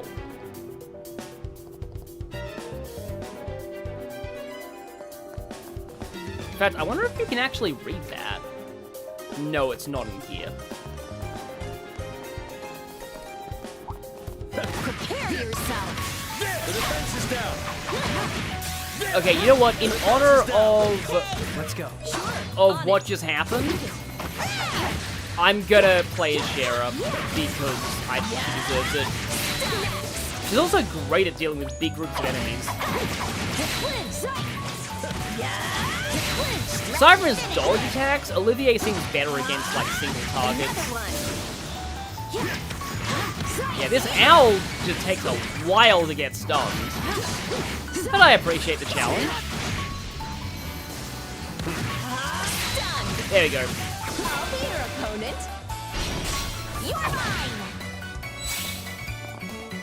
I don't know why Shara is most behind in experience. Some characters just start with like different experience values compared to other people, so maybe that's the case with Shara. It's a given. And there we go. Now she's leveled up. Chainmail Plus. Okay, well at least this one already comes in its upgraded form, so we don't have to worry about oh, it's a crit plus.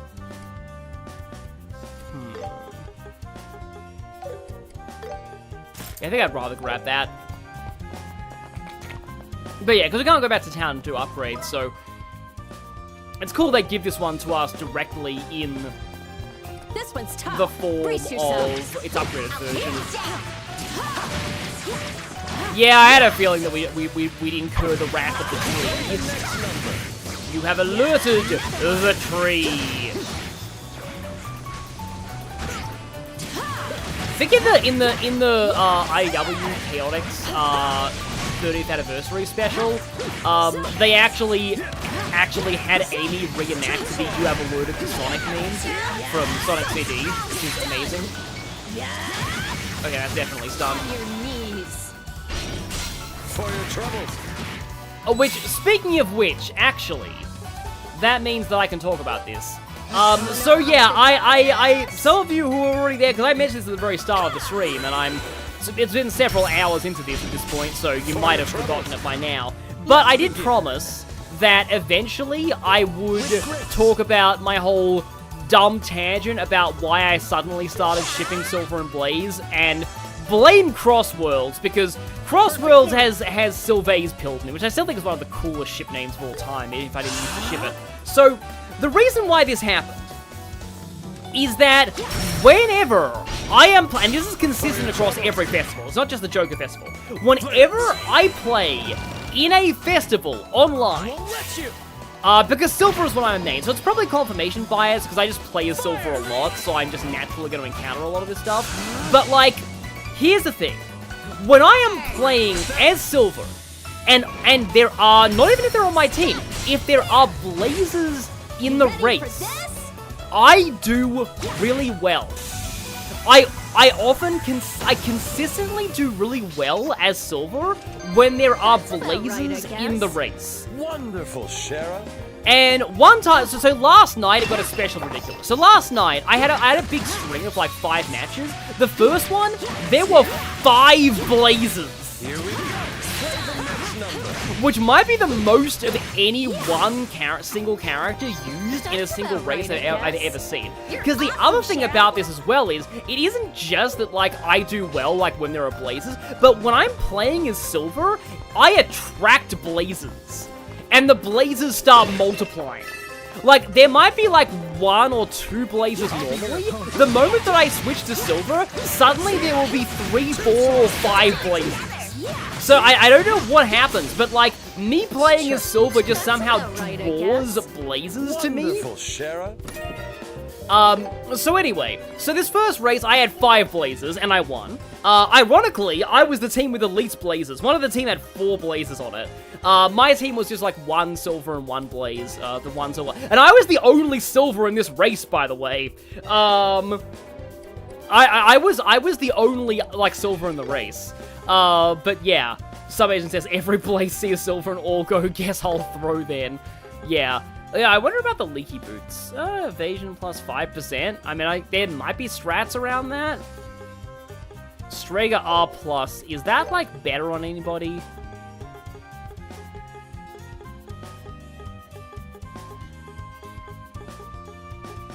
Well, it's slightly better for Olivier, but I'd rather have the J plus on him. Also, holy crap, share his speed. So yeah, I won that race. And then the next time there were like 4 blazes, or was it 3?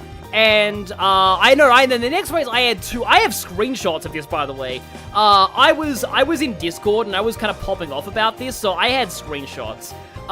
So the next race I had 2 blazes on my team and I won. And then after that, I think it was also a blaze situation. I think I also won. And then right after, there were no blazes. So I was like, oh no, there are no blazes in this race. I'm gonna die. I'm gonna get murdered. And I still won. The race afterwards, I lost my streak, unfortunately. But then the one right after, I got blazes again. Like, a lot of blazes were in the race. There was at least 4 of them. And I came first, and my team won. So, I'm like, okay, I didn't want to ship these 2, but I'm sorry, but, like, Crossworlds, now you've Sylvain's pilled me. I am officially just, yeah. You win, Crossworlds. That happened. And the reason, the reason why, the reason why I, kind of said earlier that this actually does kind of have something to do with this game, I was thinking that, like, am I gonna have to write Silver and Blaze fanfiction now? And I'm honestly really tempted to do this. But I'm also just thinking, like, how would I do the dynamic? Because one of the things that I often don't like about the way that a lot of Silver and Blaze is written is, it's usually done as just, like, a side ship to Sonami. And, like, just kind of propping up Sonami by proxy and also getting rid of the possibility of Sonic and Blaze getting shipped. So, and it often feels just like a gender flip version of, like, Sonami, but, like, Trails in the Sky made me realize something. How I would handle Silver and Blaze would probably be Estelle and Joshua, except Blaze is Joshua. How'd you get in here? Like, I actually think that kind of dynamic would work. Looks like the hostages are in the next room. Surrender while you can, or else. Screw you! Screw you! Well, okay, I guess it's Whippity Whip Trip time. Get him! So yeah, that's mostly the extent of that tangent. But like it was kind of wild how crazy that got. Like while I was doing the Joker Festival last night. Never know when to give up. Give me your luck for Mario Kart World. Down and free the hostages. Yeah, that was a whole thing. I don't think I'm not usually that, like, because I think it balanced out the luck that I had that earlier, because I talked about earlier in the stream how I somehow got put into a lobby where everybody were legends, almost everybody were legends at least. Here we go. Oh, Shara's not. Oh, right. The reason why Shara's not going is because I used her turn to cast rather than choose Heaven's Kiss. But I said I'm saving my Heaven's Kiss for later. Yeah, is it just me, or is White Gehenna's AoE smaller than it was in the original? I remember White Gehenna being a pretty large area, or at least, yeah, again, it was easier to hit enemies with it in the original game. I'll show no mercy. Of the goddess. Lately you're lucky to even place top 10 whenever you're not playing Bowser. Yeah, is Bowser a speed character in that game, or is he just like? Because in Mario Kart, speed and weight are often different things. I want to say that one of the Game Boy Advance Mario Karts only had speed and weight. Weight was your turning in that game. Another thing I really like about Crossworlds is the fact that legitimately handling is very good in Crossworlds. It's definitely the best that I've ever seen handling be in a racing game. Except, from what I've heard, handling's pretty good in... No, it's acceleration that's broken in Banjo, Diddy Kong Racing, yeah. Ready at any time. I do need to go back into the menu and look up how that harmony thing works. I'll get you all. This is also really fun. Sorry. Yeah, okay, Bowser does have the highest speed and weight. Damn it. Here I come. Because weight's kind of a thing in Crossworlds as well with, the power stat, but it's funny. I used to really like power machines when I was playing the demo. I don't like power as much anymore. I think I realized that, I think I need to look more into the core mechanics of the game in detail.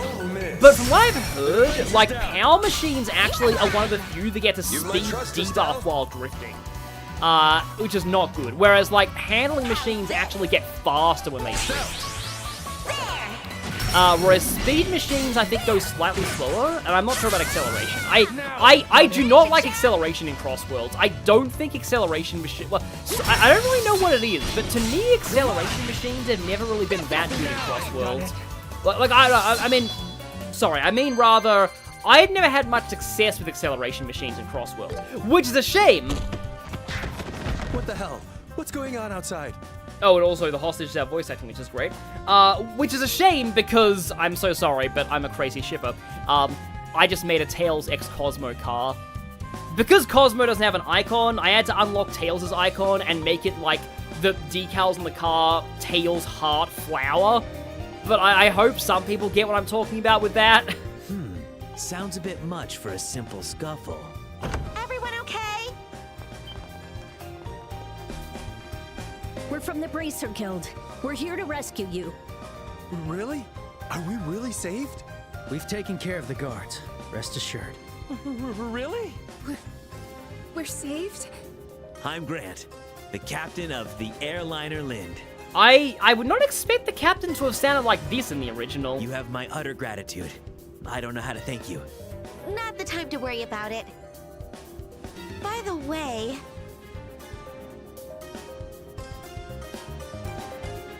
Huh? Wait. He's not here. Yeah, well, we already kind of saw this one coming. Something amiss? Is this all of the hostages? Yes, it should be. Every passenger and crew member aboard the Lind. No way. Wasn't there a passenger by the name of Cassius Bright on the ship? He's also with the Bracer Guild. Cassius Bright? It certainly sounds familiar. Captain? Wasn't he that passenger? The guy who got off before we departed? Yeah, Cosmo is the only, like, tail ship I actually like. Ah, now that you mention it, there was someone like that. And of course, it's the one that's tragically doomed, and also she's not canon to the games. That's the thing. So like with Crossworlds mods, I'm not really sure that because I'm kind of holding out for the IDW characters to get in this free DLC, so I'm not going to be doing any Surge or Tangle and Whisper mods. The one mod that I would totally install for Crossworlds is Cosmo. I think somebody's requested a Cosmo mod, but I don't know if it's being worked on. But I would, if there is a Cosmo mod, I definitely install that. What do you mean? Well, just before our departure from Bose, one of the passengers decided to disembark. Seemed like a fellow from the capital, at least, figuring from his name. What? But he was on the passenger list! Given his sudden departure, we couldn't change the manifest before takeoff. We intended to update the paperwork at Roland, but we were attacked mid-flight. So yeah, Cassius almost got on this airliner, but then he didn't, and his name ended up on the passenger list. So he was actually never in any, and that's, like, honestly, that is the greatest stroke of luck these Sky Pirates ever had. Because if Cassius was on the airship when they hijacked it, this entire chapter would have been over before it even began. It's still sad for Estelle, though, knowing that, like, she thought she'd be reunited with her dad here, but nope, still has no idea where he is. I see, so that's what happened. I knew it was odd for Dad to be captured by Sky Pirates. Whew, that's one question answered. Just splendid. I appreciate that education about that Korean racing game in the chat, Klong. Wait a second. Then what is Dad doing? After all this commotion, how come he didn't contact us? Calm down, Estelle. I'm as confused as you are, but we can't worry about it right now. Yeah, he's probably in some kind of situation where he's not able to contact us, or it will be too dangerous for him to do so. We have to prioritize these people's safety first. Yeah, the whole thing that's going on with Cassius is, it's actually pretty big. Oh, right. Though you don't really find out the exact specifics until Sky the Third. Okay, just for now. Everyone, we're going to go arrest the Sky Pirate leaders. She says that so casually. I'm sorry, but please be patient with us a little longer. Right. Please, do what is needed. After all this, I'm prepared for anything. My life is in your hands, so good luck. Yeah, just count on us. Well, that's one quest resolved. How delightful. All that's left is capturing their leaders. We need to stay on guard. Yeah, these are the guys that hijacked the airliner after all. Time for some payback to that cocky tomboy. Well, I mean, cocky tomboy also sums up you, but I guess that's the whole point. I wonder if it's that whole thing about sometimes a character doesn't like another character because they, like, remind them of the negative, well, of the things about themselves that they're insecure about.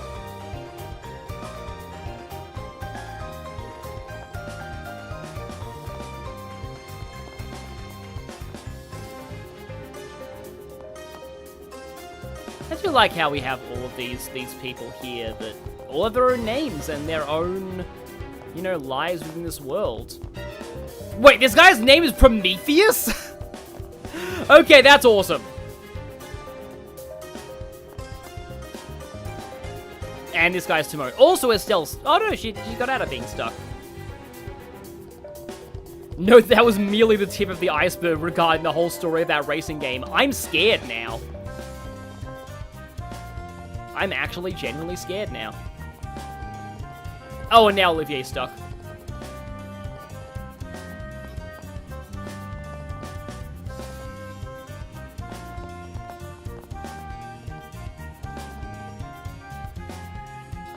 Whenever I see Goner, I either think of the You're a Goner, the whole thing from Ace Attorney, 5th game, by the way, Spirit of Justice, or... No, that's Dual Destiny, Spirit of Justice is 6th. Or... There are these really annoying plant enemies in Tales of Symphonia that whenever you kill them, they say, I'm a goner. In like a really like high-pitched like mascot voice, and it's weird. Especially if you like kill a whole bunch of them at the same time and you hear that voice clip just reverberating.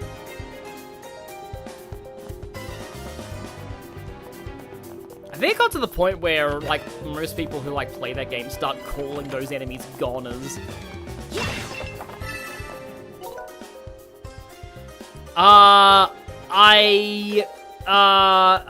In the chat, Andre saying, want to hear my biggest Trails theory? As long as it's not, like, major spoilers for later games. I'm trying to not really spoil, like, too much about later games in this series.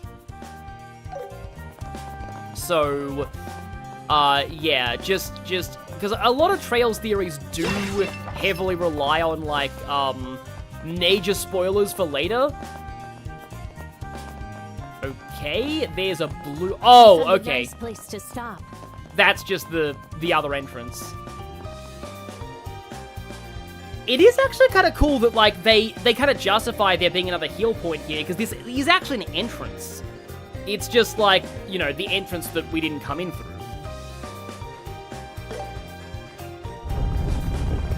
Oh, right! I think I remember this.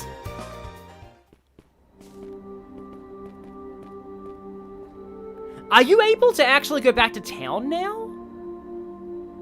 Because that would actually be kind of interesting. Like, I suppose that's there in case you struggle with the boss fight, and so you can... Like, are you allowed to go back to town? I guess, I don't want to speak too soon. Yeah, we can't get the hostages out just yet. But...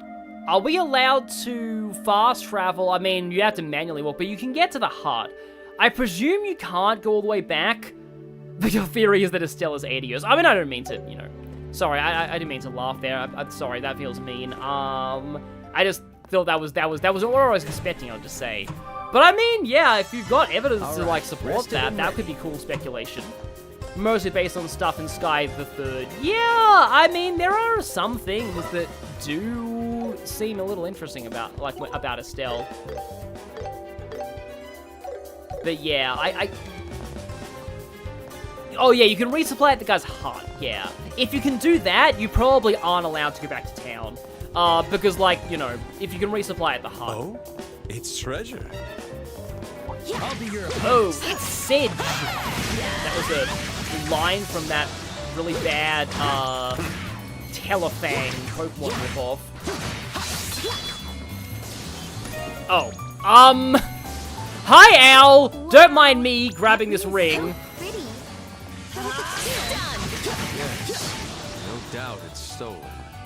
You already accepted this request, right? And make sure you accept those people going back to town. And just because I didn't want to interrupt the dialogue, I let him get unstunned, but oh well. I do have the heal point. Go, Estelle! You're mine. But yeah, that's the ring. So you need the ring and the, CP doesn't recover with the heal point, so I can just be, yeah. But you need the ring and you need, well, you don't need strictly, but like you should have, you want to get everything, you should have the ring and examining the vacuum cleaner, which is way more obvious in the remake. Like, I just want to stress that in the original, there was absolutely nothing that hinted towards that vacuum cleaner at all. Like, apart from the fact that it was the only vacuum cleaner in the hideout. Rested and ready. But it was tied to a secret side quest, that was very easily missable. So, okay, okay, right, Shara.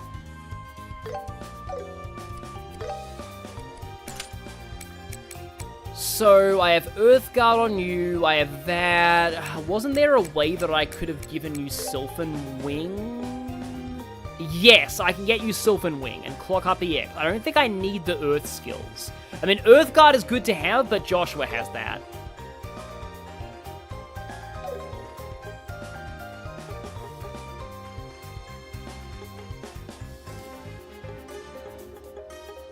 Okay, yeah, with Impede 2, I can get Sylphan Wing.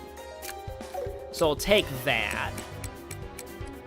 I think that might be... Oh, wait, right. We said that we wouldn't actually use, that on Olivier. I feel like I often had Olivier using, Oh, right, I think I should probably put Mind 2 back on, right? Yeah, I do have that. Yeah, more ATS for you. No Hellgate, but that's probably fine.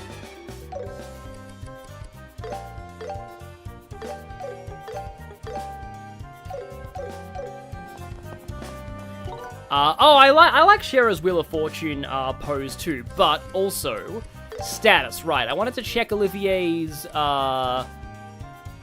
Overdrive, Wind of Freedom, remove debuff and debuff immunity, 100% accuracy, crit, and arts crit plus 30%.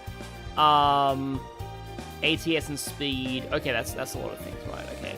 Magnificent Harmony, recover 10% EP. Gradually restores EP 3 turns. That's really cool. That's really useful. But now, it's time. It's time. We doing this. And from their reports... So here's the thing, Don. I could just make out, so here's the thing, Dawn.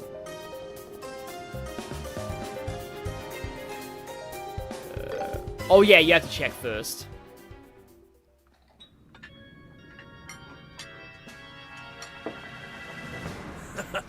So the Queen's paying the ransom. Say goodbye to this life of rags. Don, don't let your guard down. We don't have the money yet. Yeah, we still have to figure out how to release the hostages. So imagine you got rushed by a horde of exodrill and that was terrifying. That does sound bad.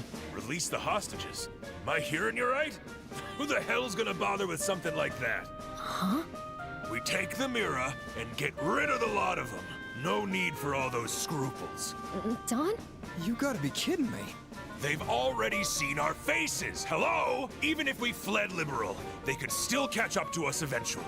But there's elders and children. You're just gonna kill them? When are you gonna toughen up already? This isn't a damn game! But Don. Sorry, but I can't do that either. If we go that far, Adios will never forgive us. And I don't want to buy our homeland back with blood-stained Mira. Kyle, the hell do you think you're doing? Telling me what to do? Huh? Think you're hot shit, huh? Kyle! Yeah, that was definitely in the original too. Homeland my ass! With all the dough I'm about to get, I won't have to go back to that dirty old hole. Ha! I'll buy up some tropical southern resort and live my life in luxury. What? And if I do run out of Mira, I can just jack another airship. That is how the Capua family do things. They're all siblings, these group. Yeah. They're, like, you'd think that Don was their father with how much older he seems to look and act, but no, he's just their older sibling. Don, what happened to you? Yeah, we'd heard before that, like, something about Don, he was acting strange, but this is way more suspicious than we would have thought. This isn't like you. Excuse me. Sorry to interrupt, but isn't it rude to bite in front of guests? Sorry to interrupt, but, like, you just talked about murdering people? Guys? Bracers! How'd you get here? Have you forgotten already? You invited us aboard yourselves. Impossible! What the hell are you talking about? Wait. You parked your airship in front of the Amber Tower. We snuck inside and hid in the hole. In other words, we hitched a ride. That's cheating, you little airhead! Who you calling little airhead, you cheeky brat? What did you call me? You simpleton! You brutish ape! Didn't you? Estelle, weren't you the one who said no fighting? All right, enough arguing. We've released the hostages and defeated the rest of your crew. You're the only ones left. By Bracer Guild protocol, we're placing you under arrest. I advise you not to resist. Damn it! Kyle! Josette! The hell are you doing? Sorry, Dawn. I'm sorry. Whatever. I'll overlook this mistake, because no one will know about us if we just kill him! What? You fools! You think the great Don Capua is going down to your motley crew?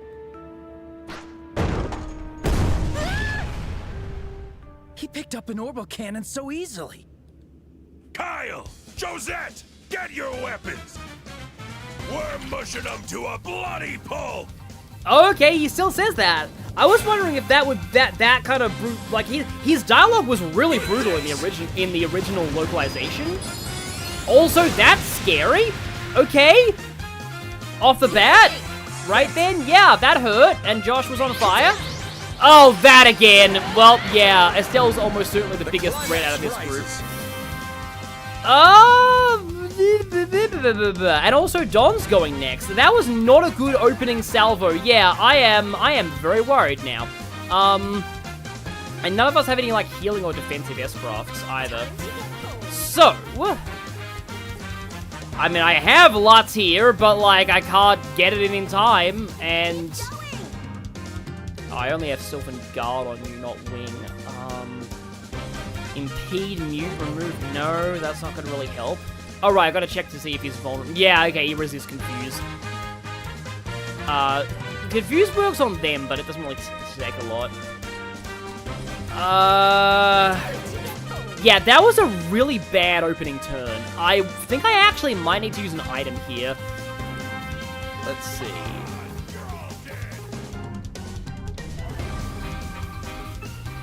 Speed up on Shara? I mean, Estelle and Joshua are probably gonna die. Who wants to die first? Yeah, I may have to reset this fight. No, they're alive! We can't let them escape us again. They actually, I mean, they've got a lot of debuffs on them. So, we meet again. I'm gonna tear you a new one.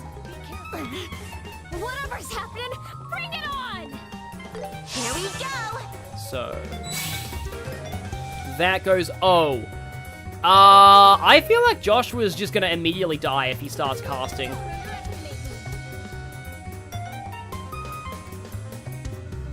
Because of the burn. But if I do this, yeah, that will clear the burn. Okay. Was Estelle doing Earth Guard or was she doing healing? I hope she was doing healing. Meanwhile, okay. How's this? Okay. I can do burst. That removes the debuffs from everybody.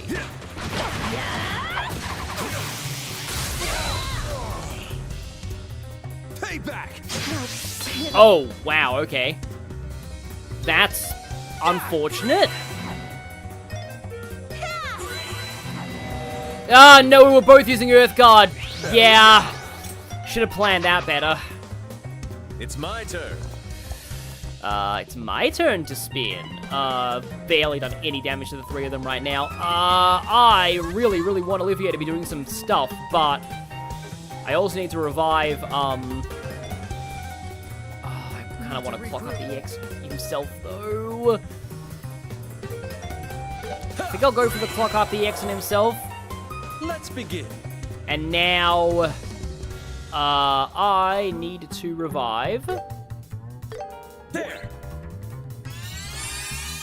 Get you back up. You haven't actually missed much, Nothing Burger. They just, they kind of demolished us at the start of the fight.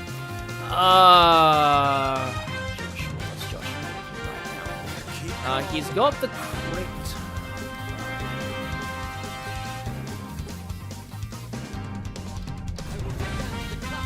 Yeah, Shara doesn't have an Earth Guard up, so let's do that.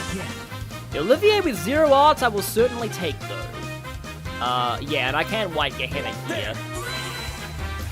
What I really want, though, is Shara to get in so she can use Sylvan Wing. Once I do that, things should go a lot smoother. You'll pay for this. Oh, ow, okay. I'm feeling sharp. Oh, right, I think they actually automatically counterattack whenever you attack any of the others. Yeah, let's do that, because I kind of don't want you getting crits on me. Better be prepared. Okay, got Sever in. Okay, crit grenade. I have Earth Guards and everybody, but they don't block. Doesn't block the debuff for some reason. And yes, I really, really need to use. I don't have Latira. Why do I not have Latira? I mean, La Curia is actually important right now, though, because everyone's burned, but still. You have Lutz here, okay. I don't like wasting your stuff on just healing. Oh, that was a good heal though, so I'll take that. I won't let you. Cannon hammer. Oh, just bonking you on the head with a cannon, okay. Okay, right, okay, Sheriff. Now, Sylvan Wing. Sylvan Wing, everybody.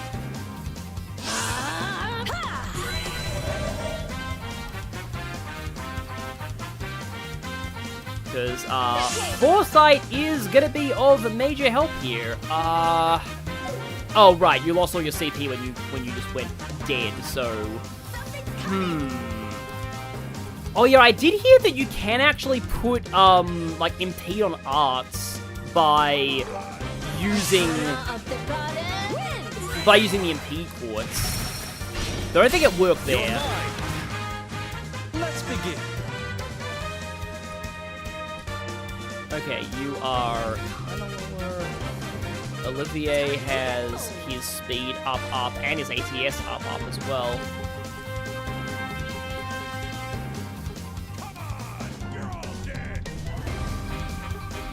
They got rid of Aerostorm on Olivier, which is unfortunate.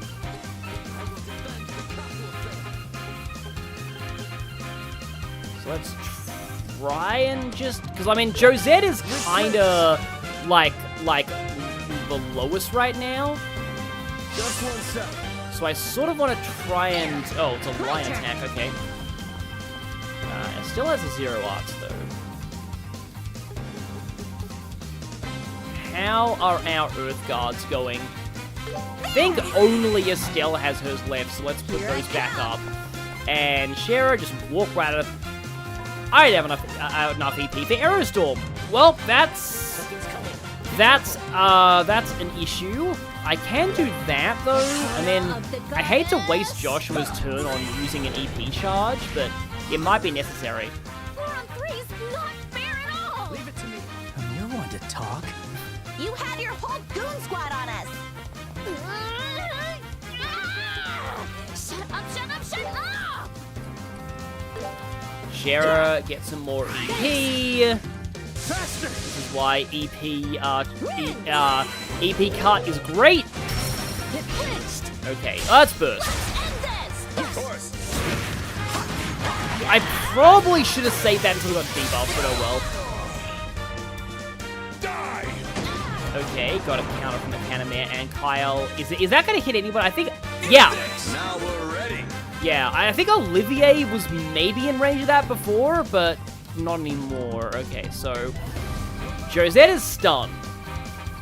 So I think I should probably just go for some, like, can I get all 3 of you in that? I can get Josette, and can I get... I can. I think I can just barely get...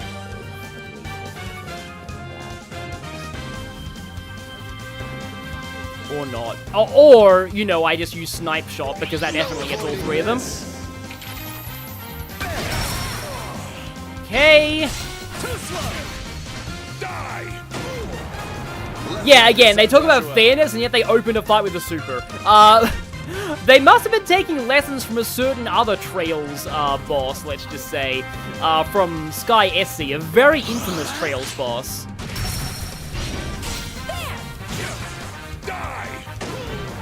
Well, we got our Earth Guards.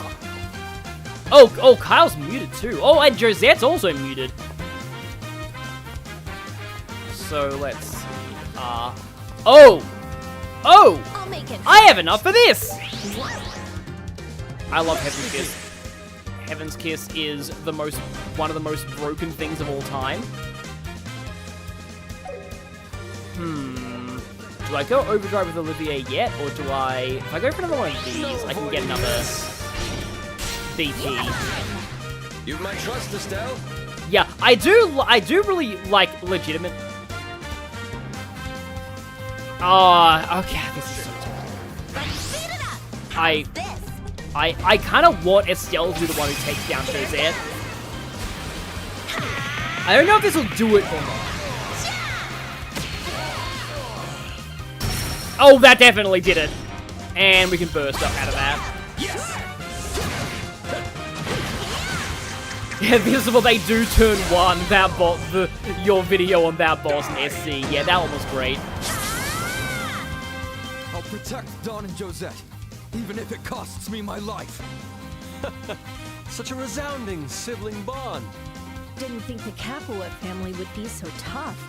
Guys, keep your guards up. Didn't think the Capua family would be so tough. Josette immediately collapses.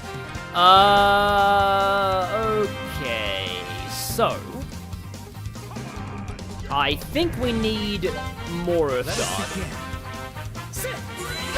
This recipe could use more Earth Guard. Okay, he's obviously no longer muted if he's trying to cast again. And bonk you on the head with the cannon. And what are you doing? Napalm. Oh yeah, this one was really strong. Thankfully we're guarded, but yeah, that takes up a lot of the guard though. Okay, so do I keep flickering or do I think I keep flickering. I'll support you. Faster. Oh, that is actually interesting. Olivier talking about sibling bonds. Time's over. His vitality is abnormal. Yeah. Then we'll simply keep at it. Oh no, Shara doesn't have enough CP to do Heaven's Kiss again. But she does have enough EP to do Aerostorm.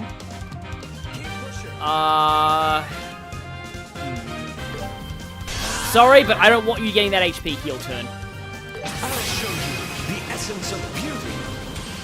I never like it when bosses get HP heal turns. It just heals way too much.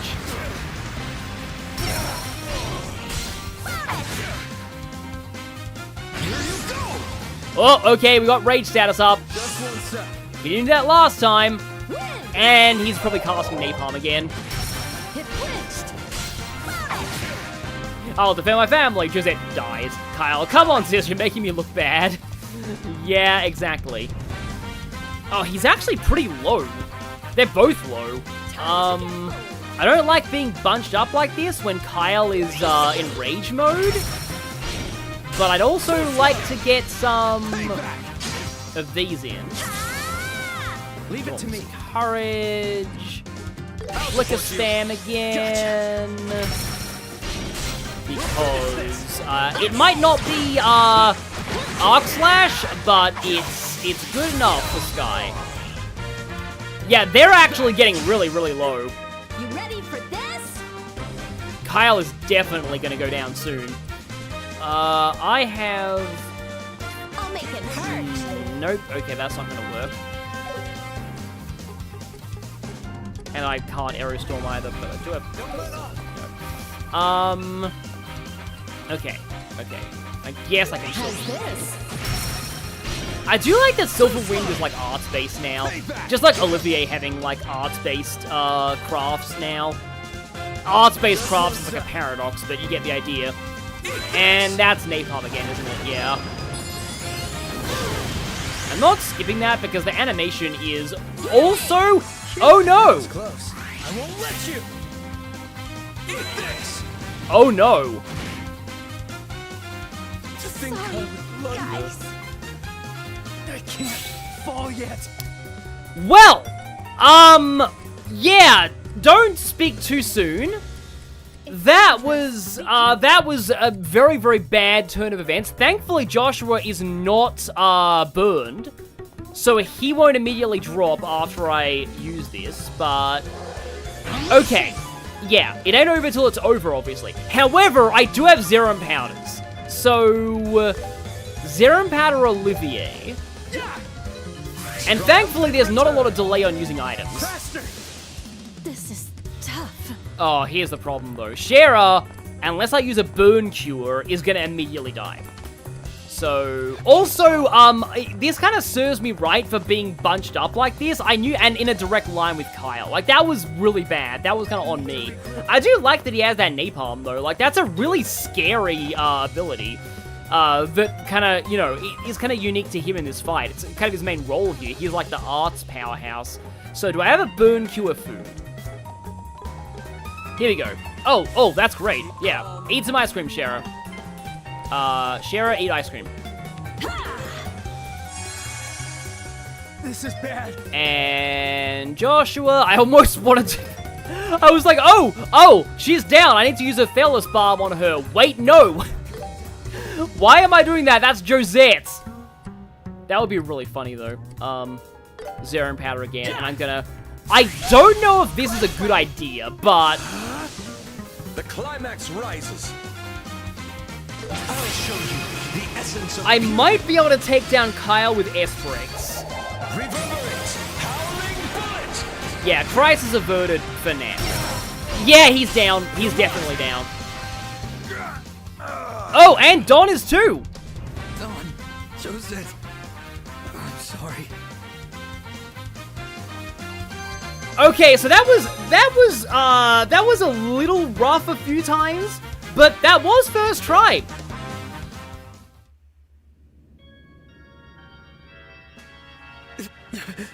They're tough.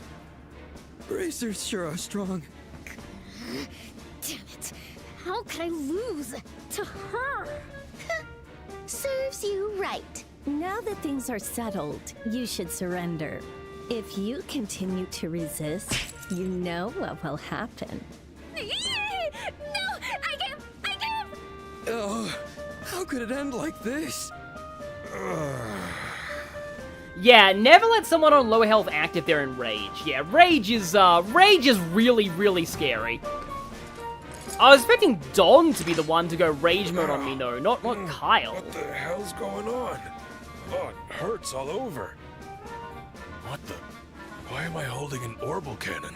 But, yeah, this dialogue is kind of confirming, well, there's definitely something weird going on with this. What? Huh? Don? Josette, you're back from Roland? If you're back already, things must have gone south, huh? What? So, everything in Roland was still there doing, but he seems to have no memory of everything after that. No need to hide it. Remember that next time and just leave the fighting to us. Well, it ain't gonna make us rich, but we can be patient. Don, what are you talking about? Hey, snap out of it. Josette returned from Roland ages ago. Yeah, hi, Mats. I went to get her right after the airliner hijacking. You're coming very late into the stream. You just missed a really big boss fight. What? What airliner hijacking? You're the one who's losing it. No way I'd allow something that dangerous. What even is he saying? I don't know, but it doesn't look like he's trying to play innocent. Oh yeah. Who are those weirdos over there? Are they here to join the crew? Unfortunately not. We're from the Bracer Guild. Huh? What are bracers doing here? Huh? This isn't gonna work. He's lost his marbles.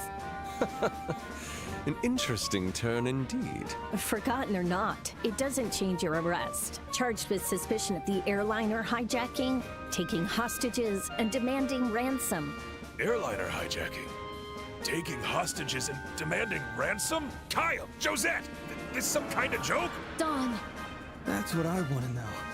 But, thanks to you, we got a chance. Yep. Oh no, it's the lag smoke again. The lag smoke. Crap. Drop the The frames. The frames shall die this day. We'll talk later. We gotta go. Smoke is scratching up my throat. Let's get out of this room. Damn them! Where'd they go? They're up above. They're taking off in an airship. Oh. After chasing you this far, I'm not letting you get away. We're going after them.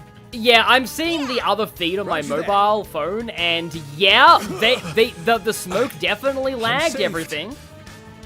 Oh, the darkest of tragedies. My delicate nasal cavities. Come on, Olivier! Hurry up or we're leaving you behind! Please, wait just a moment. And the chase theme in this game has always been amazing. Not quite as good as the chase theme in the Crossbow games, Should be though. exhausted. We'll catch up in no time. I love this part of the song.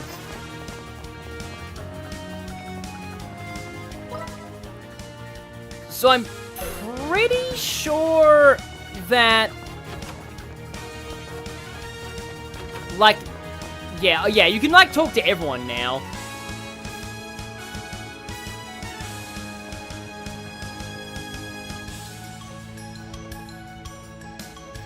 I seem to think that, like, in my original Let's Play, I named one of the parts after this music, but it wasn't until later, so maybe it didn't play here originally? Also, there are some small fry right now, and, okay, in honor of him completely dealing the final blow in that battle, I'm just gonna play as him right now. Night, night, kitty cats. Oh yeah, there are a couple of fights with random goons here, I remember. Hold it! You're not getting past us! You guys again? They're tougher than expected. Huh. If you're getting in my way, you're getting knocked out. Kyle's S-Craft lag smoke destroys the frame rate. Let's go! It has anti-frames plus infinity I'll get you all! as its effect. Fire! Let's begin. Yeah, intense I'll chase handle a apparently lot it's of called. Also nice knowing. The defense is down. That did a little less than I hoped, but still. Here I come. So yeah, I was saying something. I'll take you all down. Oh, I missed one of them. That's not good. Yes! I do like the way that, like, the burst screen looks.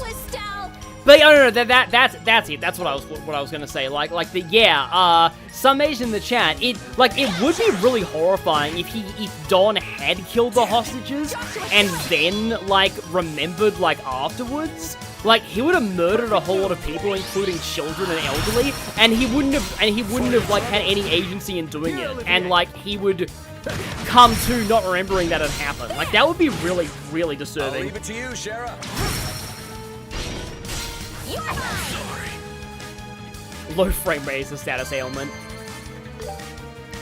Because yeah, in a way, that whole Don scene though does kind of, like, it does go to show that, like, as lighthearted as things seem now, the Trail series does get dark at times.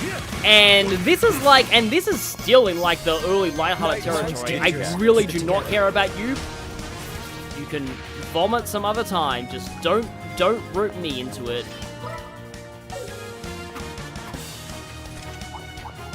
It's over. Let's see what you're made of. However, I will explode these rats because it's fun.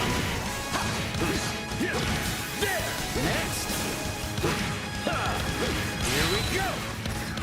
Wow, Olivier's gun combos do just shred the easy enemy. What an intoxicating feeling. Great job, Olivier. And it is an intoxicating feeling.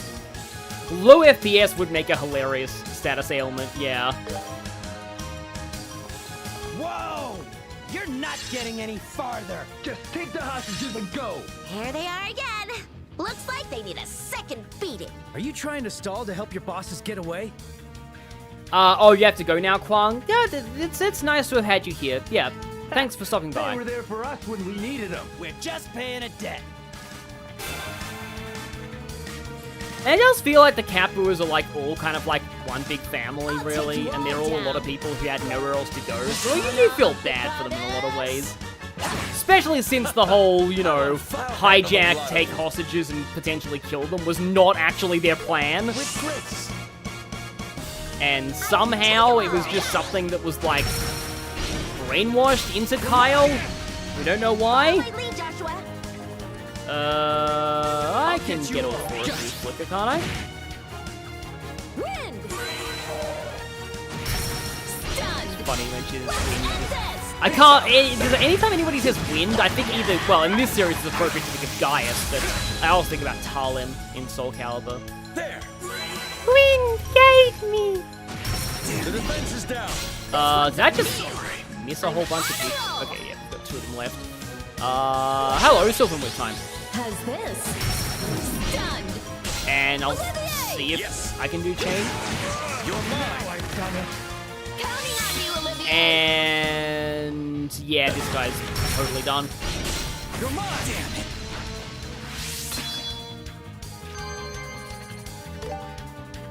Those 3 siblings certainly command quite the loyalty from their underlings. That won't earn them any mercy. Keep pushing forward. This one's tough. Brace yourselves. I do really like this segment. Is actually kind of cool, especially. Like, there's obviously no real sense of urgency, but like it'd be kind of funny if there was, well, not funny, but it'd be kind of interesting if there was a time limit. But yeah, you do feel like the narrative at this point, and I like the fact that you get repeatedly interrupted by those Sky Pirate battles, as we are about to be very soon. I think there's one more exclamation mark. Yep, there we go. They're here. Don't do anything stupid. Just keep them here to give the bosses time. Oh, you are about to do something very, very stupid. You have already made the stupidest choice of your lives, picking a fight with us. Your masters. A doomed endeavor, but admirable in spirit. We'll show our respects and hold nothing back. Let's go! Oh, you want to hold nothing back, huh? Well, in that case, I think I'll just... Gotcha! I'll show no mercy.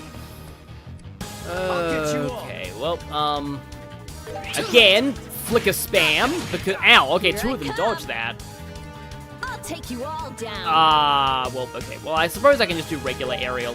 See, aerial has the kind of AoE that you can, like, hit a lot of things with it. Now we're ready. I mean, I guess White Gehenna was always a pretty small AoE from the original. I just feel like I'm not getting as much use out of this as I used to, in the 2D game. I do feel like the battlefields were a little bigger here. Okay. And now we have access to Burst again. You got guts. I'll take you all down.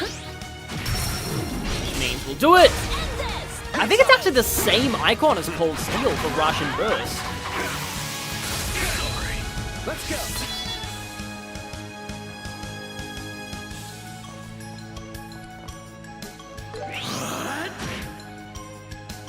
Now I'm done. The climax rises. Please don't say that ever again. Oh, just Shadow Sphere.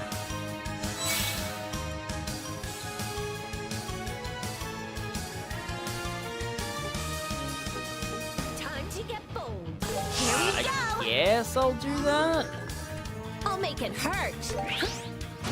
And now... There. Oh, this guy still has he was dodging a lot earlier, so yeah, he still has a decent amount of health left. Of course, not anymore, because now he's stunned, and now he's going to get completely wrecked. And there he goes. Okay. Ugh, that took way too long. We've got to catch up before they reach their airship. Can we make it? They look tough, but we're tougher. Okay, so up here, I believe, is just straight up the end of the chapter. And fortunately, I don't think we have to fight here. This is... Because for once, the Royal Army actually did their job. They ran... How'd the Royal Army find us? Right into an ambush. That piece of... This was not the plan! Because, implicitly, their mole, who I think we already know is that Travis Willingham guy, sold them out. Hey! Don't touch me! Seriously, man, the heck is going on? And now they're going to be all over the newspapers. Whoa. So those guys are the leaders of the Sky Pirates? There's even a girl! How surprising. Stop that idle chatter and get to snapping. Not every day we get a scoop like this. Move! Get going! Okay, I will.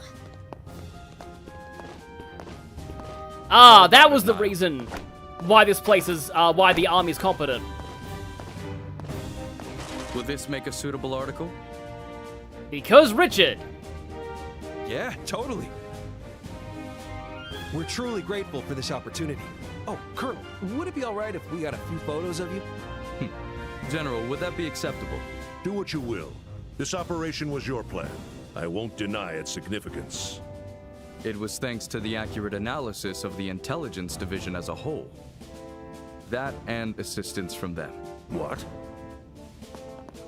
Okay, well, at least we're getting some I credit. don't get it. What just happened? You're... Wow! It's the Bracer Gang! Bracers? Why are you all here? And so Morgan's not gonna get, like, he's gonna get pissed off because the Bracers are gonna get the credit they deserve for once. Just so you know, our infiltration was first. We'd already secured the place. We chased the Sky Pirate leaders all this way, but I hadn't expected the Royal Army to be here as well. You should have left well enough alone. Yeah, Richard gives the army plus 250% competency. With all due respect, General, it's because of their presence that our breach went unnoticed. They should be commended. No matter.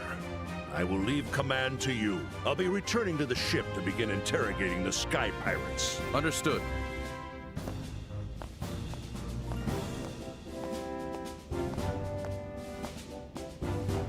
Still a jerk, I see. He's really not a bad person. He's just lacking a bit of flexibility. By the way, what happened to the rest of the Sky Pirates and hostages? The goons are passed out on the floor everywhere. The hostages are still waiting in the same room they were imprisoned in. I see. You've done well today. Oh yeah, if this was Fire Emblem, Richard would have like 20 authority stars. In a way, actually, he actually is similar to Syas in like a lot of ways. Please allow us to handle the cleanup and transport from here on. Let's go, Captain Amalthea. Understood. Wait, Colonel! I wanted to interview you guys too, but I gotta keep my priorities in order. Be seeing you around! See you later, Estelle! It's kind of funny. Yeah, no priority to interview us, but Richard's just the bigger catch, obviously. My, oh my, and just like that, they've grabbed all the glory. Seriously? What's wrong with that? A bracer's job is to keep everything running smooth. Everything's well. That's what matters. You're right. Dad often said the exact same thing. Yeah, we're not really meant to have any kind of massive fame or glory from our exploits. We're just meant to help people. Huh? Oh, right! Dad! Yeah, one problem solved and on to the next. Where is Dad, and what is he doing? And why hasn't he contacted us yet? Yeah. Well, we're all done here. For now, we should head back to the city of Bows and report on this incident. We can talk about your father after that. I'm trying to remember how Chapter 1 ends. Oh, I think I know. There's a thing that happens. Thank you very much for your hard work. I forget if that's the end of this chapter or if it's the start of the next one. I knew you wouldn't disappoint me. I was certain you would lead this investigation to its close. And so, lesbians. But the Royal Army's getting all the credit. And it's not finished yet either. You needn't be so modest. If not for your timely assistance, they wouldn't have had such easy entry. Yeah, I feel like the hostages would all be dead if it weren't for us. If the Sky Pirates had turned desperate, they could have threatened the hostages. Yes, it's thanks to your hard work infiltrating their hideout. It's subtle, but I do think the way they convey all this scene, the ending scenes of this chapter in 3D, it does feel like a big accomplishment. This game might still be mostly like low-key compared to a lot of other JRPGs, but the events at the end of Chapter 1 do actually feel suitably epic, I think, and it does a good job, I think. You should all be very proud. I said I think too much there. Really? The hostages are free and the Sky Pirates are locked up. Still, I don't like how many loose ends this has. Right. The men who showed up at the lakeshore, and the odd behavior of one of the Sky Pirates. We should consider the possibility of future incidents. And yeah, there's also the fact that it teases future events. Who was that man at the lakeshore, and what the heck happened to Don? That bit might be better left to the Royal Army. They're in army custody now, so it's out of our hands. For now, let us be thankful for the safe return of the hostages. With news of the Sky Pirates' arrests, the town is starting to bustle again. You'll find a small bonus with your reward, a token of my appreciation. Huh? Really? Of course. And my dear Olivier, you have my gratitude as well. I pray it was enough to absolve the unsightliness with the Grand Shireen. Yes, far more than enough. Well, everyone, good day to you. May we cross paths again someday. I'm sure he will, and it will be amazing. But also, I just realized that, like, that means that if it weren't for him drinking that, we might have been paid, like, 500,000 Mira. Excuse us.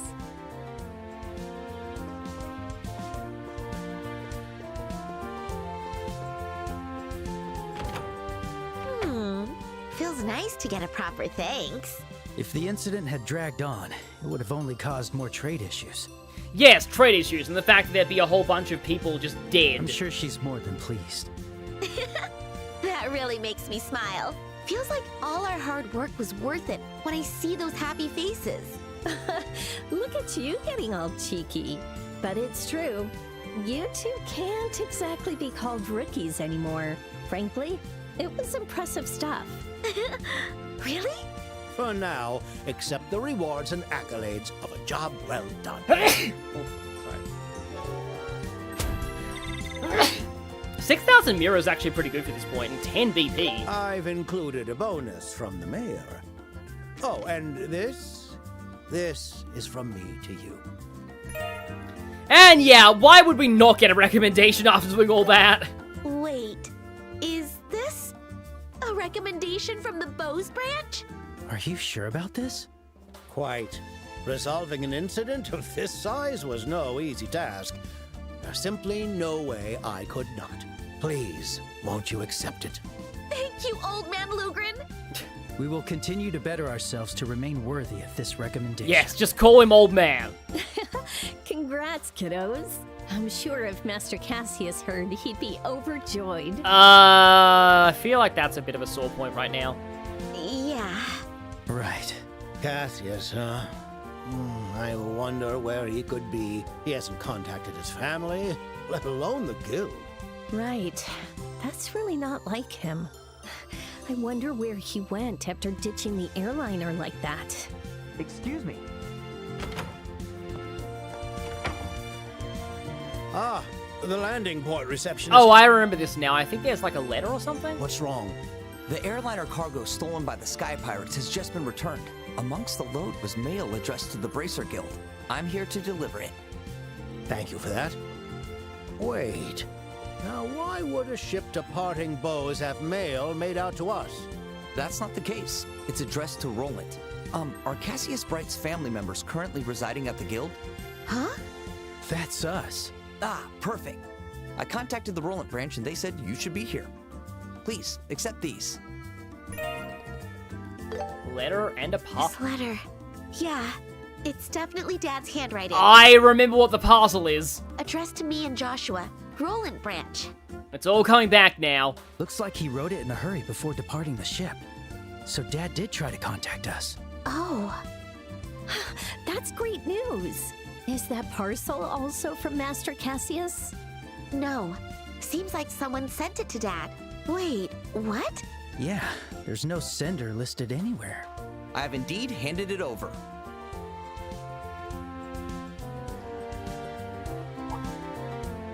And also, thank you for apprehending the Sky Pirates. You have my deepest thanks, Bracers. Who would have thought the airliner cargo would hold a clue? Let's find you a private spot to read. Try the break room on the second floor. And in a sense, it is insanely good that we got this, like, that we actually solved the airliner hijacking incident. Because if the Sky Pirates still held on to that parcel, I know what's in there, and it's insanely important. Thank you, Old Man Lugren. Well, well, let's see what's inside. Should you even be sitting in on this? Because it's kind of private family business. Yeah, I like how it sells Exactly. like... Are you here again? Yeah. A simple matter of curiosity. Why did your father beat such a sudden departure? With questions hanging, I'll be kissing my sweet dreams goodbye. Yeah, I don't know what to tell you. Ah, even after our grand adventure, you would keep me at arm's length, despite my key role in infiltrating their hideout even? I mean, I gotta admit, that was pretty impressive. Yeah. This clever punk. Oh, fine. But depending on the content, I might ask you to give us some privacy. Of course. Well, let's get to it.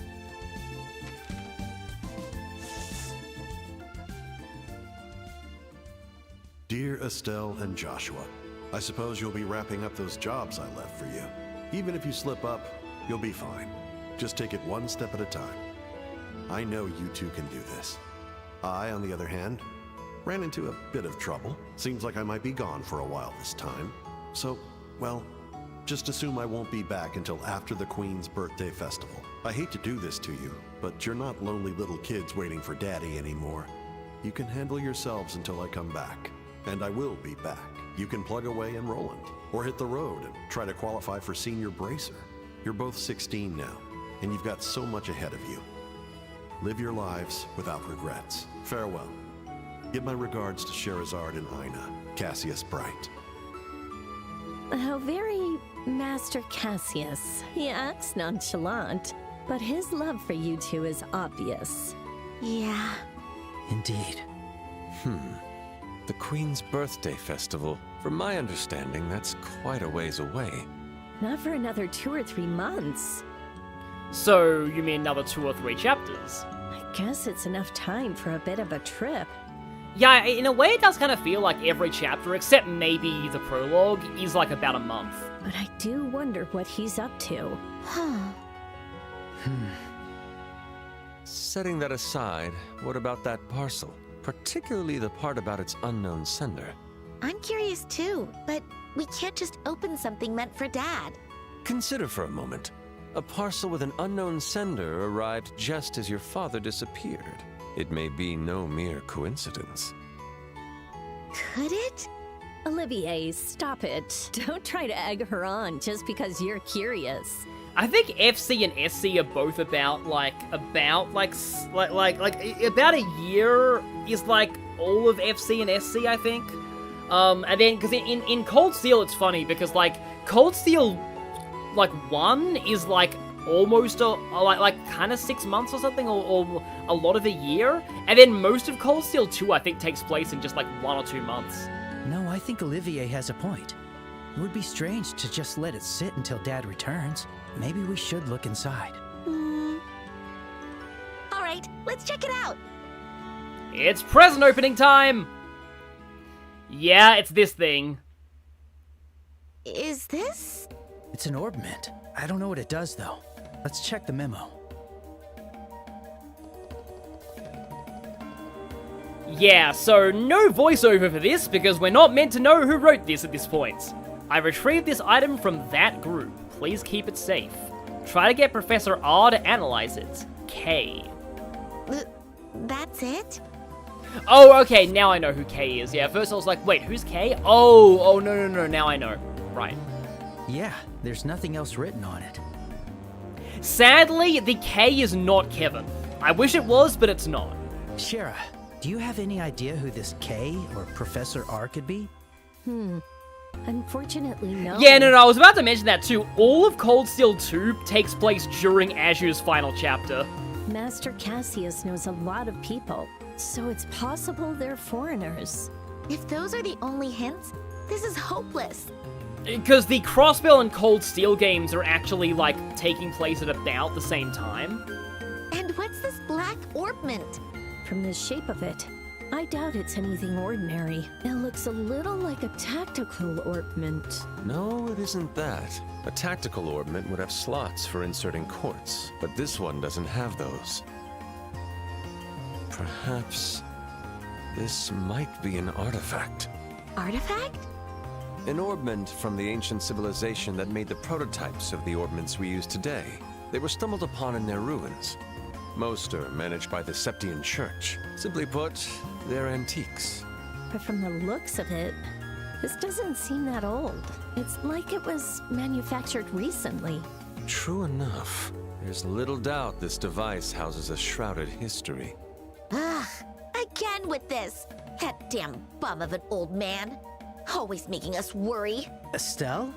Now we got this creepy thing from who knows who. What kind of mess did he get himself into? Estelle. I feel like Cassius was getting involved in these kinds of messes, like, all the time. You're just only noticing now. Hey, Estelle, it's just an idea, but why don't we keep traveling? Huh? Yes, let's not have the game just end immediately. The alternate timeline where Estelle and Joshua decide to become merchants in bows for the rest of their lives. Joshua? You read what Dad wrote to us. We're free to go on a journey and become senior bracers. Yeah, that's true. We have letters of recommendation from both Roland and Bose. All that's left is Rouen, Seiss, and the royal capital of Gransel. So, 3 more chapters left, basically. We can continue to work for the guild as we travel from region to region. Maybe we can even find some clues as to Dad's whereabouts. Oh. Considering it's Dad, we probably don't need to worry that much. There's also a chance he's traveled to another nation. But either way, it's better than just sitting around waiting. We might be able to find this Professor R, too. Huh. Hey, Joshua. What? You're a genius! Out of nowhere hug! Estelle? This isn't 2 birds, 1 stone. It's like killing 10 at once! You're so clever, it pisses me off! So, can I assume I have your approval? Yes, I agree. Totally and totally. Traveling all over Liberal, training to become senior bracers, and secretly exposing that bum of a father all at the same time. Just don't forget the original goal, okay? Looks like she's back to herself again. Yes, it's good to see all is well.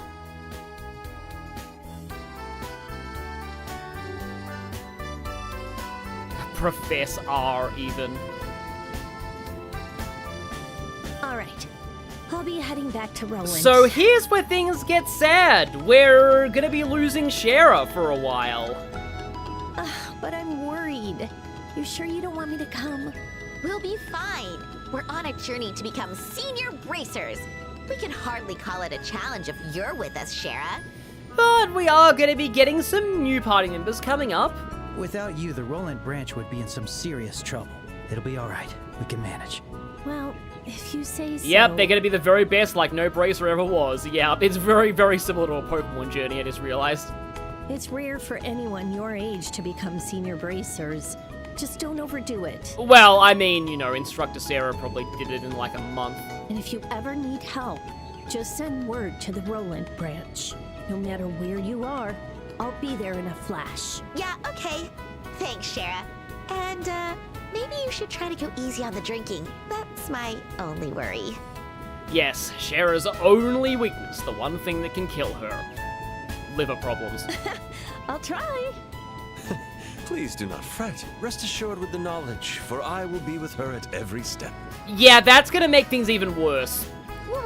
Why are you going to Roland? Because, like, you know, you drive anybody to drink at the best of times, but, like, Shara? Oh, yeah, her liver's dead. And with Shara? I've simply sampled all the local delicacies of Bose already. I was thinking it was about time to depart for another region. I've heard that Roland is renowned for its vegetables, and I simply can't wait.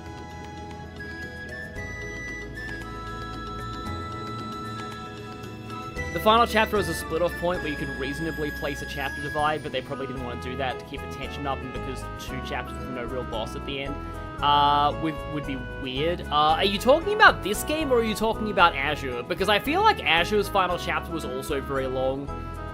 He kept asking me to guide him to the best restaurants. The man got so persistent. I thought I'd humor him on the condition he drinks with me. So, again, yep, she's doomed. Oh boy. They're both doomed. Olivier, are you sure you'll be okay? For beautiful people and wonderful food, I'm willing to lay down my life. So, yeah, we're also losing him, which is the real tragedy. Frankly, I would have been just as pleased to go with you, Joshua. It was a difficult decision indeed. Why even make it difficult? This guy never changes. Just don't ruin Roland's public peace. Also, Shara doesn't hold back when she's off duty. You better be careful. And also, if you meet Aina, you are going to die. Hey, rude. Ina's never minded me. She's a bottomless keg, okay? And yet, please don't tell Olivier that. Don't give him ideas. Doesn't hold back. Don't give him ideas. Does that mean last time you were? Well, that wasn't even close. Uh-huh. I see. Yeah, so at this point, Olivier's like, hee, I'm in danger. Huh? The airliner to Roland will be departing soon. And he's stuck on the All airliner. passengers, please board. That's us. And yeah, no. Azure's final chapter is super long. I kind of make this joke that, like, if this was Cold Steel, they would have made Azure's final chapter its own game. Come on, Olivier. We better hurry. Shara, please, just a second. I would appreciate a moment to reconsider my decision. Oh, okay, Kings, you were talking about this game. Yeah, that makes sense. What are you on about? The airliner is about to leave. You're a man, aren't you? Move! Save me! Yep, I remember that one. Yep, rip, Olivier. It's over. It's all over. Yep. See ya, Shara! Say hi to everyone in Roland! Take care, you two! To be honest, I would love, like, a drama CD or a side story explaining, like, what the heck they both got up to in Roland, because that's probably a crazy story for its own time.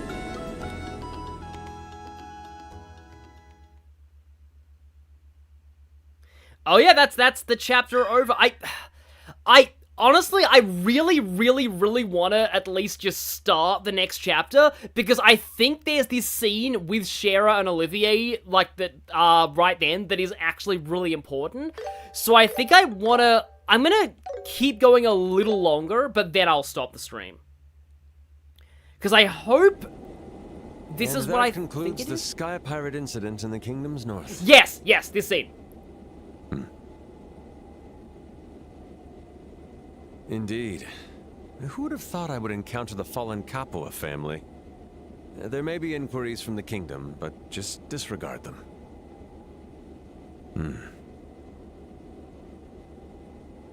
No, I was unable to make contact.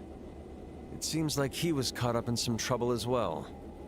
I'm unsure whether the Sky Pirates were involved, but something is clearly amiss.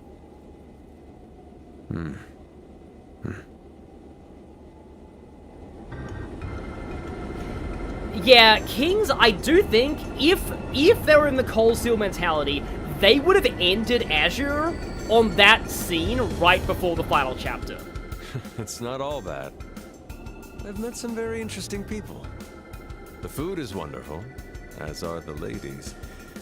I'm certainly enjoying my time. Perhaps I'll even settle down here. All right, no need for such fury. Let me know if you make any progress. And make sure the Chancellor doesn't get wind of this. We'll speak again, my dear friend. First mention of the Chancellor, I think?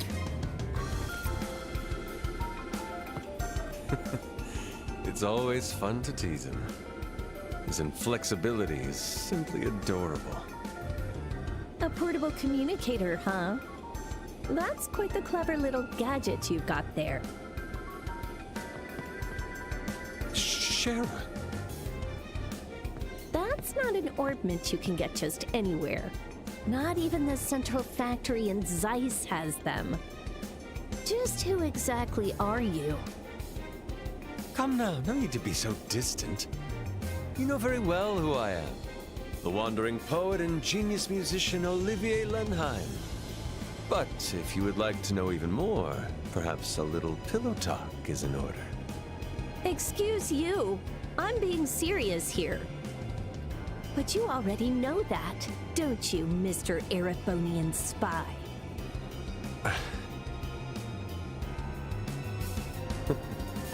The name Silver Streak seems well earned. So you were just pretending not to notice in front of dear Estelle and Joshua? They've got enough to worry about already. But enough with the act. Time to come clean. What are you here for? Why did you infiltrate Liberal? Before that, allow me to correct two things. First, this is no act. I was born this way, darling. You'll find no disguises here. Ah, of course. You drank all that wine simply because you wanted to. But you also knew you could gather information after being hauled to the gate, didn't you? I doubt you expected to run into us there, though. I'll leave that to your imagination. Now, as for the other issue, this device is no orbment. It's an artifact, unearthed from within the Empire. It can reach any orbal communicator, and the transmission is entirely encrypted. Quite useful for someone as busy as me. An artifact? You mean like a holy relic of the Septian Church? Well, now you've got me more curious than ever. Hold on now, there's no need for such force, Shara. Let a girl have her secrets, won't you? Does this girl want to become a woman? My whip could help with that. Whoa now, Shara. When you look at me like that, it's hard to tell that you're obviously joking. Well, perhaps that's enough jokes anyhow. Finally. You should have just been straightforward from the start. As you've guessed, my position is similar to that of an Erebonian spy. But I'm not here to launch any covert operations or to steal classified information. I'm simply here to meet someone. Someone? A person you know very well. A famed swordsman of the Royal Army. A master strategist and warrior. A bracer who holds a special title that only a few on this continent hold. The Divine Blade, Cassius Bright. Oh, it was White Magnolia in the original. But, yeah. Otherwise, same title. See, I had to show at least that scene, because that's a really good scene. And it's also your first indicator that, like... If we're traveling around the whole kingdom, our next stop should be Rouen. Like, okay, yeah, Olivier, there were already hints that he was more than he seemed. His personality is really the same. Like you said, he was born this way, baby. Like, his personality is pretty much like that, but, like, he's smarter than he lets on. And he has his own agendas and goals here, but Sheriff figured it out early and just didn't want to make Estelle and Joshua worry about his ulterior motives at the time, so yeah. I thought that was, like, I wanted to include that in this part to end things off, just so that we all kind of knew that context going forward, after Olivier really helped us with that operation. And when I next get the opportunity to save, I think I'll end things, but for now, let's just go through this. But which way do we go? I do need to turn in the ring and the ledger, though. About that, are you sure you don't want to just use the airliner? It'll take a lot longer if we walk. Yeah, because the airliners are actually running now. They're no longer scared of hijackings. But remember what Shara said? She told us to walk around the place we're meant to protect, didn't she? Or wait, was that Dad? It was Dad and Shara. Well, we do have plenty of time, so it's not a bad idea to take it. We save on airline fare, too. My point exactly. How about we go shopping at Beau's Market with the savings? We never got a chance to look around with that whole Sky Pirate mess. And yeah, I am hyped for the next chapter's party members as well, but I don't know how, like, when we'll get to them, like, because it's quite a while before they actually join. There's, like, a lot in the Ruin region. We can stay a little longer, can't we? It's not a problem, but just try not to spend too much, okay? After this, okay, some Asian we'll need going to to cross sleep the now. Corone Pass Yeah, in that's the fine. west to reach Rouen. Once our shopping's done, we should head out through the west gate. So we have to go through where we escorted Hart last time in order to get to the next region. Gotcha. West Gate it is. But, okay, so... I really should, like, stop now, but also we do have the ring robbery. And maybe I should at least resolve that, just so that, like, next time we can just straight up start the next chapter and not even have any more loose ends to worry about, so I'll just, yeah, do this to return the ring. The entire next part is getting to the village. Yeah, maybe? Probably, like, it'll probably be longer than that, but I'm sure that we'll be getting to Ruin next time, but I don't know how much progress we'll be making there.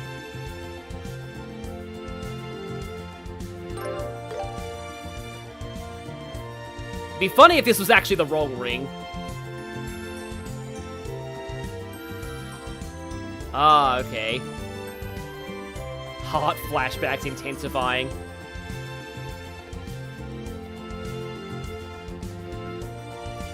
they were keeping that ring pretty close to where they were, like their headquarters was, so it must have been one of the more valuable things they stole. So, ring robbery is completed, but now I forget if you have to actually talk to the guy in the Orbital shop, or if you just have to just give that ledger to the Bracer Guild. Welcome to Lucier's workshop. Please come again.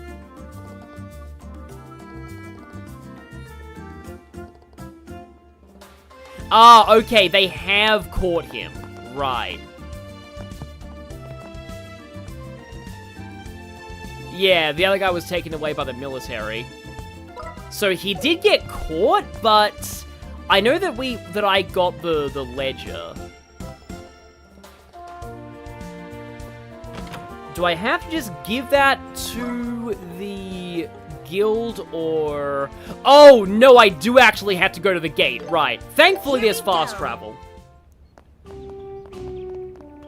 Yeah, I want to say that, like, they want evidence, and that's where you need to give them the ledger from the, I think it's in the dungeons now. Yeah, that's when you have to give them the ledger.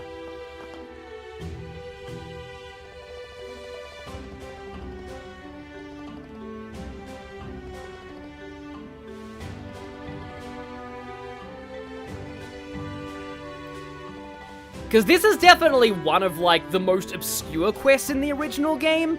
Like I said many times, it's just, like, there's no indicator that, like, it would be hidden inside a vacuum cleaner of all things.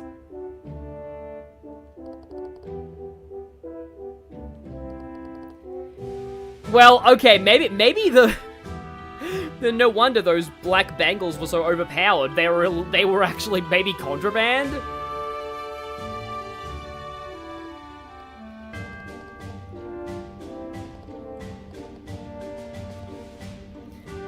Yeah, the main hint is that if you talk to him, he's like, oh no, if the Bracers find that, I'm screwed.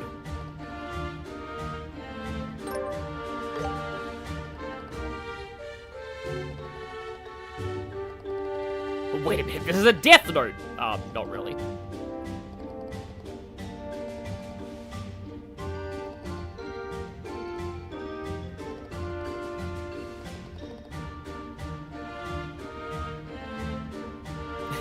Vacuum cleaner is a bit of a weird hiding place for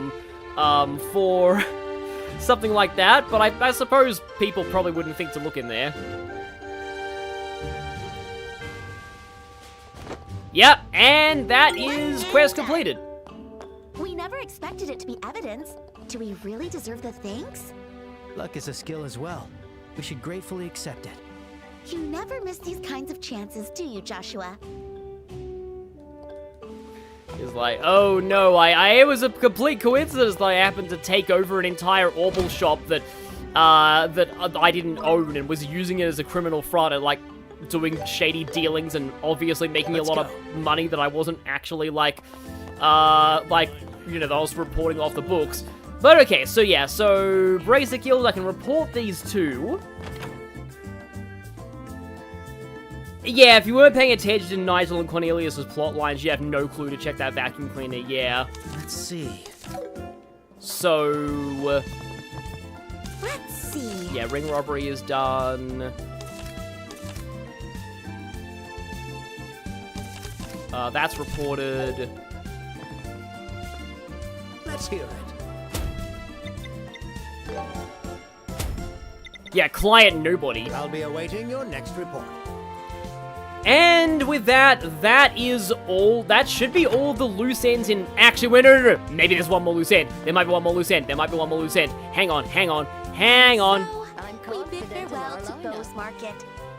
Wish we could have done a little more shopping. Buy whatever you want now. Just try to keep it reasonable, okay? Yeah. I'm sure I'll find something I want in Ruan, too. By reasonable, we mean we can buy Cardelia Volume 3! I am no longer behind on Cardelia's! Yes! And also issue 4 of the news, but I think we'll read that next time. So, okay, now that we have done that, I think now we're gonna save. So, yes. thank you all from... thank you all for watching the stream. Is there another book that I... Yeah, I already own Carnelia 4, yeah. Yeah. Thank you all for watching, and, yeah, I'm glad that that fight was pretty fun, that boss fight at the end of the chapter. And, yeah, chapter 1 was pretty good. I like the way the ending scenes were handled. I like how those two are eating sandwiches near the fountain. That's cute. But, yeah. Yeah, I'll see you all next time when we, go into chapter 2 and enter an entirely new region and get to explore around the seaside and maybe meet some new, cool party members. I don't know if they'll join yet, but we'll see. We'll definitely meet at least one of them. See you all then.